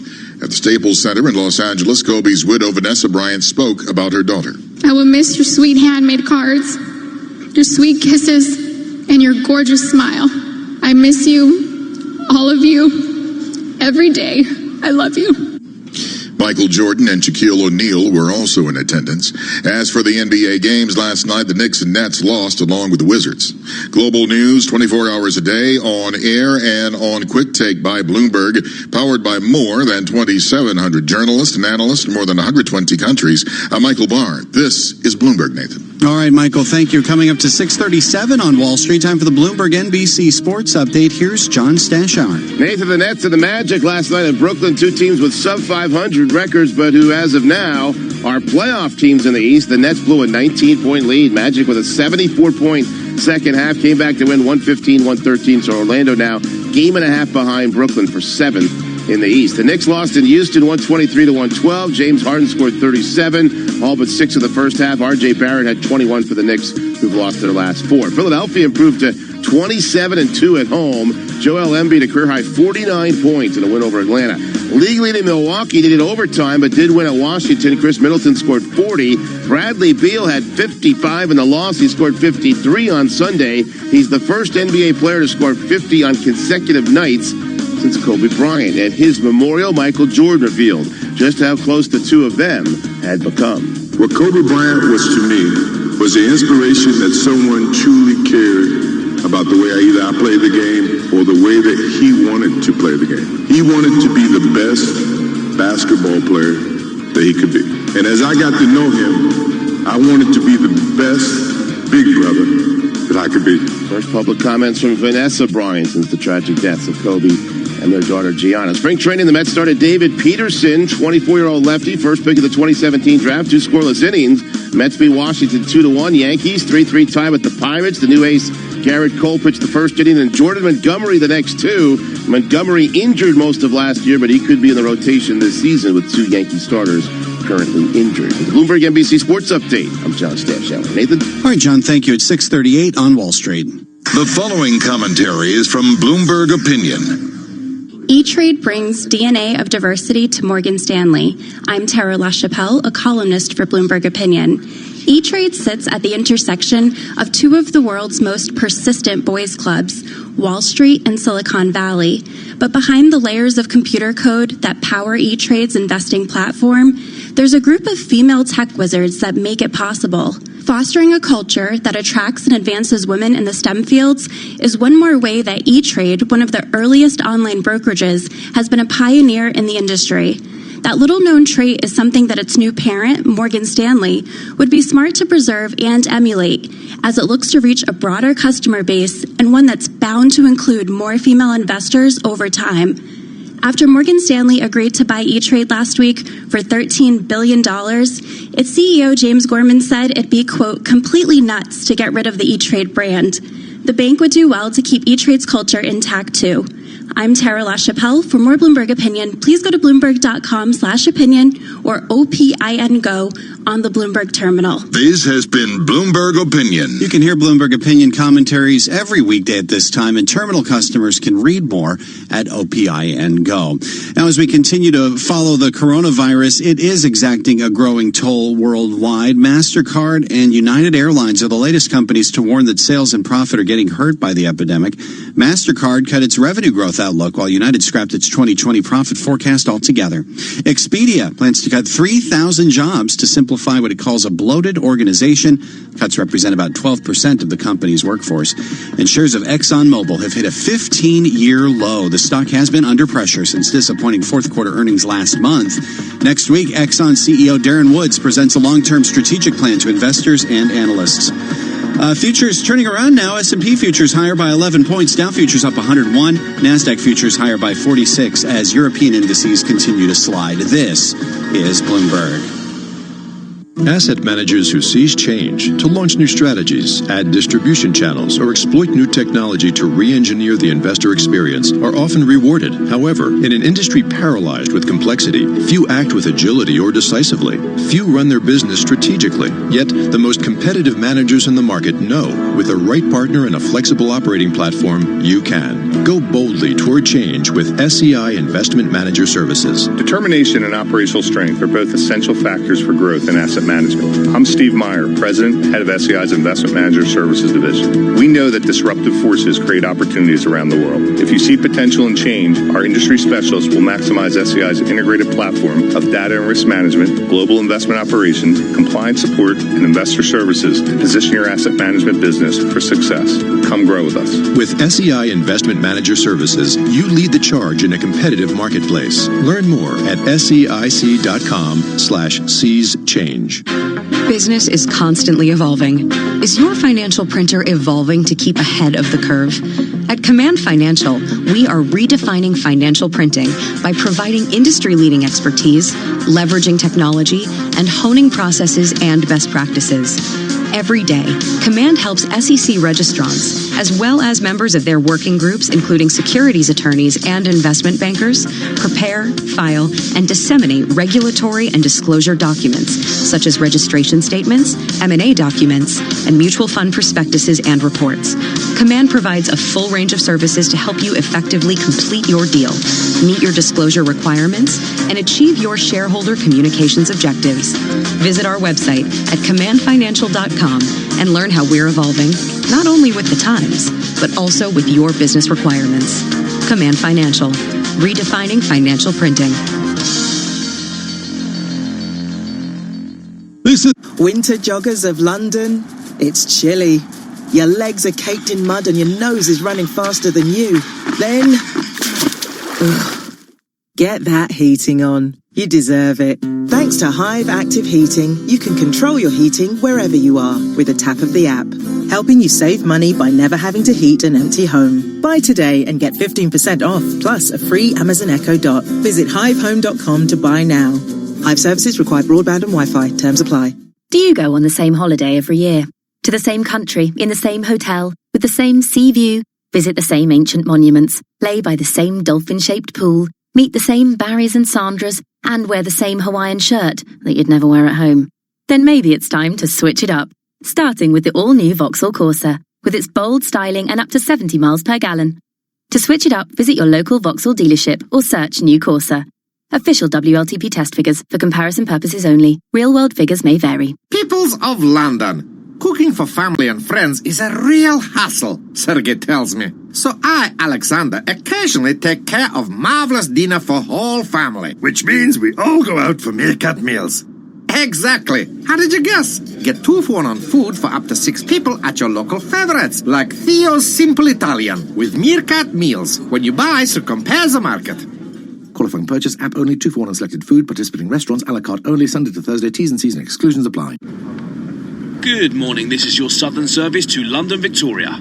Join in our onboard quiz. Here's our next clue. What C sounds like a handheld party food but keeps you dry and protected from the rain? Not canapes, canopies. At Southern Railway, we're investing over £7 million into making improvements for you, like canopies, cycle parking and new platform lighting across more of our stations. Find out more and book your tickets at southernrailway.com. Southern Railway, we're with you. In case you didn't know, TuneIn lets you listen to the same radio stations you pick up on your home or car radio, except you can hear them from anywhere. If you want to find a station from somewhere else in the world, navigate to the By Location section under Browse. Keep exploring with TuneIn. The puck drops. 12 players face off to win. The suspense is pure torture, but you wouldn't miss this for the world. TuneIn brings you every minute of the NHL season. Listen live to hockey when it matters most on TuneIn. Connecting decision makers to a network of news and financial information 24 hours a day. Powered by more than 2,700 journalists and analysts in more than 120 countries. This is Bloomberg Radio.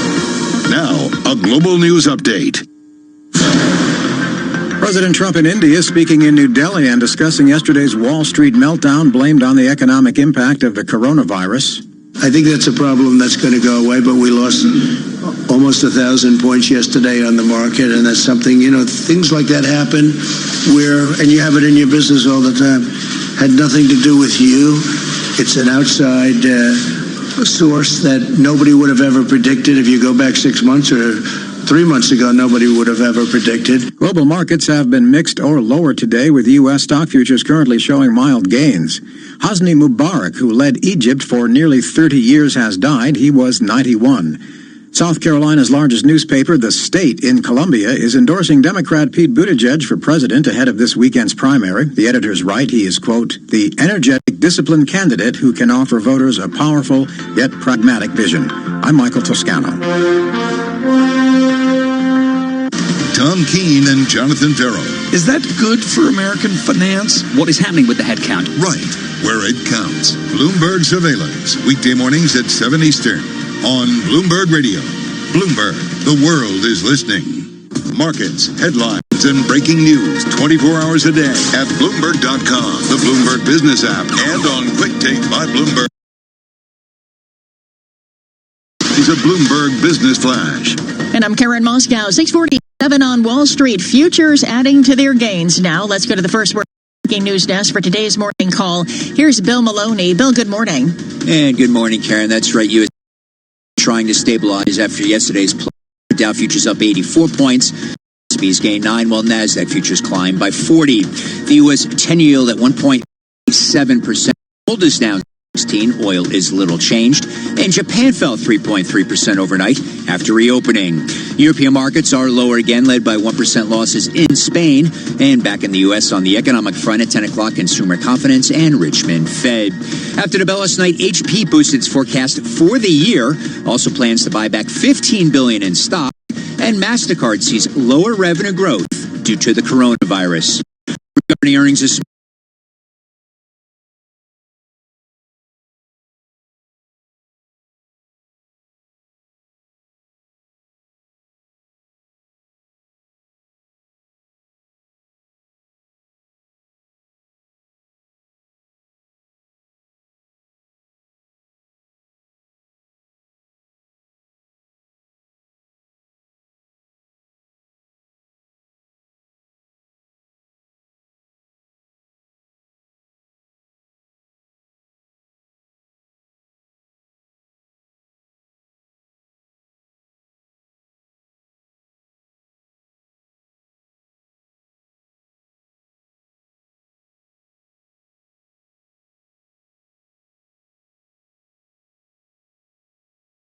morning. Home Depot EPS and comp sales beat estimates. Shares are up 2.6% in the pre-market.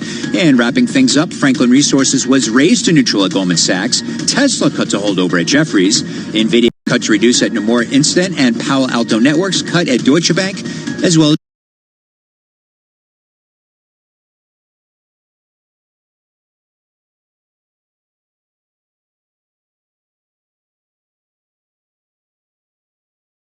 J.P. Morgan.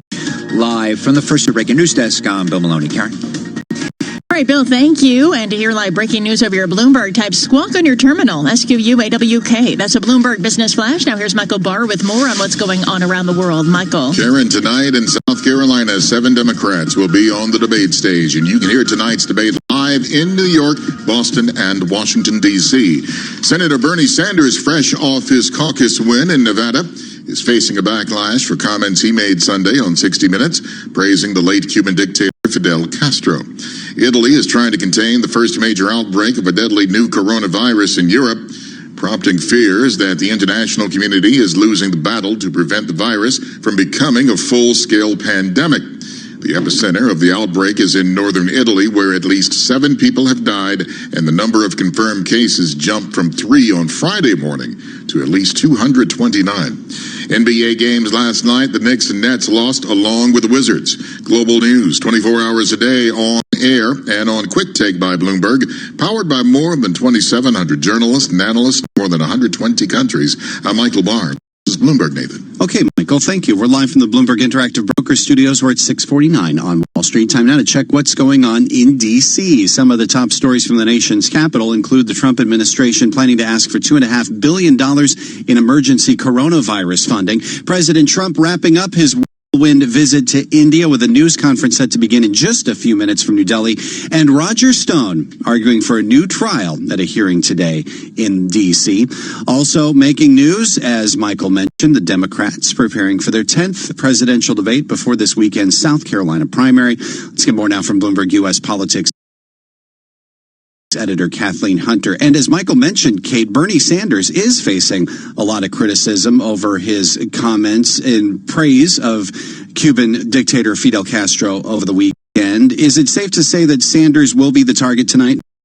I think he absolutely will be. I think the target will be squarely on his back. And, I think that you would expect to see a number of the other candidates really try to chip away at the momentum that Sanders has had, particularly heading into the South Carolina primary on Saturday. I think Joe Biden and Michael Bloomberg will be among the most interesting candidates to watch. Michael Bloomberg because he had a widely panned performance in his first debate last week, and Joe Biden because he is someone who is expected or has said all along that he hopes to win and deliver perhaps even a resounding win in South Carolina. The polling now doesn't really indicate that, and so I think that watching how he conducts himself and how he positions himself vis-a-vis Sanders in particular will be fascinating to watch tonight. Now, in the case of Michael Bloomberg, he was arguably a target at the debate, his debut on the debate stage last week. If Sanders becomes more of a focal point, does that take some pressure off him to retool his debate strategy?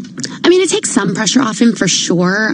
Having a debate debut is always very, very, highly intense, and especially for Bloomberg because he was really seeing a lot of momentum in the polls prior to that. And so he, I think, in some ways viewed as the candidate with the most momentum at that stage. Now, this shows how quickly things shift in the Democratic political field right now, the Democratic presidential field right now, because here we are a week later and, everyone's talking about Bernie Sanders having all the momentum.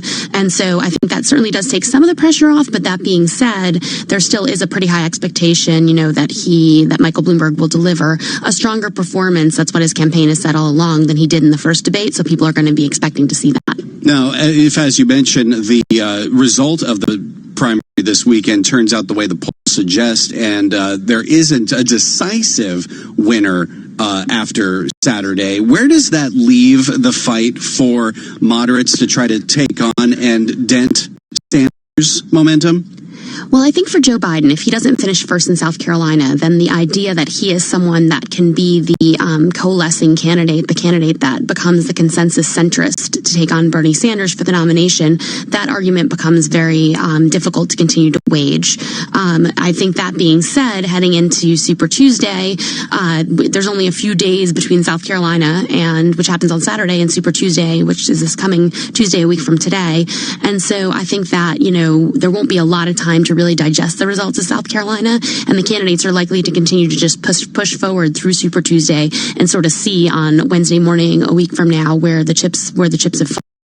And so I think that, Biden is certainly the person with the most to lose in South Carolina, but I don't know necessarily that a close second place finish would be fatal to his candidacy at this stage, but certainly a first place finish would be more in keeping with what his campaign has really been pushing for. Is there any reason to think that South Carolina will have any kind of winnowing effect given how close it is to Super Tuesday?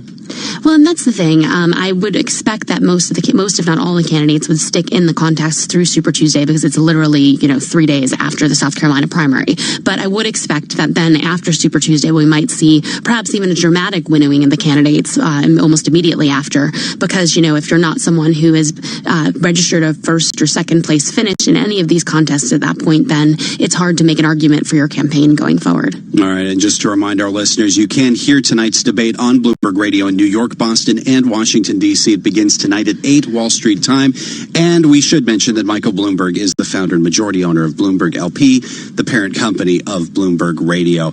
As we await President Trump taking the podium at New Delhi, wrapping up his whirlwind visit to India this past day or so, what are some of the takeaways for you from the president's trip and visit with Prime Minister Modi?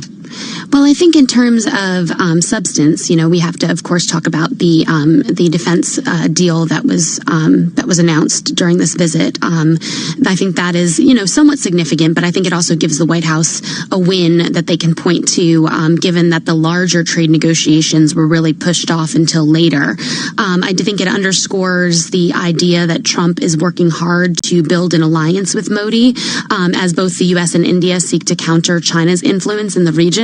So I think that's a really significant storyline and dynamic to continue to watch going forward. And I also think just on a basic level, I think we saw Trump go abroad and once again, be fascinated and distracted by issues back at home related to the campaign. We heard him just this morning in India talking about, the Democratic candidates and essentially saying, predicting that if a Democrat gets elected to the White House, that's going to have bad implications for both the stock